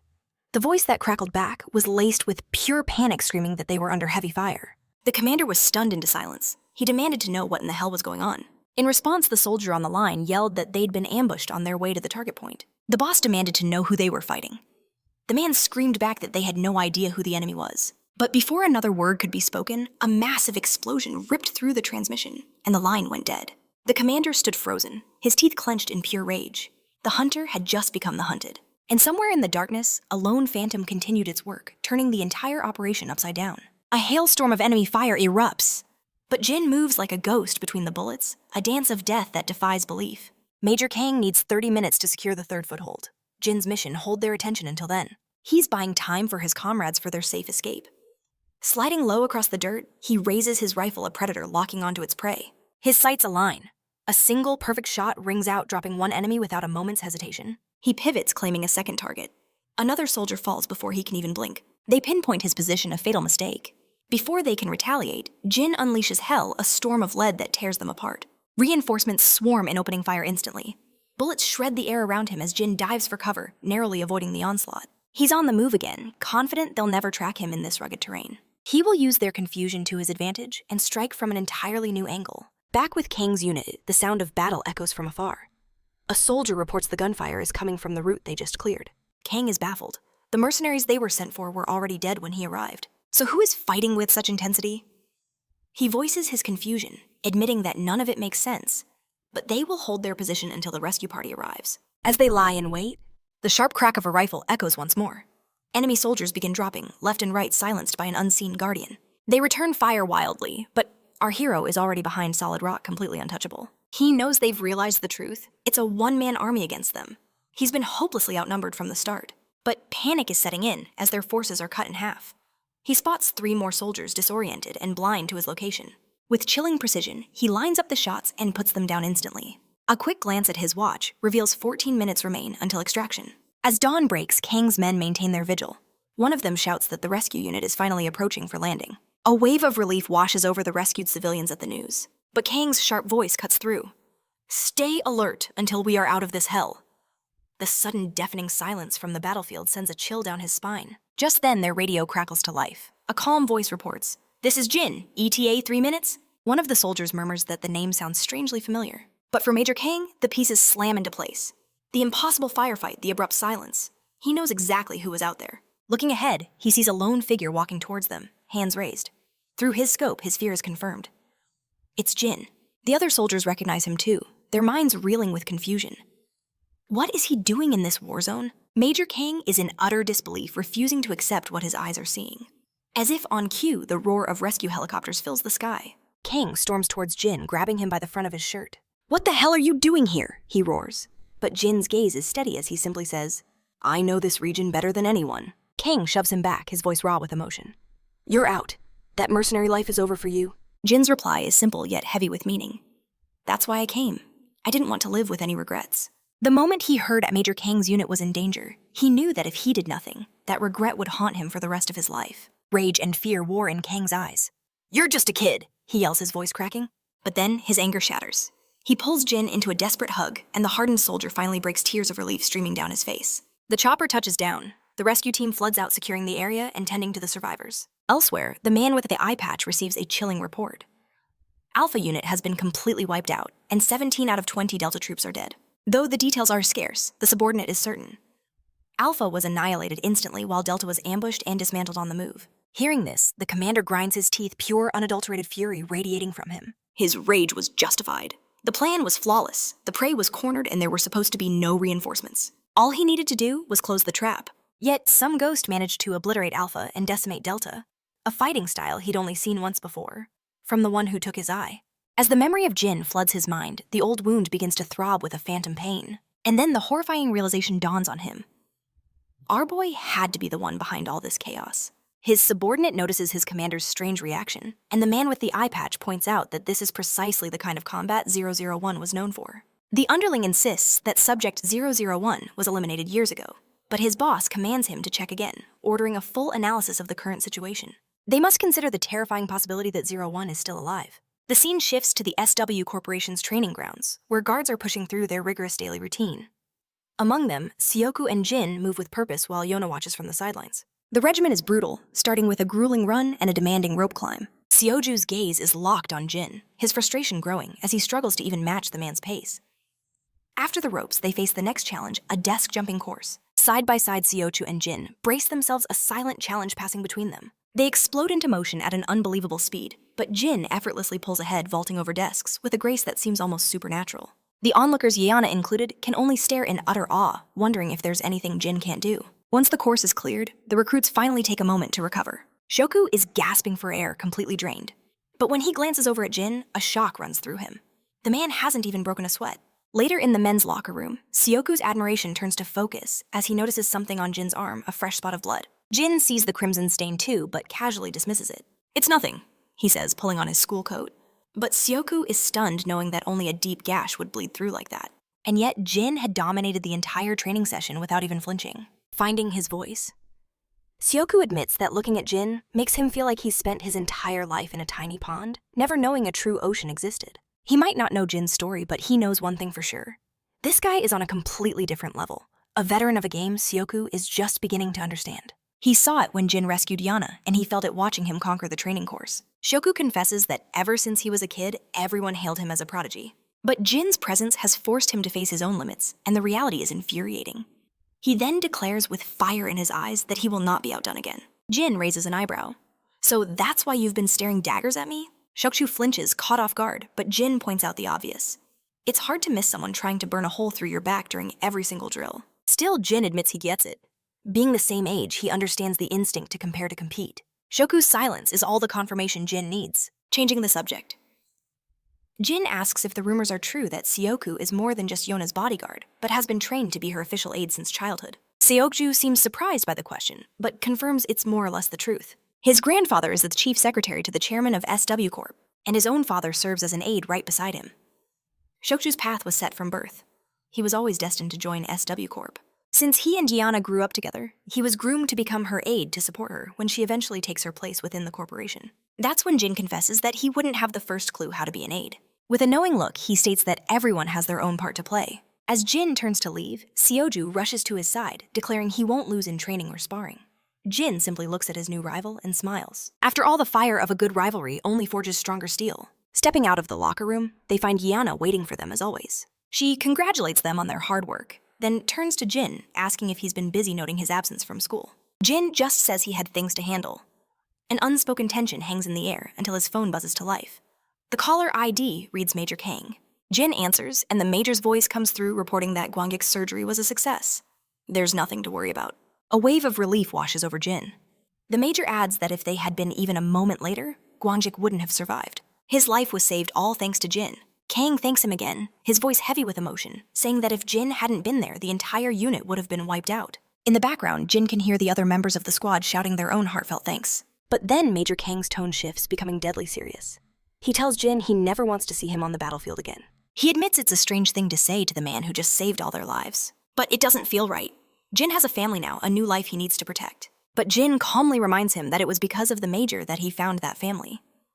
In his heart, he knows stepping onto that battlefield was the right decision. A slow smile spreads across Major Kang's face. He thanks Jin, one last time, for making the choice that mattered. With a final goodbye, Jin ends the call, only to find Yona staring at him, her expression a perfect picture of confusion. She looks completely taken aback, likely because she's never witnessed him with such a warm smile before. Yona anxiously asks if he needs to rush home, but Jin reassures her, explaining his friends are waiting at the game room. Instantly intrigued, Yona declares that she wants to tag along too. Shoku seems hesitant about the idea, but in the end, the group makes their way over. The moment our boy steps inside the scene freezes him in his tracks, while Seokju and Yona stare in utter disbelief. The game room is an absolute disaster zone. Equipment lies shattered across the floor as a staff member frantically cleans up the wreckage of a massive fight. When Seokju questions the manager about what went down, the irritated man begins to explain. He says a group of kids in their school uniforms were just gaming peacefully until a rival school's gang stormed in and a war erupted. The place was left completely trashed, and now they're stuck cleaning up the chaos. It seems our two beta bullies and Yang Chan have landed themselves in some world-class trouble, and Jin has a sinking feeling he knows exactly what happened. We cut to Yang Chan sprinting for his very life. Completely out of breath, he barrels through the streets before diving into the shadows of a dark alley. Hiding around a corner, he's paralyzed by fear as the thugs hunting him down patrol the area. To see how Yang Chan got into this mess, we rewind the clock. The entire gang of thugs swarms the two beta bullies. They put up a desperate struggle, but against these numbers, the fight is hopeless. The orange-haired brawler screams at Yang Chan to run, while the blonde one warns him not to breathe a word of this to Jin. So he abandoned his friends mid-battle and is now trembling imagining the beating they're taking from the entire Go-Tech gang. Suddenly, his phone buzzes to life, scaring him half to death. It's our boy Jin on the other end. Back in the fight, Jae-hyung drops a thug with a single brutal punch, only to be blindsided by another. He instantly counters with a powerful kick to the stomach, sending his attacker flying backward. Meanwhile, Blondie is also holding his own, taking down goons left and right. But after a fierce struggle, the duo is clearly on their last legs. The sheer number of enemies is just too overwhelming.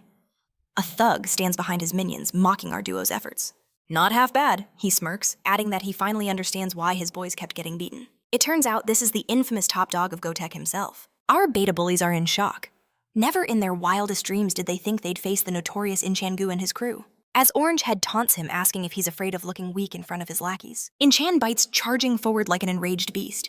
He throws a lightning-fast punch, but Orangehead dodges it with ease. He counters with a devastating blow of his own, but In-chan manages to block it just in time. Orangehead unleashes another furious swing, only making In-chan even more enraged. In-chan-gu throws a wild punch at Jae-hyung, who lands a crushing blow to the thug's face. But it's clear Jae-hyung's strength is fading fast. In that moment of weakness, he's stunned as In-chan grabs his leg in mid-kick. A wicked grin spreads across In-chan's face as he sneers, "You're finished." With that, he lands a devastating punch, turning Jae-hyung's face into a bloody mess. But the monster isn't done. He follows up with a brutal knee to the chest that sends Jae-hyung sliding across the dirty ground. At the same time, Blondie is in deep trouble. Distracted with worry for his friend, he gets blindsided by a skull-crushing blow from behind. Once he hits the floor, the thugs swarm him, stomping on him without mercy. In-chan continues his savage assault on Jae-hyung, his shoes now slick with blood and grime. He shows no signs of stopping, aiming to crush Orangehead's skull with pure malice. Suddenly, another goon rushes in from behind, informing In-chan that someone named Tesu wants the two of them brought in.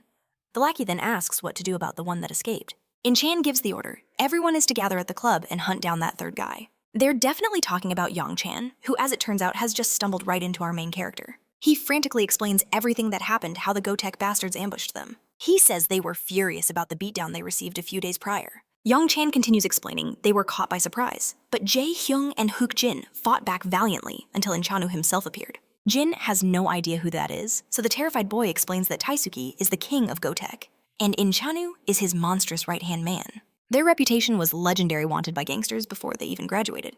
The story spills from his lips, 20 of them lying in an ambush. Jae-hyung and Hook Jin forced him to run, facing the horde alone and making him swear to tell no one. The trembling boy admits it's all his fault because Jae-hyung had protected him when those thugs first appeared. Jin's voice cuts through the noise, cold and sharp. "Where did you last see them?" He quickly points them to an alley by the subway station, their regular route to the game room. Without a word, Jin starts walking. Young Chan cries out, asking how he plans to find them, still convinced that not even Jin could handle 20 opponents alone. The Ghost Yak thugs are a different breed known for their brutality, as most of them are groomed for the gangs. But then memories flash through the scared boy's mind.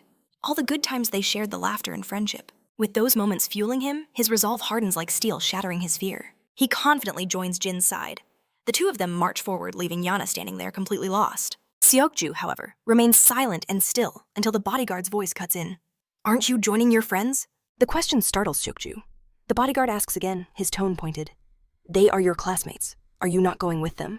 A grin spreads across the bodyguard's face as he tells Seokju to get a grip. He reminds Seokju that no matter how many suits he hangs around at his core, he's still just a high school kid like them. Seokju pauses, a dangerous smirk slowly forming on his face as he makes his choice. He turns to Yeona, promising he'll be back in minutes. The girl is stunned by his sudden shift in demeanor as he walks away. She thinks to herself that she has never witnessed such a fierce look on his face before. Suddenly, Yana declares she's coming along too, but her guard immediately shuts her down. He insists she can't get involved in this trouble, confident that those two can handle things easily. Yona is clearly furious at his interference. She whips her head away, her glare burning with frustration. The poor guard is left sweating bullets. Meanwhile, Yang-chan is still terrified. He knows Jin is a monster in a fight, but he doubts even he can take on 20 men. But his worries evaporate the moment he sees Sikju falling into step beside them. Jin glances over his shoulder, and Sikju simply states, "They're my classmates too." A rare smile appears on Jin's face.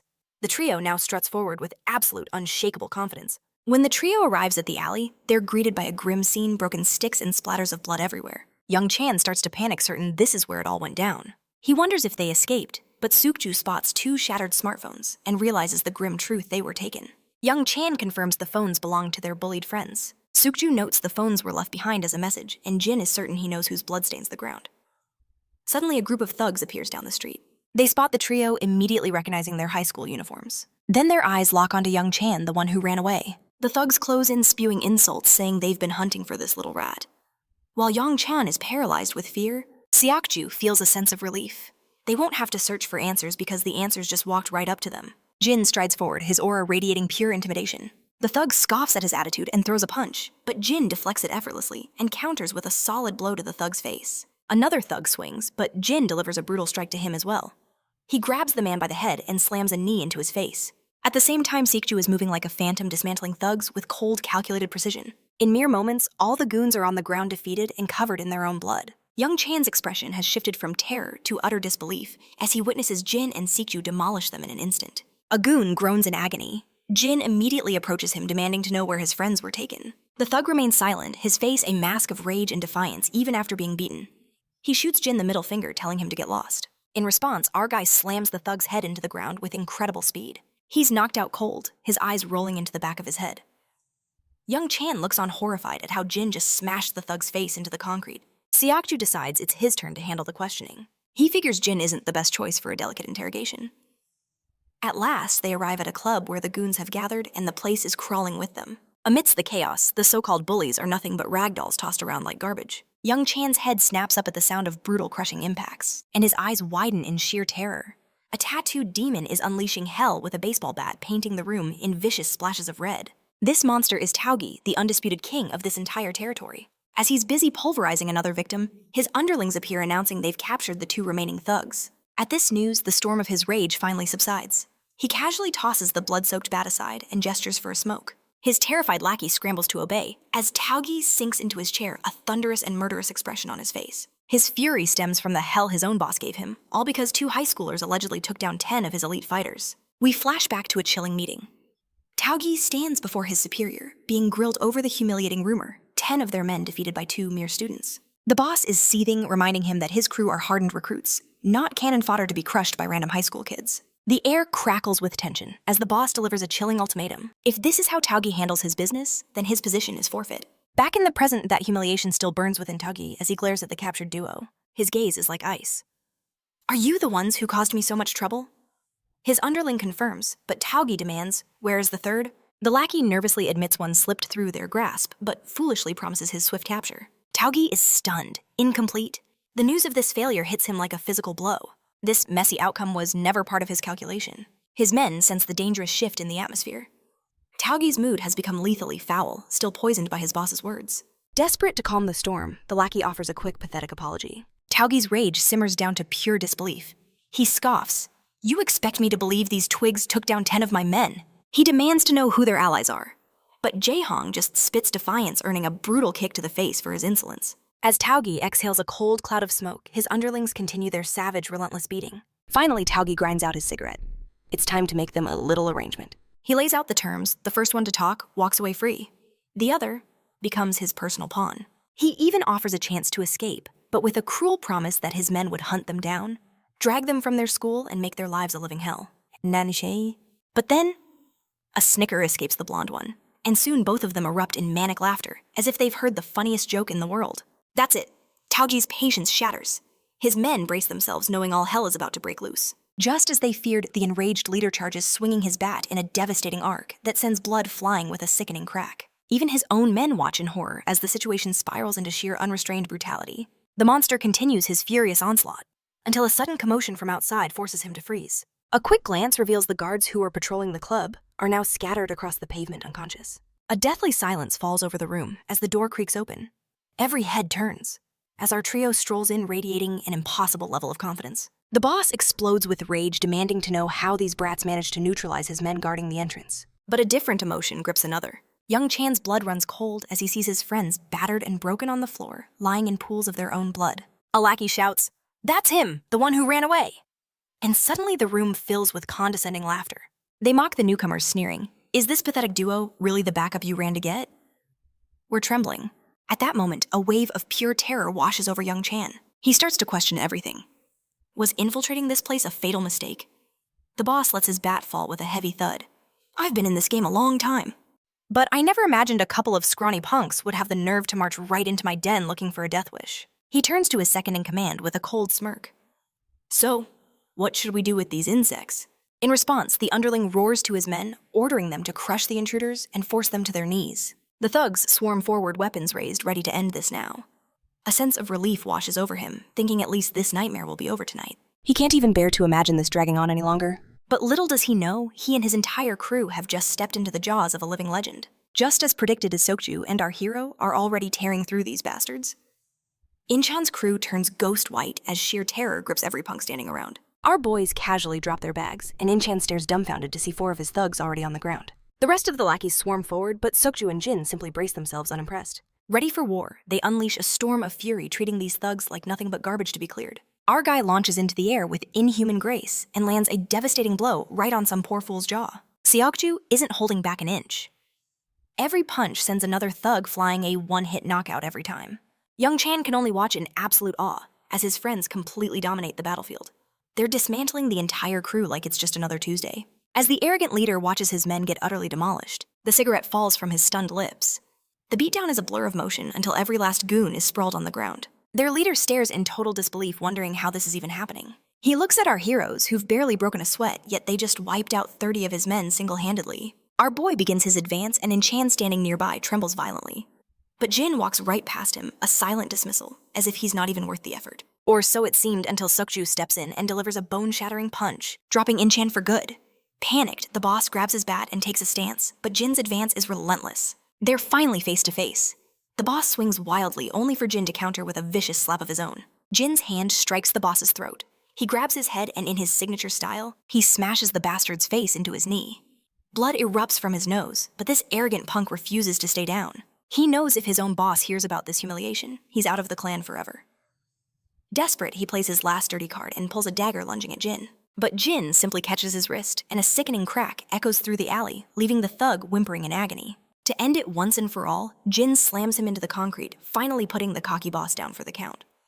This time for good. Just then, the other beaten-up bullies start to stir. Young Chan rushes to his friends, asking if they're all right. Blondie gestures to his bruised face, sarcastically asking if he looks okay. Meanwhile, Orange Head spots our hero. Catching Jin's eye, he gives a weak thumbs up and says that in the game of life, Jin is definitely challenger tier, even if he himself is stuck in bronze. A solid joke, though. Jin has absolutely no idea what he's talking about right now. In the next scene, we find both Taizu and his underling Inchan getting thrashed by their boss's right-hand man, who is radiating pure fury. He screams that their one job was to clean up a mess, but instead they poured gasoline on the fire. The two can only keep their heads down. Taizu tries a weak apology and earns a brutal slap across the face for it, as the assistant continues to beat him like a drum. He roars that apologies are worthless. They were supposed to be expanding their territory, while the Guang and Songsu crews were out of action. But now they're stuck cleaning up this disaster Taizu dragged into their family. And if you remember, Guang and Songsu are the very same crews our hero dismantled when they attacked Mr. Cha's turf. The underling watches in sheer terror as his own boss is beaten like a sack of potatoes. Suddenly, the real boss arrives and orders his assistant to stand down. Looming over Taisu, he coldly states that he was a fool for ever thinking Taisu had potential. Taisu can only clench his teeth in humiliation. The boss calmly lights a cigarette and asks his assistant if he dispatched their men. The assistant confirms they're on their way and that it won't be long before they drag back the punks who humiliated their organization. The boss makes it clear they cannot let this insult slide, especially since these men are now part of their family, and he will not tolerate anyone messing with his family. His order is simple: ensure not one of those bastards escapes in one piece.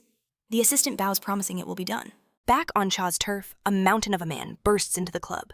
He reports to Cha that he's figured out why the Hwanwoon Kim crew has been causing trouble. Mr. Cha demands to know more. The man nervously explains that one of their new recruits tangled with that kid, Cha immediately knows who he means and wonders why they were foolish enough to provoke him. By the way, it turns out this muscle-bound subordinate is named Yongsu, so we'll call him that from now on.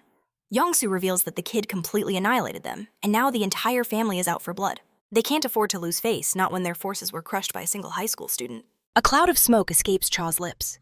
He orders Yongsu to gather the crew. It's time to go to war. It was only a matter of time before he stepped in for our hero. Younggu grins, confirming he's one step ahead.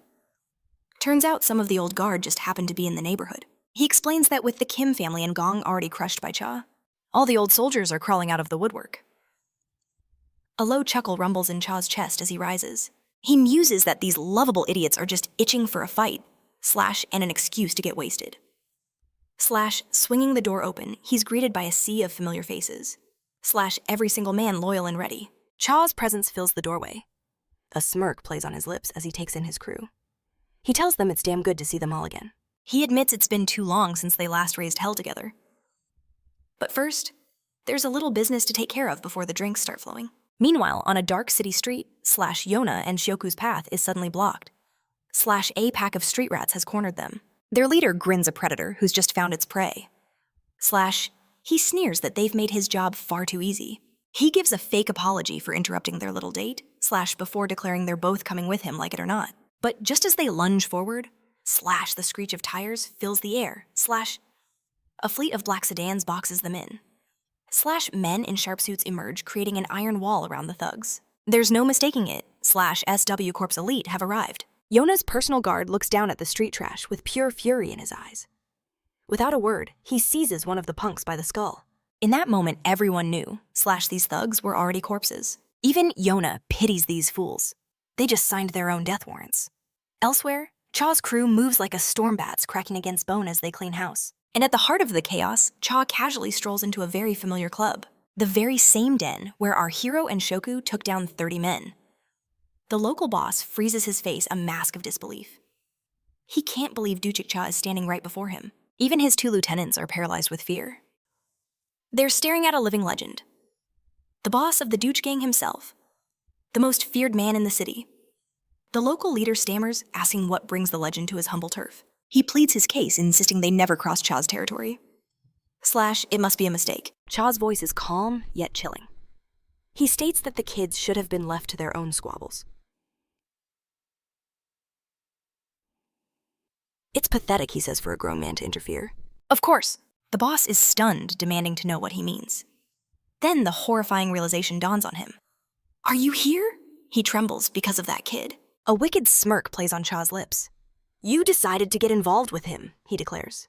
So it's only fair that I get involved with you. Later, we find Diane happily slurping down some instant noodles, gulping down every last drop of the delicious broth. She lets out a sigh of pure bliss. Jin watches her with a warm smile, his heart full, just seeing his sister this happy. Suddenly flustered by her own enthusiasm, Diane gets defensive. She quickly explains it's been forever since she's had cup ramen. That's why she got so carried away. Jin just chuckles, reminding her he never said a word. Right on cue, his phone buzzes. The caller ID reads Mr. Cha. Jin answers, and Cha's voice immediately comes through asking what he's doing. Jin tells him plainly that he's eating ramen outside a convenience store. Cha scoffs, saying ramen is hardly a meal for a man. He offers to treat him to a real dinner sometime. Maybe some high-quality barbecue.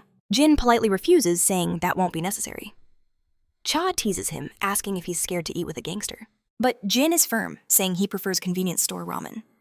Besides, he adds, he doesn't like being treated to expensive things. It seems Cha has met his match. With a sigh, he relents. Ramen it is then. After he hangs up, the camera pans out, revealing the carnage. The entire gang has been utterly crushed, by Cha and Cha alone. The next day, the final bell rings, signaling freedom. The wannabe bullies immediately flock to Young Chan, hyped up and ready to hit the arcade. Here's a fun detail, by the way. Notice how these guys are always in street clothes, while every other student is in perfect uniform. Is that just how delinquents are in Korea / or did the artist just want to make them pop? Anyway, Young Chan eyes Jae-hyung's cast. He asks if he's even capable of playing with a broken hand. Orange Head immediately raises his injured arm. He wiggles his fingers dramatically, boasting that they're all perfectly fine. A mouse, he declares, will be no problem at all. Young Chan can't believe he's actually trying to flex a broken arm. But our hero can't help but find his stubbornness a little impressive. Blondie chimes in, warning Orange Head not to use it as an excuse later. He knows damn well he'll just blame the cast when he inevitably loses. Their attention then shifts to Seokju, asking if he wants to tag along. For a second, Seoku seems genuinely surprised by the invitation. But Jae Hyung insists, saying snacks are on him today. It's his way of saying thanks for everything. Yet Seoku hesitates for just a moment, before finally nodding in agreement. And just then, Yana pipes up wanting to tag along. Blondie double-checks if she's really up for the game room, and she fires back asking if it's a problem. Shoku then glances over at Jin, a smirk playing on his lips, and asks if he's still crawling around in bronze rank. Jin coolly confirms he hit bronze a while ago. Soju suddenly beams with an odd sense of pride, leaving the others completely baffled. Without another word, he confidently strides forward, leading the way to the arcade. Jin can't help but feel something is off about Soju. Still, they all dive into the games, with Yeonha observing them with a quiet intensity. Jae Hung, in particular, is getting roasted by his friends for his abysmal gaming skills, which are somehow even worse than Jin's. After a few intense rounds of gaming, they hit the game room's snack bar, their laughter echoing as they devour chips. All the while, Yona's gaze keeps drifting back to Jin, her focus locked on him. It's crystal clear that something about him has sparked her curiosity. Finally, they all decide to part ways. As Jin walks along the familiar path home, his phone buzzes to life. It's Deanne. The moment he answers, she asks if he's eating out tonight. Jin tells her he's almost home, but then he freezes, spotting Grandpa and Dihun in the distance. Jin calls out, asking where they're going. The two reveal they're on a mission to grab groceries for dinner. Without a second thought, Jin decides to join them. The old man worries he might be worn out, but Jin just waves it off, saying he was only chilling with his friends. Inside the grocery store, they methodically gather their ingredients. Once they're finished, Jin insists on carrying all the heavy bags. But as they step outside, Jin's senses scream danger. His eyes lock onto a sinister figure lurking nearby. The man is cloaked in a hoodie, radiating an aura so intense it feels like a physical threat. Jin's blood runs cold as he recognizes him, and the figure's lips curl into a smirk. 001. Jin's heart stops. The world dissolves into a memory, a flash from the past. We see a younger Jin standing beside this very man, his long hair marking him as a fellow mercenary. Back in the present, Jin's instincts take over. He moves toward the man, leaving a confused Grandpa and Dion in his wake. His grandpa asks cautiously if he knows this stranger. Jin's voice is steady as he explains they were teammates from a life he lived somewhere else. Trying to smooth things over, the old man warmly introduces himself as Jin's grandpa. The man returns the gesture with a pleasant smile, but Dehan flinches instinctively, stepping back. The air crackles with unspoken tension as the two warriors lock eyes. Oblivious to the danger, Grandpa notes that the newcomer must be tired from his journey and kindly invites him to dinner. But the man politely refuses, claiming he was just passing through the neighborhood and wanted to see how Jin was doing. Grandpa decides to give the old friend some privacy, gently guiding Dion away so they can catch up. Once they're alone, a predatory grin spreads across the man's face. "You're looking pretty good," he remarks, "for a dead man." Jin's voice is like steel as he finally speaks his name. 06. How did you find me? The long-haired man reveals the chilling truth: their old camp knows Jin is alive, and the hunt has already begun. He offers a sliver of reassurance, saying there's no immediate threat as they haven't pinpointed his exact location just yet. He explains that he was nearby on a separate mission and decided to stop by after hearing whispers that the camp was looking for him. But his tone darkens with a grave warning. It won't be long before they close in. It seems the camp is already preparing an agent to eliminate Jin once he's found. And it's only a matter of time before 06 gets the official order. Jin's body tenses at the implied threat, but 006 just smirks, waving it off with a casual air. "Relax," he says. "No need to be so defensive. I'm just here to see an old comrade." Jin remains silent, a storm of wariness and curiosity raging within him. 06, on the other hand, suggests they grab a bite, complaining that he was so focused on tracking Jin down, he almost forgot to eat. Soon, the man is devouring a bowl of ramen with a terrifying intensity. Even Jin looks a little unsettled watching his old partner eat, as if he hasn't seen a meal in weeks. After his feast, the long-haired man lets out a deep, satisfied sigh, commenting on how incredible the food was. Jin nods in agreement. Not only is it delicious, but it's also convenient and high in calories. The man chuckles, pointing out how Jin is still obsessed with efficiency, even after leaving the mercenary life behind. Cutting to the chase, Jin gets serious again, demanding to know how his friend found him if the camp was still in the dark. To which 06 replies with absolute confidence. "I always knew you were alive. I know you better than anyone." He then asks a critical question. "Have you regained your memories?" Jin's answer is swift and certain. "Yes." 006 then adds that even 032 probably knows Jin is alive. But he can't say how he'll react, since the news of Jin's supposed death nearly broke him. Jin cuts straight to the point, asking why 032 was kept in the dark. The blonde coldly replies that secrecy is paramount. The fewer who know, the better. Jin admits he expected to be found, but for it to be hidden from the camp. That was a shock. The blonde just smirks, confessing he even surprised himself. The scene rips back into a chaotic memory, a battlefield engulfed in flames as soldiers advanced. Explosions rocked the earth as we see Jin pinned down with his weapon clutched tight. The blonde operative moves towards him, kneeling down to touch the ground, his fingers coming away stained with fresh blood. A clear sign of a recent struggle. But instead of investigating, he simply turns and walks away. He left Jin hidden in the chaos. Back in the present, the blonde admits he has no idea why he didn't report Jin, but now he's proud of that impulsive choice. He explains how they were molded into attack dogs, conditioned to obey without question. But with Jin, he felt a genuine bond. But then his demeanor shatters. Crushing a can in his fist, he demands to know why Jin didn't just stay dead for good. Jin's response is heavy with unspoken history. He had no choice. The blonde wonders aloud if regaining his memories changed him, or if this peaceful life softened his edge. He just can't decide if this new Jin is an improvement or a fatal flaw. Suddenly, a phone rings, shattering the tension. The blonde answers, listening intently without saying a single word before hanging up. A chilling smile creeps across his face. It's clear the camp just issued a new directive: eliminate the target. As expected, he makes his move, snatching a chopstick and snapping it into a deadly shiv, lunging at Jin. But Jin's reflexes are lightning fast, his hand shooting out to stop the sharpened point just an inch from his eye. The assassin strikes with his other hand, but our guy intercepts that attack just as easily. The second wooden spike halts just shy of his neck. Locked in this stalemate, the blonde offers a twisted apology, claiming he only came to say hello. But the camp discovered Jin's survival far too quickly, and now his orders were to kill. Jin calmly accepts the grim situation. In their world, orders are absolute. Just then, a girl emerges from a store, her eyes falling on two men who are strangely tidying up the area. Oblivious to the life-or-death struggle moments before, she can't help but blush at how handsome they both are. After the trash is cleared, the blonde concedes that this isn't the right place to carry out his mission. He turns to leave. But before vanishing, he adds that he likes this version of Jin, better calling it a definite improvement. He disappears into the shadows as the scene cuts to the SW Corporation, where Sokju is in the middle of a brutal workout. His phone buzzes, interrupting him. He glances at the screen and freezes. It's Jin. Seokju immediately answers, knowing a call from Jin means something serious is going down. Jin wastes no time asking for an impossible favor. He needs real-time access to all surveillance footage in the area to track a target. Seokju is floored by the request. That requires high-level clearance that takes days to get, and live tracking is a nightmare. Seokju asks when he needs it by, and Jin's reply sends a shiver down his spine. Right now. The unspoken reason for this insane urgency is that if Agent 006 is on this mission, Grandpa and Dion will be the first targets. But Jin keeps this to himself, leaving a bewildered Seokju to somehow pull off a miracle. The camera then cuts back to Cha's club, zooming in on his irritated face. His lackey Youngsu nervously explains that Jin came by earlier asking to borrow the motorcycle. Cha's expression sours even more, realizing Jin made off with his only bike. Youngsu asks if he messed up, but Cha just waves it off, muttering that it's fine since he never rides it anyway. Youngsu then admits he was scared out of his mind when Jin appeared so late at night. After all their encounters, he says even seeing kids in school uniforms makes him anxious these days. We see Jin rocketing down the road on the bike as Seokju reports in. He sent the target's last known location, which hasn't changed for a bit. Seokju looks completely drained, having scrambled to gather the intel on such insane notice. He couldn't help but add a warning: there's something very wrong with the guy Jin is after. He was hyper-aware of every surveillance camera constantly changing directions like a ghost. It could only mean one thing. He's a professional actively erasing his trail. Seokju presses, demanding to know who this man is and why Jin is hunting him. Jin's reply is short and cold. It's personal. This was the answer Syoku had been expecting. Once the call ends, a chilling thought hits him. Jin is on the move, and that request for the halfway point was a calculated play to save every last second. Seagu also admits his own search came up empty.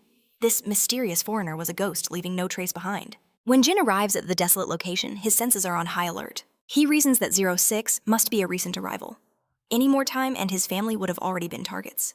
The haunting images of Dahun and his grandfather flash through his mind. He steels his resolve. This ends now. He has people he must protect. Meanwhile, we see the assassin 006 calmly loading his weapon. The cold click of the magazine is interrupted by a call from an unknown number. He answers.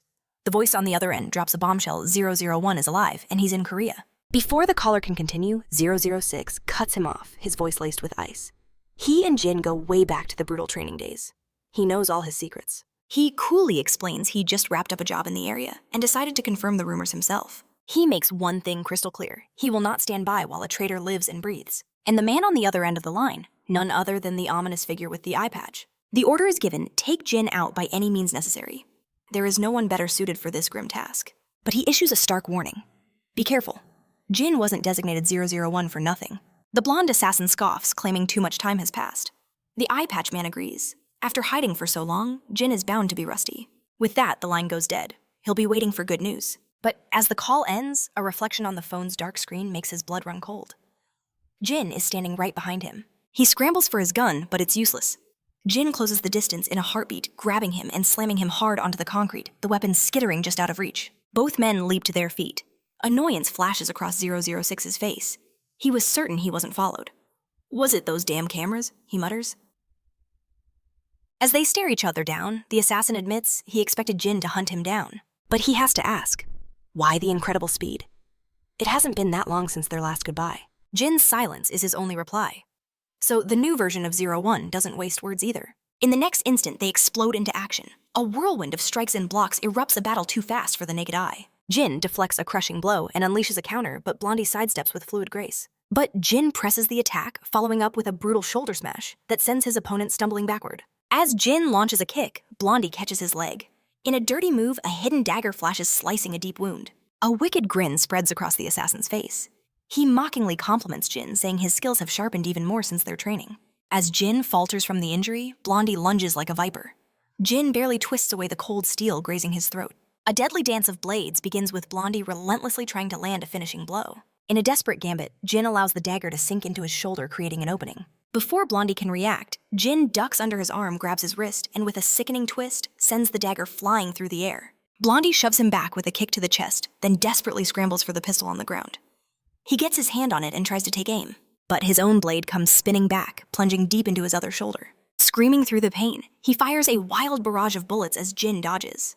The pistol clicks empty, and Blondie grits his teeth in pure frustration. He hurls the useless gun aside, snatches his suitcase, and bolts. Jin's eyes widen in panic. If this monster escapes, his family will be in mortal danger. He fights through the blinding pain in his leg and gives chase. Bursting outside, he sees Blondie trying to escape on his very own motorcycle. For a moment, hopelessness washes over him as he watches his enemy speed away on his Hayabusa. The horrifying image of his sister and grandfather covered in blood fills his vision. But just as all seems lost, a car suddenly slams into the bike with tremendous force. Blondie is thrown over the car's roof, crashing onto the asphalt. The car screeches to a halt, and Sukju steps out, asking if perhaps he shouldn't have interfered. Jin breathes a sigh of relief, replying that his timing was perfect. As Sukju drives off, he can't escape the feeling that something immense is unfolding. We flash back to the moment of the collision. Leaping from his car, Sukju rushes to Jin's side, frantically asking if he is all right. Jin claims he's fine despite the bleeding wounds on his shoulder and neck. But Seokju sees the truth. His friend is anything but okay. Seokju glances back at the man sprawled on the pavement, a broken, bloody mess, seemingly out for the count. A wave of panic washes over Seokju. Did he hit him too hard? But Jin's voice cuts through his worry, cold and clear. Go, now! Seokju is stunned by the command. But one look at the deadly serious glint in Jin's eyes is all the convincing he needs. As he speeds off, he can't shake the unsettling feeling that the man Jin was hunting just seemed like a regular tourist from the SW Corp database. But his gut screamed that there was far more to the story. Then reality crashes down on him. The wrecked car. How was he ever going to explain this? We cut to a dark shelter where 006 is bound to a chair, battered and bloodied, but his spirit unbroken. Jin stands over him like a shadow, his voice calm and chilling. You can open your eyes. I know you're awake. A dry, raspy laugh is the only reply. A partner. 006 muses. I never thought you'd work with anyone. I should have known when you tracked me down so quickly. He admits it was a fatal mistake, assuming the lone wolf would never hunt with a pack. Jin remains silent, a patient predator. Finally, 006 relents. What is it you want to know? Jin's question is direct. Who else received the execution order? I can't be sure, the captive responds. But it's likely just me. I was the closest to this region, and the timing was perfect. 006 continues explaining that the camp cannot accept the fact that Jin is still alive. They need his faked death to remain a fact, and they will erase him from the world as quietly as possible to maintain their secret. He warns that they will never give up, not after all the damage Jin caused. Especially the Mad Dog, who will dedicate everything he has to hunt our hero down. Blondie finishes his report. That's everything I have. Take it as a final courtesy for the sake of our past as comrades. His last words are a command. Now just kill me. Jin's hand closes around a dagger, its cold steel glinting as he steps forward. There is no fear in the assassin's eyes. To be killed by a former comrade is a far more honorable death than falling to some nameless enemy. He closes his eyes, bracing for the end. But instead of a fatal blow, he feels the ropes that bind him beginning to loosen.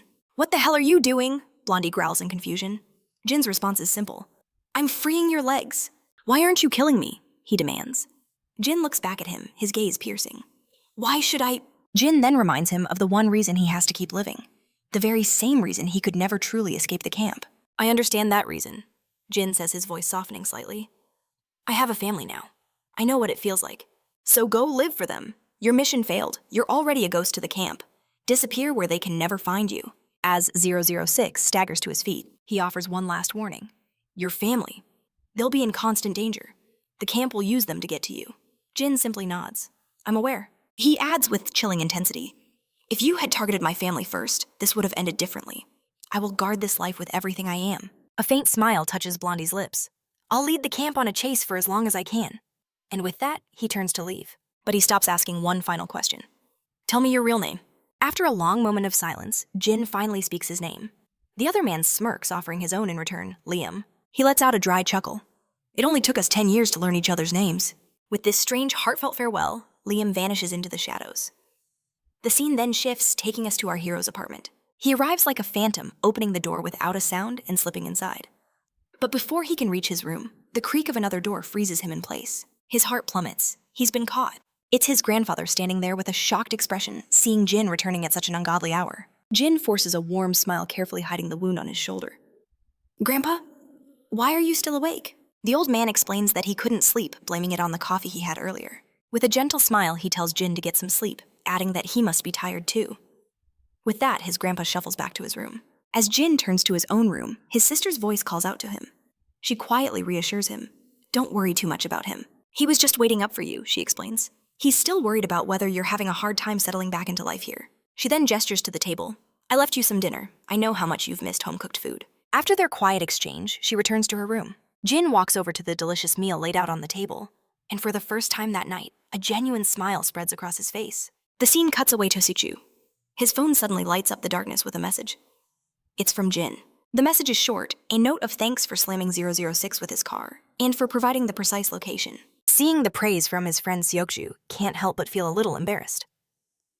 The next day at school, Yana and Seokju walk side by side as always when he suddenly spots Jin standing just outside their classroom. Their voices cut through the air and he immediately glances up. They both question why he's lingering there, and Jin cuts straight to the point he needs to speak with Seokju. Yana's heart skips a beat. What could it possibly be about inside the lounge? Seokju gets right down to business, asking about last night's chaos. Jin, looking like he'd prepared for this, announces that it's time to reveal the truth. Seokju steals himself for the reveal. Jin finally confesses. The man he struck with his car was an old acquaintance, someone from his past who had come looking for him. A heavy silence hangs in the air as Seokju waits for the rest of the story. When he asks if that's everything, Jin cryptically replies that it is, because knowing any more would be dangerous. Seokju feels a pang of disappointment, surprised that Jin would be so secretive. But Jin knows better. He's certain his friend already investigated the man he tracked down. He warns his friend not to dig any deeper into that man's past, explaining he's only sharing this much because Seokju helped him. A flash of pride hits Seokju. Being acknowledged by our boy is enough. He agrees to drop it, especially since this mess is tied to Jin's hidden history. With their serious talk concluded, the two head back to class. Yana, burning with curiosity, immediately asks Seokju what that was all about. Seokju hesitates, and she immediately lays on the guilt, asking if he can't even tell her that much. Caught completely off guard, Seokju blurts out the first thing he can think of. He was just asking Jin for tips on how to level up in a game. Yana's eyes light up at the thought. So Jin is a gamer after all. But her mind quickly starts racing. Youngchan is the real gaming addict, and both Hookjin and Jaehyung are way better players. Why would he ask Seokju of all people? Unless Jin just wanted to talk with someone closer to his own skill level. Ouch! That thought hits the poor guy right where it hurts, while our main character remains completely lost in his own world. After school, we find Yana standing outside. She's jotting down a grocery list, wondering if she should splurge on some fruit for her grandpa. Suddenly, a voice calls out her name. She looks up to see a boy she doesn't recognize from their school. He gets her attention, and then asks if she's a student at Senhai. Yana cautiously confirms that she is. The boy then gets straight to the point. He wants to know if he can get her number. The unexpected request throws Yana into a complete fluster, leaving her utterly speechless. Her mind starts to panic, but the boy tells her not to be scared, insisting he just wants a chance to get to know her. In the end, Yana politely turns him down. The boy seems to take the rejection well enough, though a hint of disappointment crosses his face. But then a much larger guy appears from behind, openly mocking him for getting shot down so easily. And just like that, the boy's friendly facade shatters. His voice turns cold and demanding, reminding her he only asked for a simple phone number. Before his harassment can escalate, a sharp smack echoes through the street. He's been brutally slapped across the face. The one who delivered the blow is none other than Jaehyung, flanked by two of his friends. The punk spins around furious, demanding to know who hit him, only to be met with another stinging slap from Jaehyung for his audacity. Feeling the burn on both cheeks, the lowlife finally realizes that messing with this crew is a death wish. Meanwhile, Hookjin's intense glare alone is enough to send shivers down the other goon's spine. The two bullies decide to retreat, desperate to save what little pride they have left. Orangehead sighs at the pathetic display, then turns to Yana with a warm smile, asking if she's okay. She nods, bowing her head repeatedly in gratitude, but an embarrassed Jaehyung quickly tells her there's no need to thank them. On another street not far away, we see crowds parting in fear as a group of thugs confidently marches through. And what a surprise, it's Taegi leading his right-hand man Inchin and the rest of his crew. They're staking their claim walking, as if they own the entire neighborhood. And wouldn't you know it, the same creep who just harassed Yana is right there with them, clearly having brought Taegi as backup for some revenge. It turns out this harasser's name is Taesong, and he's Taegi's younger brother. Meanwhile, Taegi is seething, complaining that every wannabe tough guy thinks they can challenge them nowadays. His lackey quickly reminds him that rumors of their defeat to a few high schoolers are spreading like wildfire. They need to do some serious damage control. They decide to start by making an example of the punks who dared to lay a hand on Taesong. A sinister grin spreads across Taegi's face. He agrees, promising to show everyone the true terror of Gosh Tech. At that moment, his little brother's finger shoots out, pointing directly at Yana. That's her. That's the girl who got me beaten up. Looks like another storm is about to break because our boy happens to be walking down that very street with his sister. Wait, that's not him, the thug sputters, pointing a shaky finger. That's not the guy who hit me. But a chilling sense of dread washes over Tae-soo.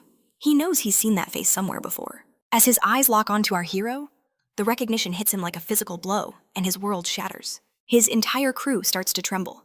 They remember him now. The monster who invaded their territory and crushed them all. As Tew freezes in pure terror, his clueless little brother asks, "What's wrong?" Tew grabs him, his voice laced with dread. "That girl, she's the one you messed with." The younger brother simply nods, only to feel a thunderous slap connect with his cheek. "Are you trying to get us all killed?" Tew roars, his eyes blazing with absolute fury. Tears stream down this poor kid's face, completely baffled by the sudden rage. But his brother's brutal punishment only intensifies. Later, back at the apartment, the atmosphere is calm. Dion watches amazed as Jin peels fruit with expert precision. He just smiles. "You think so?" She nods eagerly. "I can never get them this perfect, no matter how hard I try." Suddenly, a phone rings, echoing through the quiet room. The sound leads Jin to his bedroom, where his phone is buzzing on the table. He glances at the screen. An unknown number. Still, he answers the call. The voice on the other end is 06. He explains he's laid a false trail leading the camp far away from Jin for the next few days. "Once I make it out of the country, I'll scatter more clues overseas to throw them off. That should keep them completely confused." Jin agrees with the strategy, adding that he'll create a decoy trail of his own. Blondie's tone turns wry. "Funny, you were supposed to be the dead man, and now we're switching roles. I doubt we'll ever meet again. I wish you the best." Our boy wishes him the same. And with that bittersweet farewell, the call disconnects. The next day at school, word reaches Jin that his sister was harassed the day before. His friends quickly reassure him that Jae Hyung took care of it. Orangehead confirms he cracked the guy's skull a couple of times and sent him running. Just then, Seokju appears out of nowhere, his expression deadly serious. "What did the harasser look like?" Yongchan explains he was wearing a Gotek uniform. At those words, Seokju's eyes sharpen, and Jin realizes it's the same school they clashed with before. A dark fury ignites within our hero. Someone from Gosok bothering his sister? That's no coincidence. Seokju agrees, his voice low. "We cannot let this slide." But strangely, the usual fight-happy delinquents in their group suddenly look incredibly anxious about the situation. Even they think it's too risky to jump to conclusions. Just then, Yona arrives, shattering the heavy atmosphere. "What's with the serious faces?" she asks. "Dion is gorgeous. Of course guys are going to hit on her. She's always been popular." Her brother looks completely baffled by this. Yongchan nods. "Yeah, Dion gets asked out all the time." The idea is clearly blowing Jin's mind, but Yongchan just confirms it's true, she really is popular. "You have to understand. No one dared approach her when Gizu Kim and his sister were bullying her. She was miserable for a long time." Jae Hyung even admits his sister is pretty, and Blondie chimes in, "Dude, I know tons of guys who were crushing on her." Jin is left utterly speechless, lost deep in thought about this shocking new reality. The other guys just stare, wondering why this is so hard for him to grasp. But then Seokju's determined voice cuts in again. "We still need to get to the bottom of this." Jin nods firmly. Seokju decides, "We'll go right after school. There's no training today." The rest of the group is left completely baffled, with no idea what those two are plotting. Yona throws her hands up in frustration. "Were you two even listening to a word we said?" The scene shifts to Gosok's turf. Tae-soo sits brooding as his lackey reports how their reputation has hit rock bottom. Seongakai's crew thrashed them recently, and now every school in the area treats them like utter trash. Chu thinks back. Getting chewed out by his superiors? It all started falling apart the day he dared to cross him. His subordinate rallies the troops. "Boss, we have to do something now, before we lose everything for good." The boss remains silent. He lets his cigarette drop from his lips and grinds it into the ground with his heel. He gives a final decisive nod. A wicked grin spreads across his lackey's face, relieved to see some fire back in his boss's eyes. In that exact moment, the door to their hideout flies open, revealing Jin and Shukju. Sheer terror contorts the boss's face. The confident smiles on his crew vanish, replaced by absolute dread. The thugs part like the sea as Jin walks straight for their leader. He stops dead in his tracks, his voice dangerously low. "Tell me, why did you bother my little sister?" Tu's mind races back, a flash of the two siblings walking together. He quickly sputters out that he had no clue she was related to Jin, but that excuse only ignites Jin's rage. Even Seokju begins to radiate a chilling, deadly aura. The terrified boss starts shouting, claiming the encounter was nothing more than a coincidence. He explains his younger brother just wanted to talk to her, having no idea she was Jin's sister until this very moment. This new piece of information catches our hero's attention. The man doubles down, saying his brother meant no harm. Now that her identity is clear, he promises his brother will never go near her again. Jin's silence is deafening, leaving the gangster drenched in cold sweat. After one last heavy glance, Jin and Seokju turn their backs on them. The moment they're gone, the door slams shut. The boss orders his men to forget about it, saying they'll deal with damage control later. He's sure his underling gets the message. Outside. Jin's friends rush over to him. They demand to know what happened. Jin reveals it was just a misunderstanding. And the one who approached Dion was actually Tu's younger brother. Jun's jaw drops at the news. His soul nearly flies right out of his body from the shock. Meanwhile, Yanwu reminds them she told them not to worry. But Jin declares he's keeping an eye on them just in case. After all, a gangster's word is never enough. Later that day, Jin finds himself sitting with Mr. Cha. The older man stares at his instant ramen and snacks, remarking it's been ages since he ate convenience store food. He grumbles that they should have gone for some proper barbecue instead. Jin, however, coolly dismisses the idea, which only irks Mr. Cha more. The gangster then mentions hearing that our boy borrowed his motorcycle again. Jin confirms it, promising to bring it back that night. But Mr. Cha just tells him to keep it since it would only sit there collecting dust anyway. Jin insists he'll return it, making Mr. Cha sigh in defeat. Grabbing a huge mouthful of noodles, he starts slurping them down with pure gusto. In stark contrast, Jin politely eats his triangle kimbap. Mr. Cha can't help but think he looks just like an ordinary high school kid. But this was the same kid who single-handedly crushed the entire Kim family. And dismantled the SW Corporation's schemes like a seasoned veteran. Suddenly, Mr. Cha asks him, "What exactly do you do all day?" Jin's reply is simple. "I go to school, like everyone else." Of course, Mr. Cha expected that answer, but it wasn't the one he was looking for. The scene shifts to the SW Corporation headquarters, where the chairman is gazing out his skyscraper window. It's that classic dramatic scene, the powerful boss, brooding from his high-rise office. Meanwhile, the director's assistant reports that whispers are growing louder, concerns that SW Corp's expansion is becoming too aggressive. The director merely shrugs, noting that chaos is inevitable, when everyone starts fighting for their own piece of the pie. He claims they're being careful, but making a few enemies along the way is unavoidable. His assistant agrees, adding that their bold moves are stirring up trouble with some less than reputable organizations. Even their own advisors have noticed some strange movements from rival companies. In the next scene, Jin sits before the director, who offers him a cup of tea. Our hero politely declines. The director then asks how he's finding his work with the security team. Jin's answer is short, "It's fine." The director probes again, asking about school. Jin replies, "It's nice." Finally, the director offers his help with anything at all. Jin's response is a simple no. Our boy then cuts to the chase, asking if that's all. If so, he's leaving because his training is about to start. The old man smiles warmly and allows him to go. Jin rises, bowing deeply and respectfully. To the assistant's surprise, the director returns the bow, a gesture of profound respect for someone so young. With that, Jin turns and walks out. Later, the security team trains with fierce diligence in the hall. Amidst the grueling exercises, we see Gaul and her bodyguard watching. The guard notes that it's been a long time. And Jin doesn't seem to stand out as much anymore. This piques Gaul's curiosity. Her bodyguard clarifies that while Jin blends in, his movements are faster and sharper than any of their men. He is certain Jin has seen real combat, a skill level born only from relentless training and life-or-death battles. There's no doubt about it. He's had extensive professional training. Hearing this, Jin's name suddenly sparks a flicker of intrigue in Jia. She praises his quiet endurance through brutal training, how he's earned the respect of every man. Then the scene snaps back in time to another meeting between Major Kang and Jia. Amid their conversation, she warns him not to push himself too hard. He simply promises he'll be careful. Then, out of nowhere, he asks if she's still investigating that student from before. For a moment, she draws a blank, until a memory clicks into place. She feigns indifference, casually asking if he means that kid. Jin, But inwardly, her mind is reeling. Kang remembered his name from just one brief mention, and she can't ignore the flicker of anxiety in his eyes the moment Jin's name left his lips. So Gia plays her part smiling as she dismisses her interest in Jin. The relief that washes over Kang's face is instant and telling. She knows without a doubt there's a deeper story here. Back in the present, her gaze falls upon our hero. She can't help but wonder, does this boy somehow know her fiancé?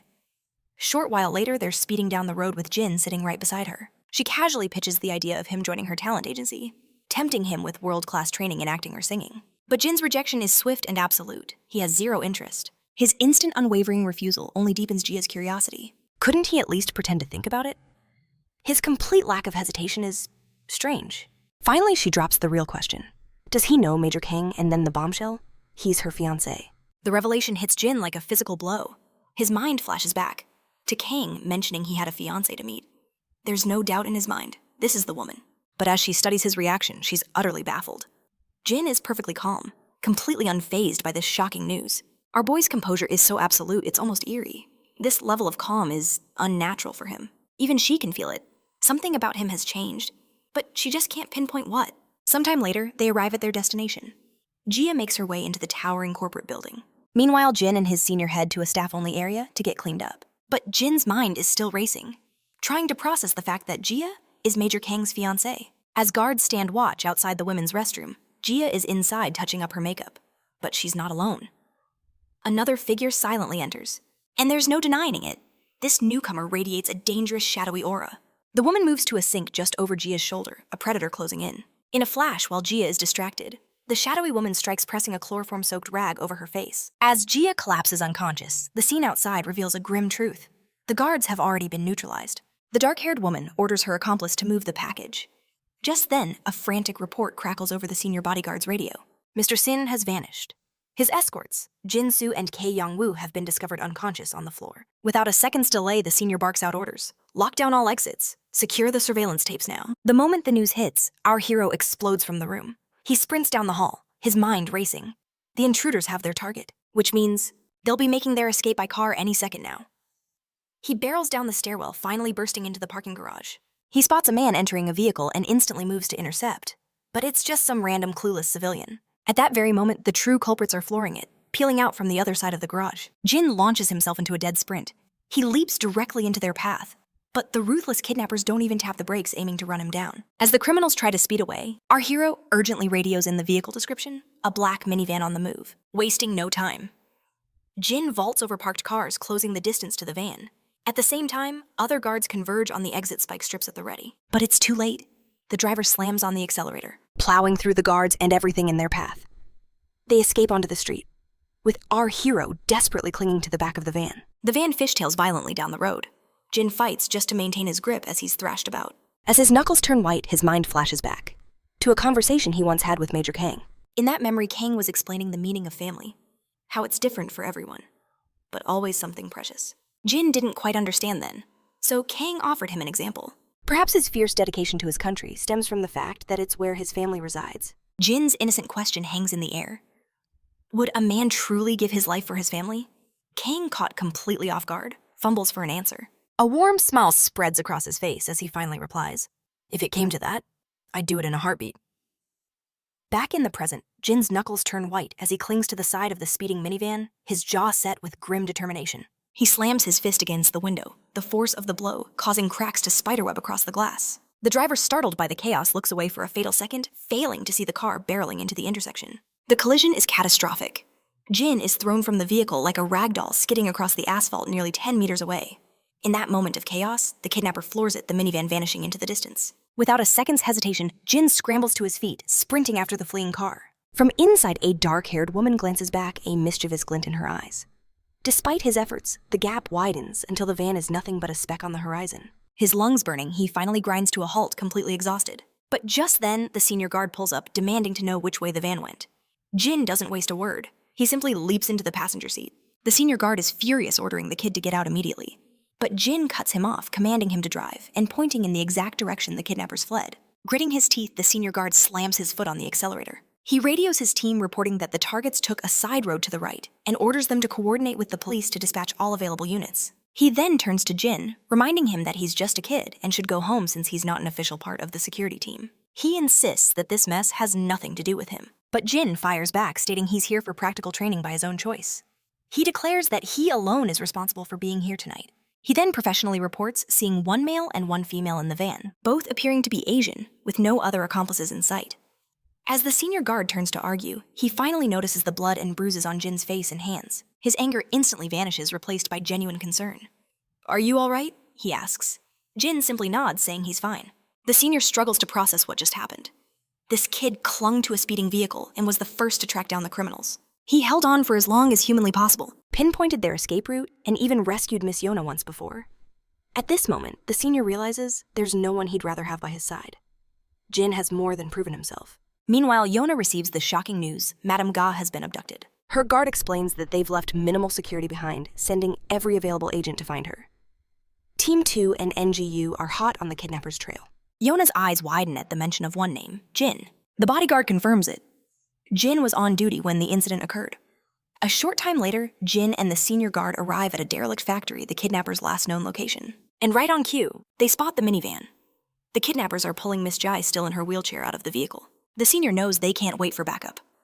He orders Jin to stay in the car, but as he steps out, he freezes, confronted by a group of thugs emerging from the shadows, each brandishing a wicked-looking blade. Jin exits the car as well, insisting that waiting is not an option. The senior warns him that this is real combat, nothing like his training drills. "I don't mind," Jin replies, his voice chillingly calm. That phrase triggers a flashback for the senior. He remembers the shock on his face when Team 3's leader revealed a startling truth: their boy is a professional fighter. The hulking man had confirmed it himself, stating that, from everything he's witnessed, there's no other conclusion. Back in the present, as Jin strides forward with unshakable confidence, the bodyguard makes a decision. "I'll handle the inside," he tells Jin. "Don't you dare let these filthy swine get the best of you." Suddenly, one of the goons lunges at the senior. But in a flash, Jin is behind him, delivering a brutal blow to the man's face that sends his dagger clattering to the ground. But there's no time to breathe. Another attacker swings his knife wildly at Jin. With lightning speed, Jin disarms him, sending him sprawling backwards. He snatches the fallen dagger from the concrete and rises ready to face the entire crew. The first thug stumbles to his feet, only to be berated by his boss, who can't believe his men are being dismantled by a single kid.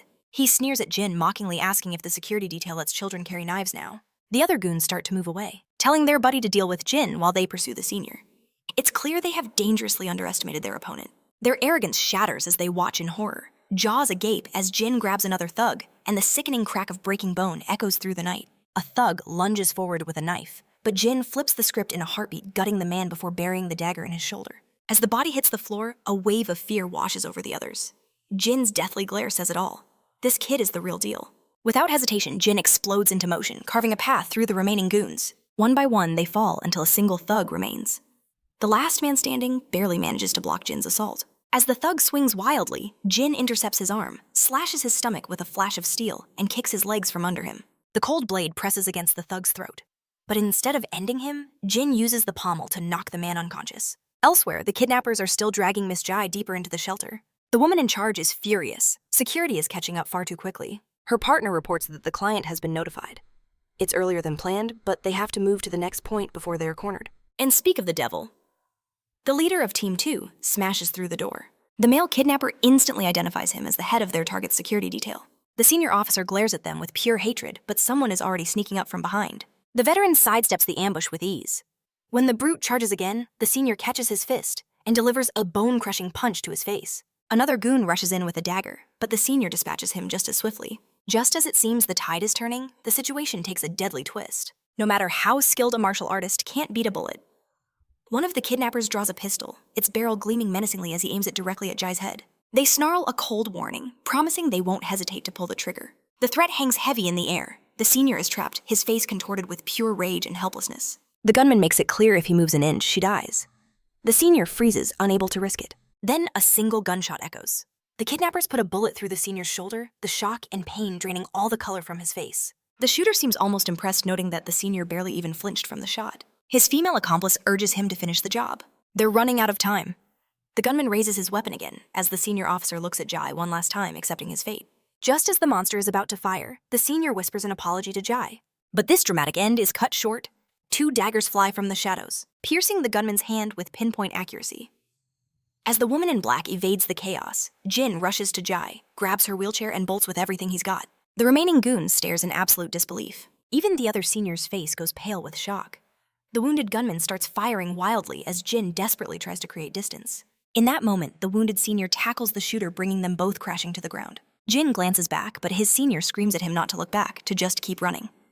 Jin doesn't hesitate, pushing the wheelchair faster and disappearing down the corridor. A short time later, Jai's eyes flutter open groggily. Before she can scream, a hand clamps over her mouth. But it's Jin. He signals for her to be quiet and removes his hand when she nods. The young woman is completely disoriented, asking how she got here from the bathroom. Jin explains the dizziness is from a sedative. Suddenly, the memory flashes back in her mind. She was kidnapped. Jin confirms her worst fears. He and the team leader got there first, and the rest of security is on the way with the police. Jin scans their surroundings, relieved that she's awake. It will make escaping easier, but he knows they're in a dead end, and it's only a matter of time before they're found. And the worst part of it all? The enemy has guns. Meanwhile, Jai wonders if this is all connected to the new SW Corporation acquisitions, even though she had no part in them. Her eyes fall on Jin, and she cries out that he's injured. But Jin just shakes his head, insisting he's perfectly fine. Jai doesn't believe in him for a second.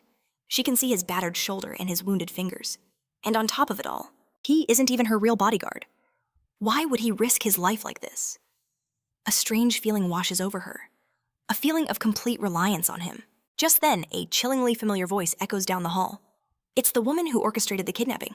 She's approaching, pistol in hand, demanding Jin show himself. She threatens that if he wastes any more time, the hostage dies.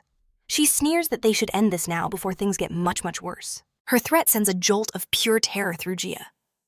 In a flash, she's out of her wheelchair, driven by one thought: she can't let this boy get dragged any deeper into her mess. He may have incredible skills, but he's still just a teenager.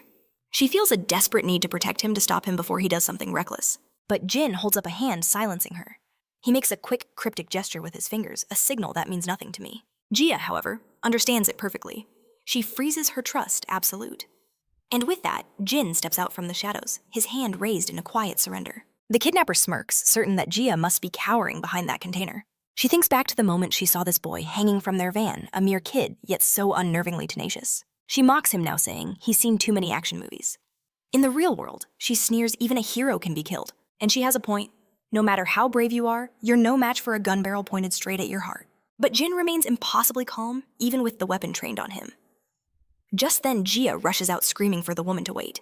The instant the kidnapper's gaze shifts to Jia, Jin makes his move.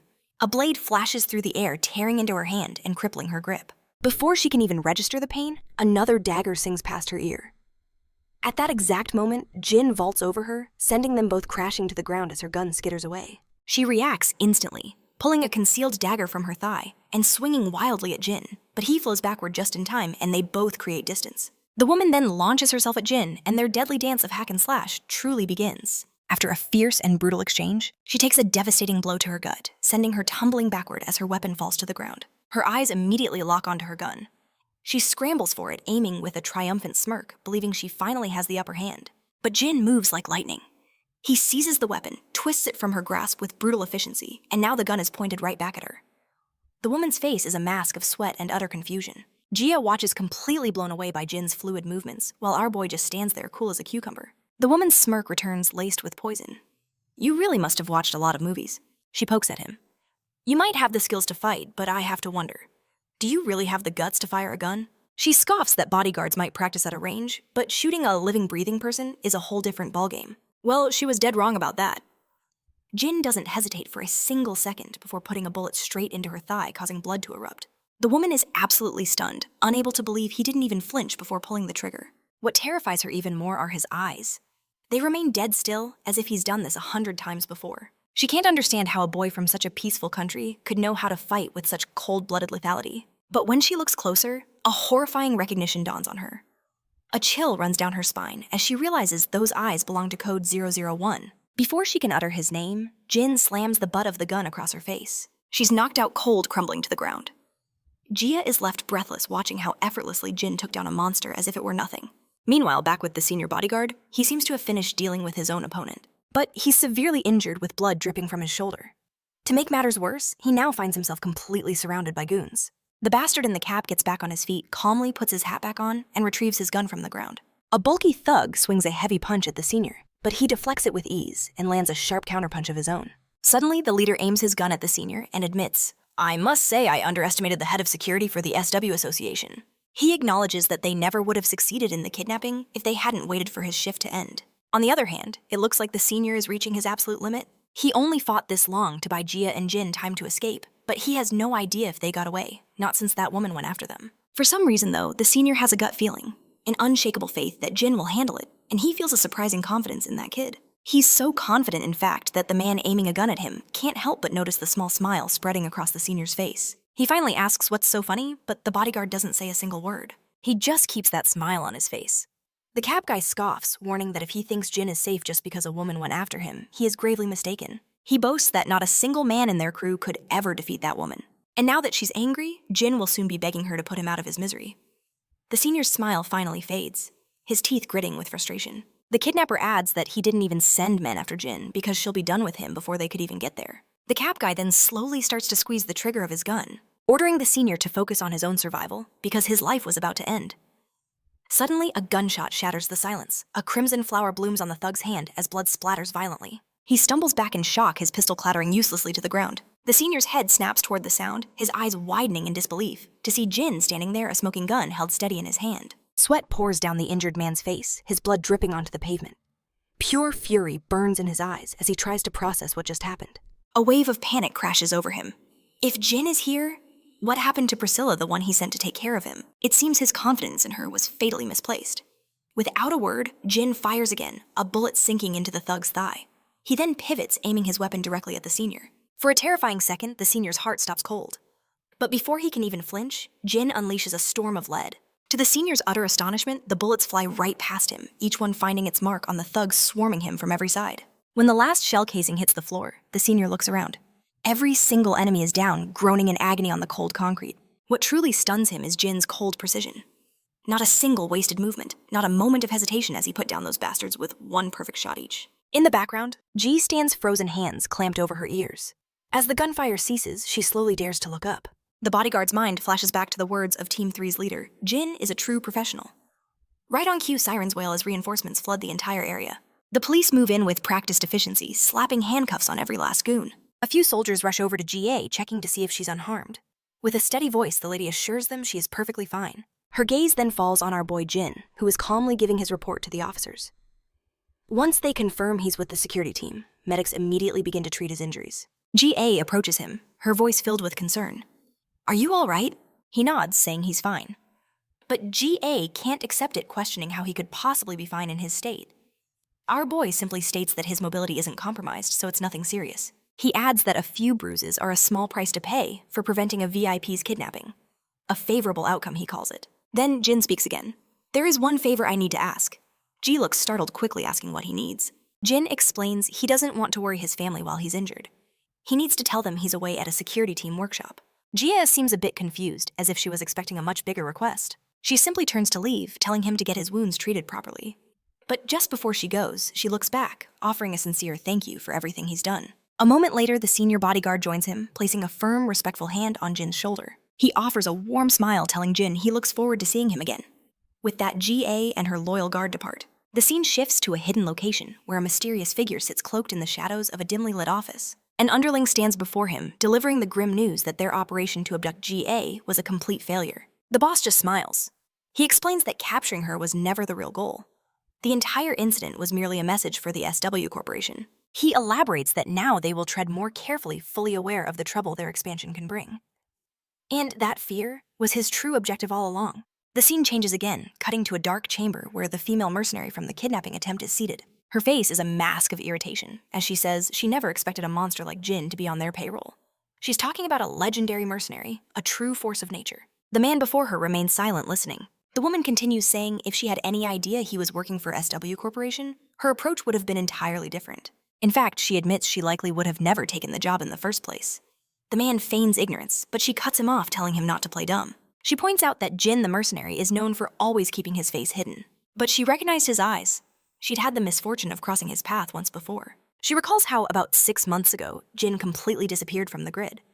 Rumors flew that he had retired, or was even dead. She never dreamed he would resurface as a corporate guard for SW. The man's response is unchanged, claiming none of this makes any sense to him. He's heard whispers about this infamous mercenary, of course. He finds the idea of one of his own guards being such a legendary figure utterly ridiculous. The woman finally gives up trying to convince him. After all, arguing with this man is like talking to a brick wall. A short while later, we find ourselves at the SSW Corporation's medical center. The first person we see is Lady G resting in a private ward. I once thought she was a villainess, but it seems she's just incredibly intrigued by our main character. We also see her bodyguard standing nearby. When G asks why he isn't resting since he took a bullet, he brushes it off, saying he can still handle simple duties. G isn't buying it. She orders him to go home and recover properly, stating that being one man short on her detail won't make a difference. The guard admits that sleep is a luxury he can't afford, consumed by guilt, since this whole nightmare unfolded on his day off. He reveals the attackers were foreign mercenaries, and their master remains a ghost in the shadows. It seems even the grunts were kept in the dark, their client hidden behind layers of middlemen. A wave of despair washes over Guy, who remembers how Jana was targeted first. And now she's been stolen away too. She desperately asks if this could all be a twisted coincidence, but the guard's grim expression says it all. This was a calculated attack. That confirmation only plunges G deeper into a sea of dread. G's mind flashes back to our hero's performance, a whirlwind of deadly grace that surpassed even his training sessions. She reminds her guard that Jin is no ordinary teenager. The man can only agree, muttering that ordinary doesn't even begin to describe him. A thought sparks in her mind. Grandpa must know Jin's true identity. Why else would he place such a monster on their team? She then recalls the brutal aftermath of his fight. Multiple shattered ribs and fingernails torn from their beds. And that wasn't all. A deep gash scarred his shoulder where a bullet had narrowly missed its mark. The guard adds another horrifying detail. Jin had been clinging to their car during the chase, likely getting crushed when he finally fell. The color drains from G's face. He fought off all those assassins after sustaining those life-threatening injuries and took on 5 knife-wielding thugs while she was out cold. The revelation sends another shockwave through her painting, a fresh layer of disbelief on her face. Her guard confirms the impossible truth. It makes no sense. But Jin really did overcome it all. In a flash, G leaps from her bed, her destination clear. She storms through the halls, heading straight for Jin's hospital room. She bursts through this door, only to find him already changing back into his security uniform. Jin turns, spotting G and her guard in the doorway. Without missing a beat, she demands to know what in the world he thinks he's doing. He calmly explains he's heading home since it's been 2 days since he's been back. G reminds him of his critical condition, insisting he can't leave. But Jin simply states he'd rather recover in the comfort of his own home. Her voice rises in fury, calling him ridiculous and demanding to know who sanctioned such a reckless decision. In response, our boy coolly replies that the doctor gave him the all clear. Ignoring G's frantic protests, Jin continues packing his bag. She presses him, asking how he'll ever explain this to his family. Jin casually notes that the bruises on his face could easily be explained as a training injury. G seethes, annoyed that he has an answer for everything. Turning to her guard, she requests a private moment with Jin. Once they're alone, she gets straight to the point. She wants him to work for her once he graduates. Jin just stares, so G presses on, telling him there's no future for him with Yeona, who she dismisses as just a child. She continues her pitch, claiming Yeona only possesses her inheritance, lacking the power to forge her own destiny. Jai, however, makes a bold claim she can offer him a future paved with security and power. After a tense silence, Jin finally speaks up, saying he has one question. G smirks, assuming he's about to ask about his salary. She quickly assures him not to worry about money. She'll pay him an unimaginable sum with countless perks on the side. But Jin cuts her off, stating he never considered that. Instead, he asks what she meant by him staying with Yeona. The woman pauses, caught off guard, before bluntly asking if he's dating Yeona. Jin's denial is swift and absolute. But G isn't convinced. In her mind, she sees Yeona always waiting for him after training. A clear sign of a serious crush. Shifting back to business, she urges him again to join her after graduation, promising to secure his family's happiness and land him a prestigious job. A flicker of interest crosses Jin's face, but his reply is guarded. He simply tells her he'll consider the offer. Later, we find ourselves back at the apartment where Yeona and Grandpa are waiting. They're both completely stunned when Jin explains his injuries are from training. Grandpa asks if it's serious, but Jin quickly reassures him it's nothing. He fibs, claiming they're just blisters on his fingers and that the doctor said not to worry. The old man then looks at his grandson with concern, asking if this security team is truly the path he wants to walk in life. Jin gives a vague answer, saying it's simply what holds his interest at the moment. His grandpa offers some gentle wisdom, reminding him that it's okay to change his mind later if a new passion ignites his heart. He adds that since Jin is still so young, he will have his grandfather's full support, no matter which path he ultimately chooses. A genuine smile touches Jin's lips as he agrees with his grandpa's words. Grandpa then chuckles awkwardly, wondering if he suddenly got too serious. He knows high school seniors stress about the future and hopes he didn't just pile on the pressure. Yeona lets out a small laugh, telling Grandpa he didn't misspeak at all. Jin, on the other hand, is completely clueless about what busting chops even means. The scene shifts to a familiar grim-looking camp, where that same one-eyed man sits in wait. A subordinate reports that number 32 went off-grid without authorization, suspecting he heard the news. that number 1 was marked for termination. The man with the eye patch merely scoffs, dismissing number 32 as a complete fool. He declares that emotions have no place on the battlefield when a brother falls, which is precisely why he believes family is a useless liability. Elsewhere, we catch a glimpse of a shadowy figure, who could very well be the rogue number 32. It's likely he's come all the way to Korea to find our protagonist. The focus returns to Jin, who's carefully flexing his fingers, testing their recovery. His thoughts drift to the female kidnapper, and the strange look of recognition in her eyes. He has no idea who she was, but if she knew his mercenary call sign, she probably wasn't from the camp. Suddenly, his phone buzzes to life. A quick glance reveals Yona's name on the screen.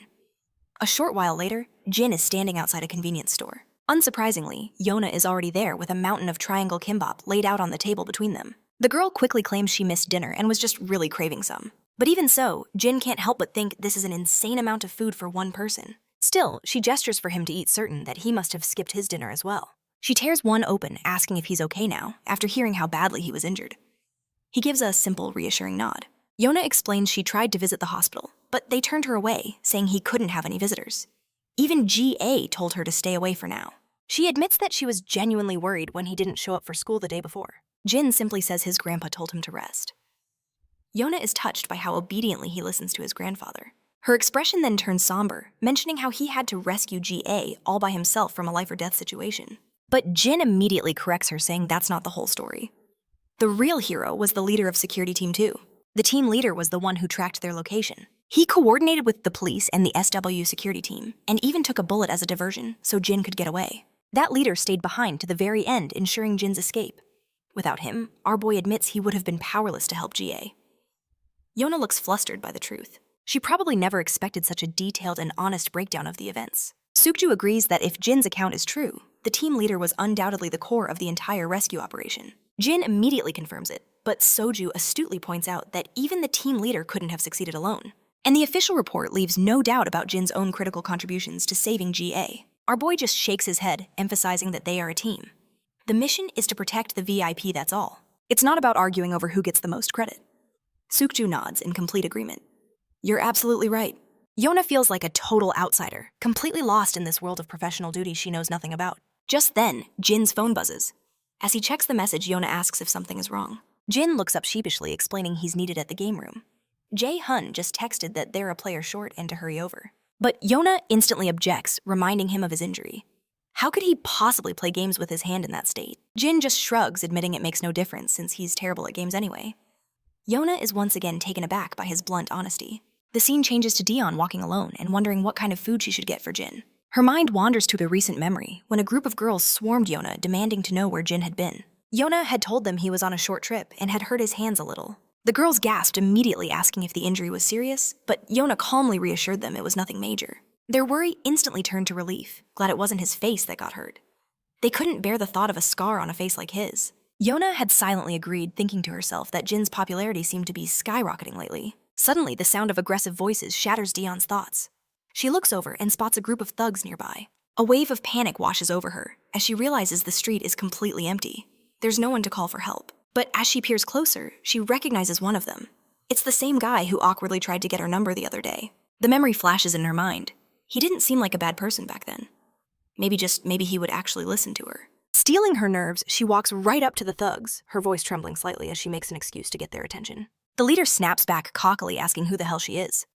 But his arrogance vaporizes, replaced by pure panic when he recognizes her face. He frantically tries to explain that this isn't what it looks like, claiming the kid in the hoodie provoked them first, while they were just minding their business. He insists the guy just popped up out of nowhere demanding food. Dihye apologizes on the boy's behalf, and politely asks if they can just let this go. The thug is obviously furious about being told what to do, but something in her eyes makes them back down. As they leave, she turns to the hooded boy, asking if he's hurt. He flinches at first, but then his eyes plead with her as he asks if she could buy him something to eat. A few moments later, they're sitting together outside a convenience store. The boy devours triangle kimbap like a starving wolf, finishing the last one in a single bite, before chugging down an entire bottle of water. With his stomach finally full, he looks like he's floating on a cloud. Daehee watches with amusement as he suddenly snaps back to reality and apologizes. He explains that he didn't mean to be a bother, but he was so hungry he couldn't think straight. Daehee gives him a warm smile, reassuring him that it's no big deal. The boy admits he lost his wallet the moment he arrived in the country and hasn't eaten for days. She gently points out he should have gone to his embassy for help, and the boy suddenly feels like an idiot for not even considering it. Just then, she checks her phone and realizes how late it is. Jin must be getting worried. She quickly presses some cash into the boy's hand for his next meal. With that, she runs off in a hurry, leaving him staring after her completely captivated. And as the camera zooms in, we see it clearly. This is Agent 032, the one we've heard so much about. And his features are oddly delicate, almost feminine. So don't be surprised if there's a major reveal about him later on. The scene then flashes to a memory deep in the past. Jin bursts into a room, gun raised and ready. Inside, a woman is desperately shielding a young girl. Jin hesitates, but a cold voice crackles over his comms, ordering him to eliminate the target and return to base immediately. The little girl in the woman's arms trembles in fear. And that's when Jin hears a voice calling out to him. He jolts awake from the suffocating nightmare. Suddenly, the sound of clattering dishes breaks the morning silence. Jin steps out to find Yona and his grandpa. The old man's brow furrows with worry, asking why he isn't resting. Jin insists he needs to go to school, but his grandpa firmly reminds him that healing comes before any studies. From behind, his grandpa Yona silently signals him to just listen to the old man. A warm smile spreads across Jin's face as he relents, agreeing with his grandfather. Before leaving, his grandpa mentions he'll be home late. His colleague, Mr. Lee, is unwell, so he's covering the shift. Jin then turns to Dan, wondering why she's out so early. She simply plans to study before class begins. And like always, she reminds him, breakfast is ready and waiting on the table. He offers a faint smile. She quietly departs, leaving a feast behind just for him. A little later, we find Jin outside. As he walks down the familiar street, his phone suddenly buzzes with a new notification. It's from Jae Hyung, demanding he return to the team immediately. Just then, Yona chimes in ready to join the fight, but Jae Hyung mercilessly shuts her down, telling her to go practice with bots first. A small smile graces Jin's lips at his friend's playful chaos, just as he spots 032 across the street. The smile instantly vanishes. There's something chillingly familiar about that silhouette. Jin bolts towards him, but the figure ducks into a dark alley. Jin pushes himself faster, diving in right behind him. But inside the alley is empty. He presses forward, the path leading him to an abandoned construction site. He scales a building, scanning the desolate area. And there he is, his old comrade. But he's holding a gun, and it's aimed directly at Jin. Without a second's hesitation, he opens fire, unleashing a storm of bullets. Jin dives for cover behind a wall, his old wounds screaming in protest. The assassin slowly approaches, a cold smirk on his face. "It's been a while," he remarks. He admits he was startled when he was being followed, but finding out it was Jin, that was a true surprise. And in that instant, the truth crashes down on Jin. This is 032. The hooded figure closes in. He already knows 006's habits, so it's no shock that Jin survived. How fascinating, he muses, that I didn't even have to hunt you down. Jin demands to know if the camp sent him, but the question earns him a blank stare. He has no clue what Jin means. Jin already suspected it. The camp would never send someone to clean up 06's mess. His old comrade just scoffs. "Shut your mouth. You're not our leader anymore." But Jin presses on. If the camp didn't send him, then he must be a deserter, a runaway. 032 simply sneers. "None of that matters to a traitor like you." He claims he never wanted to hold a grudge, but circumstances have forced his hand. He then reveals his motive. 006 was his only family, the only one who protected him in that hellhole. As 032 gets lost in his tragic tale, Jin launches a metal shard, striking the gun from his hands. The distraction is all Jin needs. He vaults over him, tackling him to the ground in a brutal clash. 032 scrambles for the weapon, aiming it at Jin's face, but Jin's reflexes are faster. A swift kick sends the gun spinning away. Without missing a beat, he draws a dagger and lunges. Their movements become a blur of deadly close-quarters combat. Jin finally seizes his wrist, clenches his fist, and drives it straight into his opponent's face. But 032 blocks the blow and retaliates with a vicious kick, striking Jin's injured side. "Did you report back to the camp?" Jin gasps.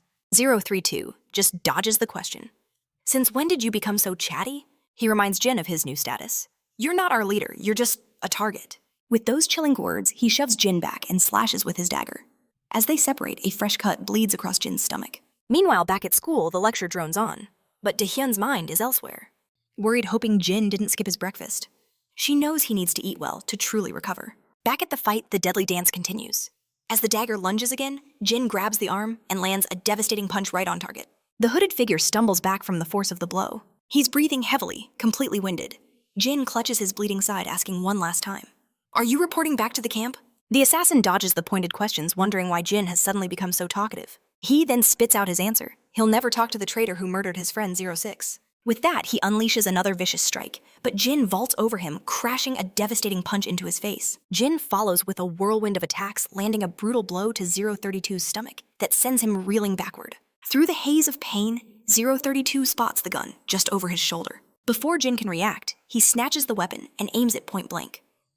In a flash, Jin grabs the barrel, forcing the bullets to scream harmlessly into the ceiling. The moment the clip is empty, Jin slams his opponent to the ground. The man groans in agony as Jin demands to know, is this for the camp, or is it revenge for 006? His only answer is a ruthless knee to Jin's gut, followed by the gun being shoved in his face once more. A hail of bullets erupts. Jin dives behind a pillar, desperately shielding himself from the deadly onslaught. His attacker's teeth are clenched, determined to end this. But as Jin peeks out, he sees 032 making a run for it. He tries to give chase, but the searing pain from his wounds holds him back. One deep gash bleeds relentlessly. Left with no other choice, he makes a desperate call to his friend Shukju. When his friend answers, his face drains of color upon hearing Jin's urgent request for local surveillance data. Shukju springs into action, and Yona notices him bolting from the classroom. Once outside, he asks Jin why he's diving headfirst into another bloody mess. Still, he tells Jin he'll call back in a few minutes. All he needs is a physical description and the location to track. After the call, we find the mysterious assassin walking calmly down the street. He's seething with annoyance, realizing if Jin hadn't wasted time asking questions, he could have killed him multiple times over. He has to admit, though, Jin has gotten terrifyingly strong since their time at the camp. He replays Jin's words, wondering if this was truly about revenge for 006's death, or if he was simply an agent sent by the camp. He couldn't understand Jin's questions or why he hadn't landed the final blow. As 032 walks on, he's spotted by that same street punk and his pathetic crew. A wicked smile spreads across the thug's face as he decides to try his luck again. 032 sees them coming. He has no time for these idiots. He simply ignores them and continues on his path. More thugs emerge to block his way, towering over him like hungry wolves. But in the blink of an eye, they're all piled on the ground like a heap of broken dolls. As 032 moves past the carnage, he spots Daehyun standing nearby. Their eyes meet, and the girl immediately recognizes him from before. The man rummages through his pockets, pulls out a note, and holds it out to her as thanks for her help. He explains it's all he has, but he promises to pay back the rest. Daehyun quickly tells him he doesn't need to do that, worried he'll have nothing left for himself. She bows, assuring him it's okay. A little while later, they've ended up at a restaurant together. Daehyun gently says he shouldn't have returned the money until he was more stable. He just replies that a debt of kindness should be repaid quickly. When she asks his age, he says he's 17. Daehyun is fascinated to learn they're the same age, and even 032 seems a bit surprised by the news. With that settled, Daehyun decides they should be friends, and to her surprise, 032 actually agrees. It's quite amusing. She's already making friends with someone whose name she doesn't even know. She asks if he's from overseas, which he confirms saying he's traveling. When she asks if he's with friends, he simply says he's alone.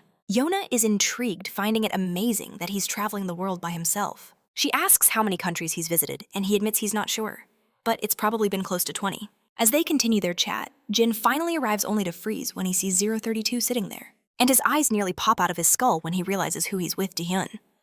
But Jin resists the urge to rush in. Instead, he stays hidden behind a wall, listening as his sister and the assassin continue to talk. Daehyun asks how long he'll be in Korea. He pauses, then says he'll stay until he's finished what he came to do. She smiles, remarking that he must be staying nearby for them to run into each other again. The man confirms he had business in the area, and guesses that she must live around here too. He feels a bit awkward for asking such an obvious question, but Daehyun just reassures him that she doesn't actually live there. Her school was just around the corner when suddenly Jin explodes onto the scene. Before number 32 can even react, our hero grabs him, slamming him violently onto the ground. Jin then snatches a chopstick from a bin, aiming to plunge it directly into 32's face. But 32 is fast, catching Jin's wrist just in time. Jin immediately responds with a brutal punch. After a furious exchange of blows, they both leap back, creating a moment of tense silence. Guilt washes over Jin for dragging his sister into this chaos, and he stands there seething with frustration. Daehy, meanwhile, is completely lost, staring at the scene in utter bewilderment. Number 32, clenching his jaw in anger, growls at Jin to take this fight elsewhere. Dune has nothing to do with their conflict. Jin is stunned. He wasn't targeting his sister, but when Dion cries out Jin's name, 32 is equally shocked that she knows him. She rushes towards her brother, demanding to know what in the world is happening and why he's even here. But Jin ignores her question, his voice dangerously low as he tells her to leave immediately. She presses him again, asking what he's doing, but a sudden chill races down her spine. The look in his eyes. It's the same terrifying gaze she's seen once before. Her voice trembles as she points out the deep wounds covering his body. Meanwhile, the boy finally asks her if she knows Jin. She confirms it, her voice shaking. He's her brother. Her older brother. She quickly apologizes for Jin's rampage, insisting he's not normally like this. The guy's shock melts into an ironic smile. Realizing the insane coincidence, Jin tells his sister to give them a minute, and Daehyun reluctantly agrees. As the two fighters face off once more, number 32 remarks on the unbelievable truth. He questions why Jin is suddenly hiding behind this disguise. Jin's voice is cold steel, He'll only talk if 32 answers his questions first. With that, our hero demands to know, did the camp send him?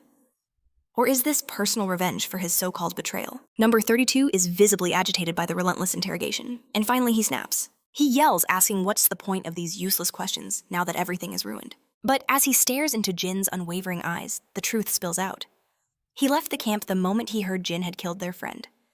Number 6. He admits this isn't about the camp. This is personal. He's here for revenge because Number 6 was the only family he ever had. Jin counters, reminding him that he and Number 6 were never that close.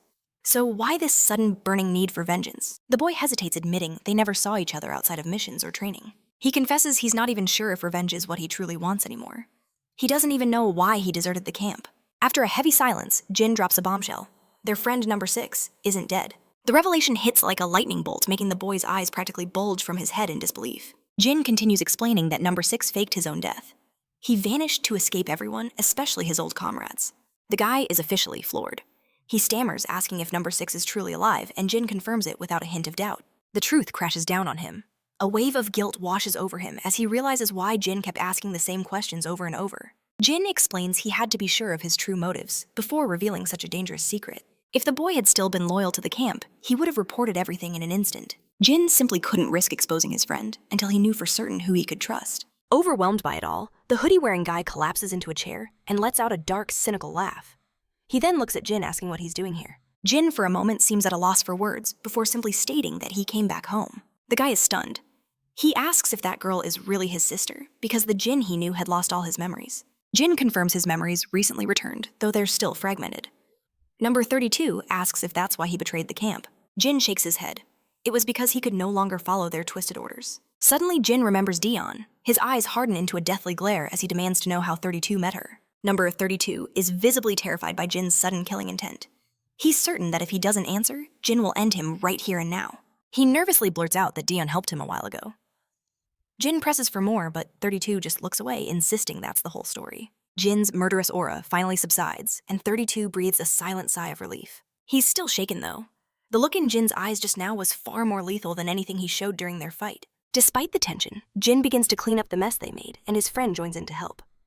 While they work, the boy quietly asks if Number 6 is okay. The question unleashes a dark memory. Jin sees it all again. The brutal impact of the car and the way Number 6 was thrown like a rag doll. Shaking off the grim flashback, he keeps the details to himself, simply replying that his friend is more or less okay. 032 shrugged it off, saying, "It doesn't matter as long as you're still breathing." After all, he came here to take Jin down, so getting a little bruised was expected. But Jin's gaze hardened. "So why trust me?" he asked. "I'm a traitor to the camp." 032's answer was immediate. "Because you've never once lied to us." He may have betrayed the camp, but he would never betray his comrades. 006 felt the same way, he added. Hearing that name, something clicked for Jin. "I see," he said. "Now I understand." His friend was confused by the vague response. "What do you mean?" Jin's mind flashed back. "Remember the day the entire camp was mobilized to hunt me down? 006 intentionally let me escape," he revealed. "If he hadn't, I never would have made it out alive." A smirk crossed his friend's face. "Sounds like he hated that place even more than you did." Jin smirked back. His friend then asked if there was any way to contact 006. "No," Jin replied. "Not until he makes the first move." Jin then gave his word. "When he contacts me, I'll tell him to get in touch with you."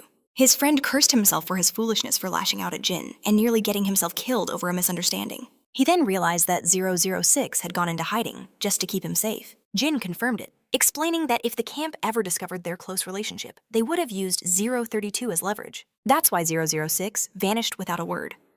The weight of his friend's sacrifice settled heavily on his heart. Just then, the hooded man revealed some shocking news of his own. He leaned in close. "The camp is making sure no one finds out you're still alive." "They're covering it up?" Jin asked, his eyes narrowing. His friend nodded grimly. "That's right." He explained that only a few high-ranking officials knew the truth, which is why the camp couldn't launch a full-scale search. It was bizarre. Why would they hide the existence of their top soldier? "Then how did you find out I supposedly killed 006? Jin asked. If all this was a secret, his friend's response was simple. It was because of Dog, the guy with the eye patch. With their business concluded, 032 prepared to leave. He needed to make a few stops to throw off any tails to make sure no one could track him back to Jin. But as he turned, he saw a girl peeking from behind a pillar. The moment Jin saw his sister, a warm, genuine smile lit up his face. His friend was completely floored. He had never not once seen Jin smile like that. "Is Is that your sister? He stammered. Jin nodded with pride, but his warm expression instantly turned to ice when his friend asked if he could say one last goodbye to her. A terrifying pressure radiated from Jin, and 032 began to tremble under his intense gaze. Defeated, the poor guy simply waved from a distance, and the girl cautiously waved back. She then turned to Jin. You know him, she asked. Jin gave a short yes. Then why were you so harsh with him? Jin was stumped, but then he recalled Yona's words that Dahan was so pretty she was always popular with guys. Using that as an excuse, Jin blurted out, I thought some creep was trying to hit on you because you're pretty. Dahan was startled by the sudden comment, and a heavy, awkward silence fell between the two. Later that night, Jin was back in his apartment. In secret, he quietly tended to the wounds he'd received in the fight. Once patched up, he sat in the darkness pondering the camp's cover-up and wondering what their true objective could be. Back with his friend, thoughts of Dahan filled his mind as he tried to process whether she was truly Jin's sister. Suddenly, a presence in his apartment sent his senses flaring. He instantly drew his weapon, aiming it at the darkness, as a voice called out, telling him to relax. A figure emerged from the shadows. It was a bald man, and he was smiling. The sight left him momentarily stunned. The bald man spoke again. Put the gun down. We need to talk. He reluctantly lowered his weapon. The bald man scanned the room. Is this where you're living now? He asked. And did you manage to kill our boy? He scoffed in response. What do you think? Does killing Jin sound like a walk in the park to you? Then what are you doing here? His friend demanded. The shady figure just smiled. I'm here to handle some business. Before he could even react, the bald man slid a dagger from his sleeve and plunged it deep into his stomach. As he twisted the blade deeper, he whispered, I'm here to teach you a lesson, and to eliminate a traitor who disobeyed the camp. The poor guy trembled in agony, gasping, The camp ordered my elimination. They did, the man confirmed, but only if you refused to return. With a vicious tug, he yanked the dagger free and swung it again, carving a bloody gash across his thigh. A groan of agony escapes him as he's thrown backwards, as his body crashing hard against the unforgiving floor. The hulking brute looms over him, a twisted smile playing on his lips as he commends his opponent's agility. Blood pours from the gash in his stomach as the boy in the hoodie grits his teeth, demanding to know what twisted game this monster is playing. The bald man's reply is chillingly calm. He's merely seizing an opportunity, the chance he's always dreamed of to finally kill him. Now that number 6 is out of the way, he boasts that no one in this world can save him from his grasp. The hoodie-clad fighter scoffs, throwing a verbal jab at the brute, saying he never knew he was so terrified of number 6. And he finds it absolutely pathetic that this giant had to ambush him like a spineless coward. The taunt strikes a nerve. Rage explodes from the gorilla, and he swings his dagger wildly. But the boy is faster, parrying with his own blade and landing a vicious cut in return. Now, utterly enraged, the gorilla swings back with even more ferocious power. The wounded boy struggles to defend himself, but the pain from his stomach is overwhelming. The gorilla sees his opening and lands a brutal punch, sending him flying. As the boy trembles on the ground, the giant strides over and snatches the gun from the floor. He aims it directly at his target, reminding him of all the camp's efforts in his training, and how it will all turn to dust the moment he pulls the trigger. But the boy just smirks, telling him to stop being so jealous and try getting stronger himself. With that final insult, the gorilla pulls the trigger. A bullet tears through the boy's thigh. He collapses like a puppet with its strings cut. A deeply unsettling smile spreads across the brute's face, savoring his victory. He's certain that no matter how much his prey struggles, he alone will be the one left standing tonight. But to his shock, despite the deep wounds and brutal beating, the boy fights back. He springs back into action, hurling his dagger straight at the gorilla's face, while the giant is caught off guard. Seizing the moment, the boy makes a desperate escape, dashing out of the room. A storm of bullets follows him, but he manages to make it outside. His legs shake uncontrollably as the fresh bullet holes bleed profusely. The gorilla gives chase, but only finds a trail of blood. Our boy has vanished into the darkness. He relentlessly follows the crimson path. As he rounds a corner in the corridor, a hand suddenly shoots out, grabbing him. An unstoppable force crashes into his face. Before the giant can even process the attack, the boy yanks the magazine from the gun and smashes it against the gorilla's head. Humiliated and enraged, the hulking brute swings his dagger with reckless abandon. But his blade cuts through nothing but empty air. In a shocking twist, the one delivering these punishing blows wasn't the injured boy at all. It was our hero Jin, who just gave this monster a taste of his own medicine. The gorilla's face drains of all color as he recognizes the true threat before him. Wasting not a single second, Jin lunges forward, delivering a devastating blow that leaves the brute's face a bloody mess. The gorilla tries to retaliate, but Jin unleashes a flurry of strikes to his midsection, finishing the assault with a series of brutal knee smashes. But he isn't finished. He grabs the brute and viciously slams his head against the wall again and again. Blood spatters across the concrete. Finally, the arrogant gorilla crumples to the ground, defeated. With the fight concluded, we see the wounded boy sitting on the floor, asking Jin what in the world he's doing here. Hearing his friend's voice, our hero turns, gives him a long look, and then begins to walk away without a word. He scoops up a bag from the ground and tosses it to his friend, explaining that his sister mentioned he was broke, so he brought him some supplies. The boy looks inside and finds it packed with food. A laugh escapes him as he teases Jin for being such a softie, asking what's changed him. He jokingly wonders if Jin hit his head or something. But then a thought crosses his mind. Maybe our hero has always been like this deep down. The scene cuts to the SW Corporation where Jin sits across from the director. The old man reveals that the man Jin brought in is a notorious international fugitive. He notes that fulfilling the request will be simple since countless countries are eager to get their hands on him. He concludes by promising the man will spend the rest of his life locked away from the world. It's clear they're talking about the gorilla. A fitting end for a monster who caused so much chaos and pain. The director presumes the gorilla has a connection to Jin's past. For a moment, Jin is silent before admitting that while he wasn't directly involved, a connection does exist. The old man respects his privacy, saying he won't pry any further, but assures Jin he can always come to him for help.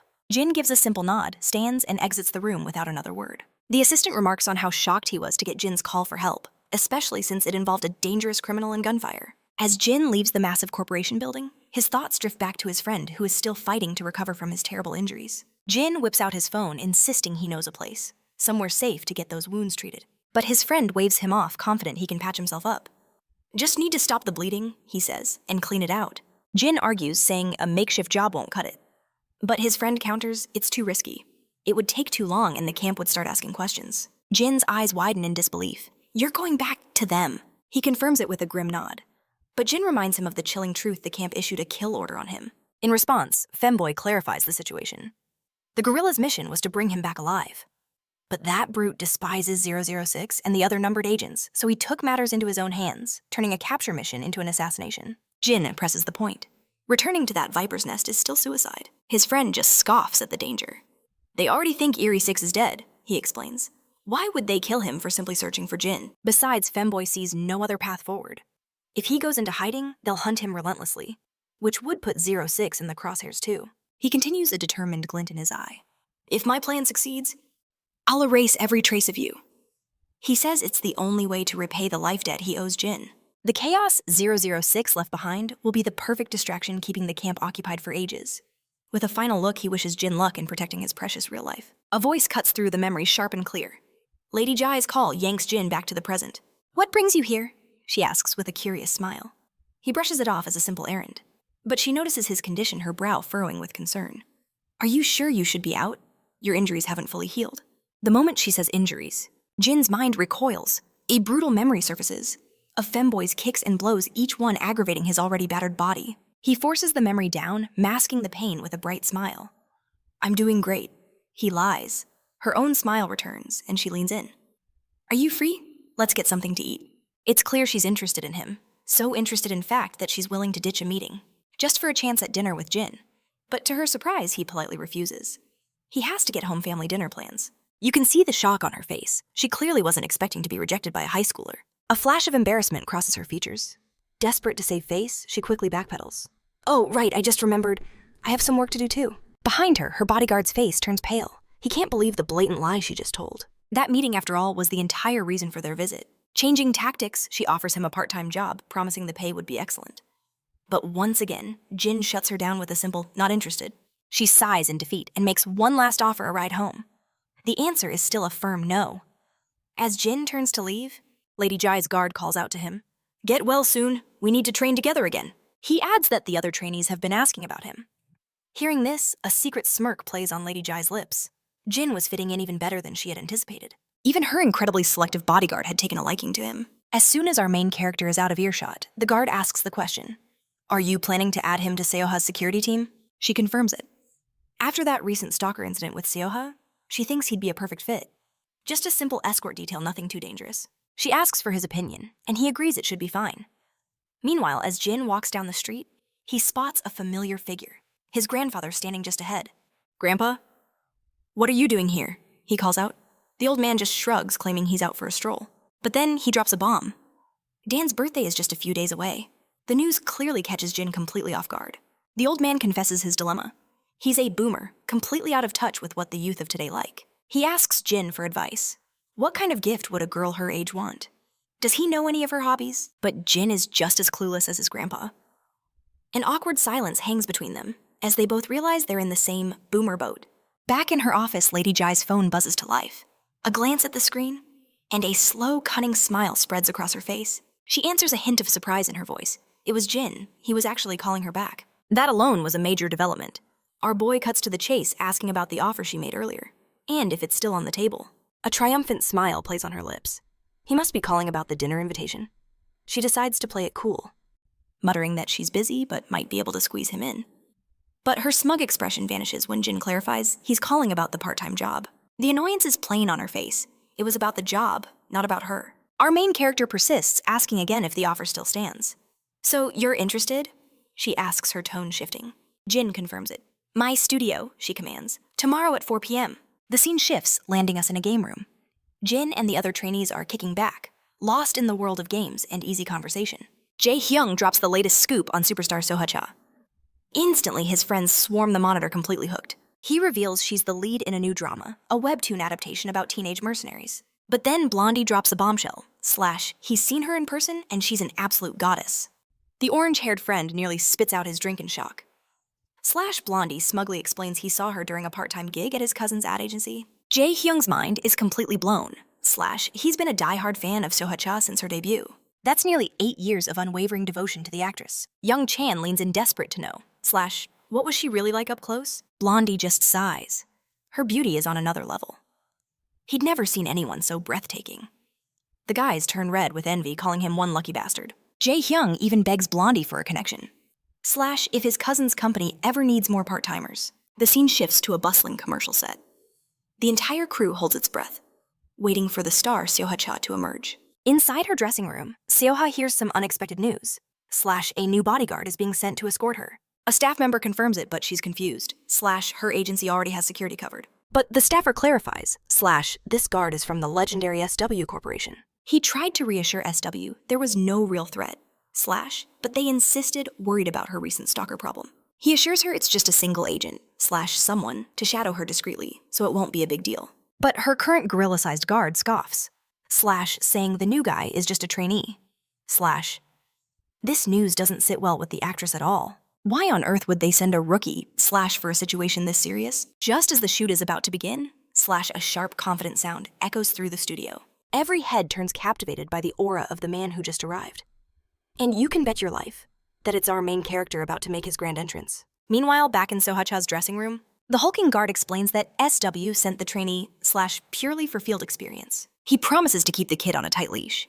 / Seoha's assistant nervously thanks him for the trouble, admitting this is all way above his pay grade. The guard just puffs out his chest with confidence. He claims there's nothing to worry about. / it's SW's mistake sending a rookie. / and frankly, he finds it humiliating to work with an amateur. Suddenly, a sharp knock echoes. / the guard swings the door open. / and finds Jin standing there. Clad in a perfect suit, our devastatingly handsome protagonist is a total heartstopper. / he calmly states he's from Southwest. The assistant stares completely baffled. Is this guy really a bodyguard? Or some kind of idol in disguise? Jin formally introduces himself, confirming his assignment from SW. / the assistant finally accepts it. Though he still can't believe it. / this man looks way too good to be a simple bodyguard. The gorilla guard, however, sizes up our boy with a smirk. / to him, sending this pretty-faced kid is an absolute joke. Ignoring the tension, Jin asks to enter. / the assistant quickly ushers him inside. The moment Jin steps in, Soha-cha's eyes widen. / she's completely taken aback. This handsome young man is a bodyguard. It's absurd. / Jin introduces himself directly, stating he'll be in charge of her security. Seoha, ever the professional, collects herself. / and politely returns the greeting. Jin's sharp eyes scan the room, assessing the environment. / Seoha still can't shake the feeling. / is he really just a trainee? He looks more like a K-pop idol SW is trying to promote. / she suspects this is just a publicity stunt to get him some exposure. Meanwhile, our boy gets straight to business. / he asks to confirm if this is her first day of shooting. The assistant confirms it. / with introductions out of the way, Jin cuts to the heart of the matter. / the stalking. Did it begin 2 weeks ago with letters / but her assistant clarifies it's been going on for much longer. She explains the stalker somehow discovered her private address / and has been leaving unsettling letters in her mailbox. It's escalated recently, but it's not new. / she tries to downplay it, saying this is just part of the job, and SW shouldn't overreact. After his professional questioning, the actress's curiosity gets the better of her. / she asks him how old he is. And just like that, a memory flashes in his mind. A senior once warned him, revealing his age would only make clients underestimate his skills. / So in the present, his response is cool and simple, / that's a secret. Just then, the hulking guard interrupts from behind. He wants to have a quick word with our boy outside. Outside, the hulking guard eyes him suspiciously, asking if he's the security trainee from SW. A light bulb goes off in Jin's head. This must be his cover story. So he plays along, confirming the man's assumption. The gorilla scoffs, telling Jin to stand back and learn from a pro. He boasts that everything is already under control, then starts laying into our boy. I don't get why SW sent a shrimp like you, he sneers. Security isn't a game. Your little drills mean nothing out here. He tells him to stay out of the way until the shift is over, and then just go home. Jin finally breaks his silence. You're Kyle Young Kim, aren't you, from the Security Brothers Agency? The man's temper flares. He lunges, grabbing Jin by the collar, yelling not to change the subject. He growls a warning in Jin's face. If you think this is a joke, you better listen close if you want to walk out of here. With a grunt, he shoves Jin against the wall and stomps away. Just then, the actress emerges, asking if Jin is all right. He coolly says he's fine. She sighs, apologizing for the hot-headed guard. She explains he's from her agency and can be a little intense. She even adds that she told them she didn't need a bodyguard in the first place. Jin remains silent. The actress's eyes sparkle with curiosity, asking if he's still in school. Jin's reply is swift and professional. That's confidential. Suddenly, her assistant calls her to the set.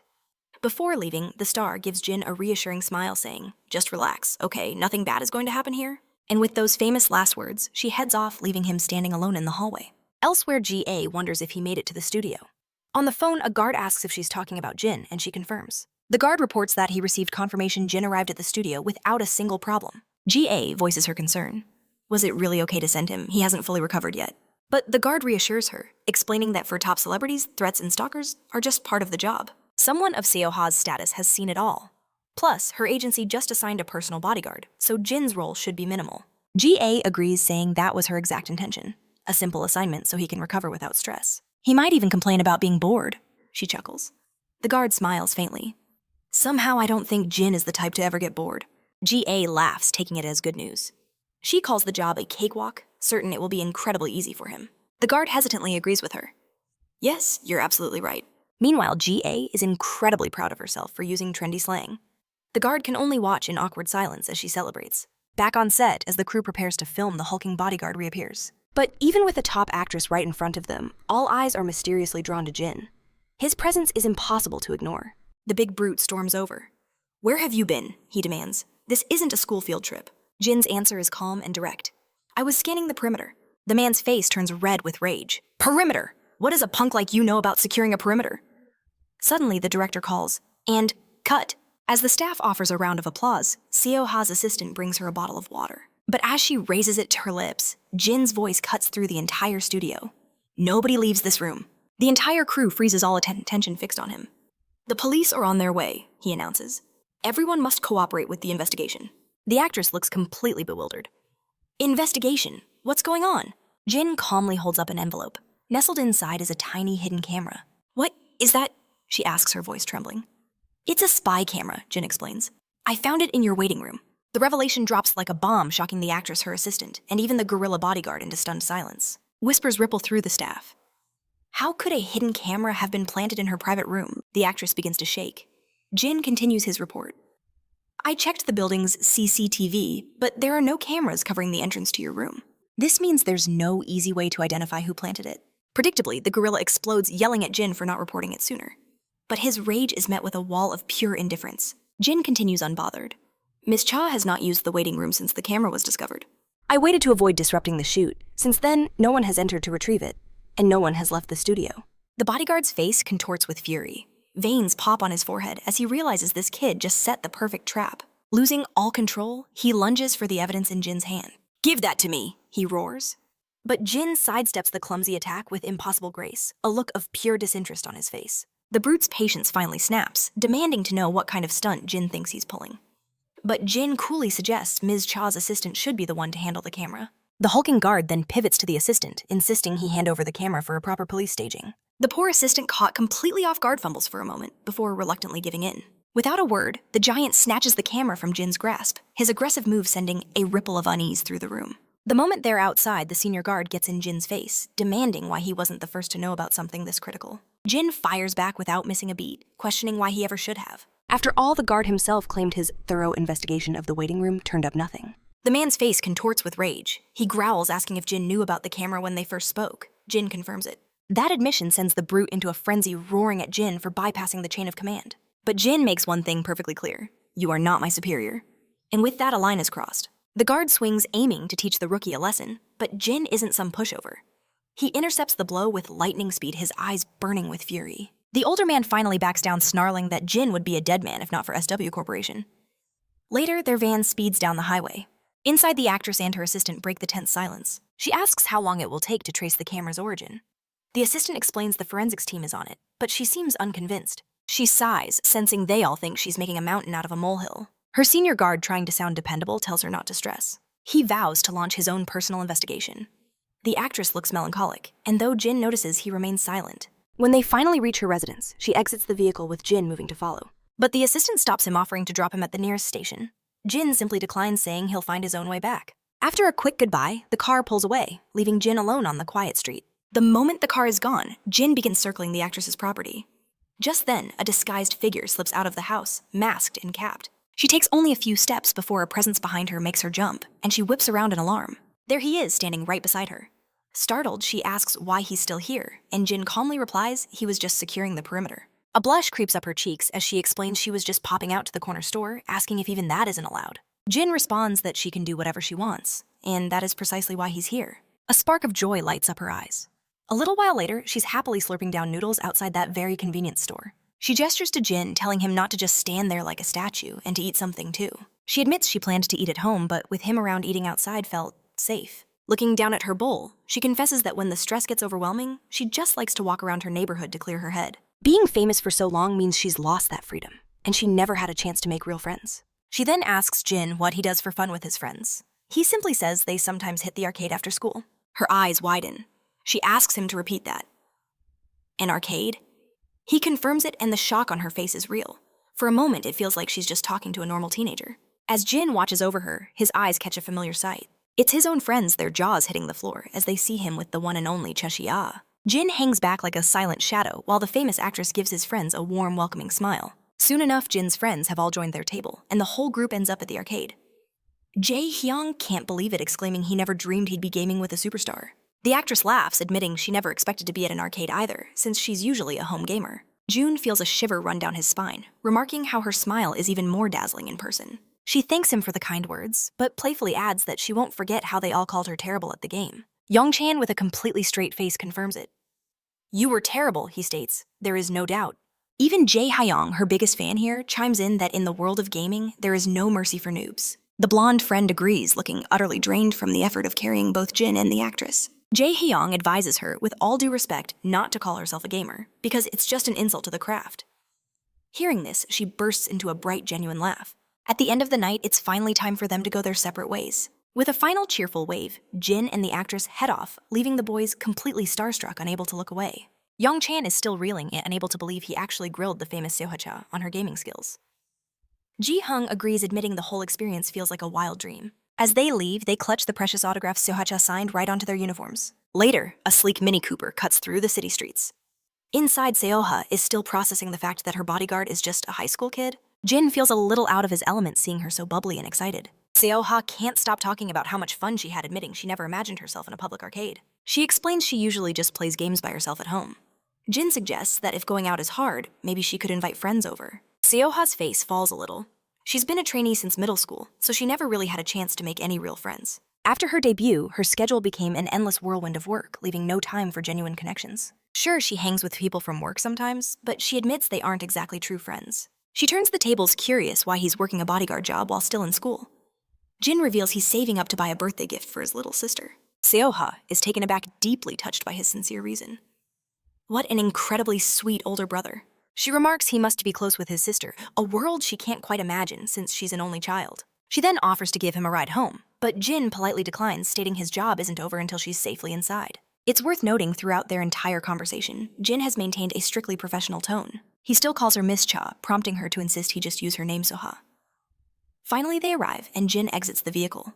As he turns back, a menacing figure emerges from the shadows. The approaching man wears an expression of pure fury, but Seoha quickly tells Jin it's fine she knows him. The man speaks in veiled threats, hinting that a certain someone in a car nearby wants to see her, but Seoha remains perfectly still. As the man advances, Seoha steps forward, but Jin instantly moves to block his path. The guy in glasses scoffs arrogantly, telling our hero to step aside. Seo-ha urges Jin to head home, promising she'll be fine.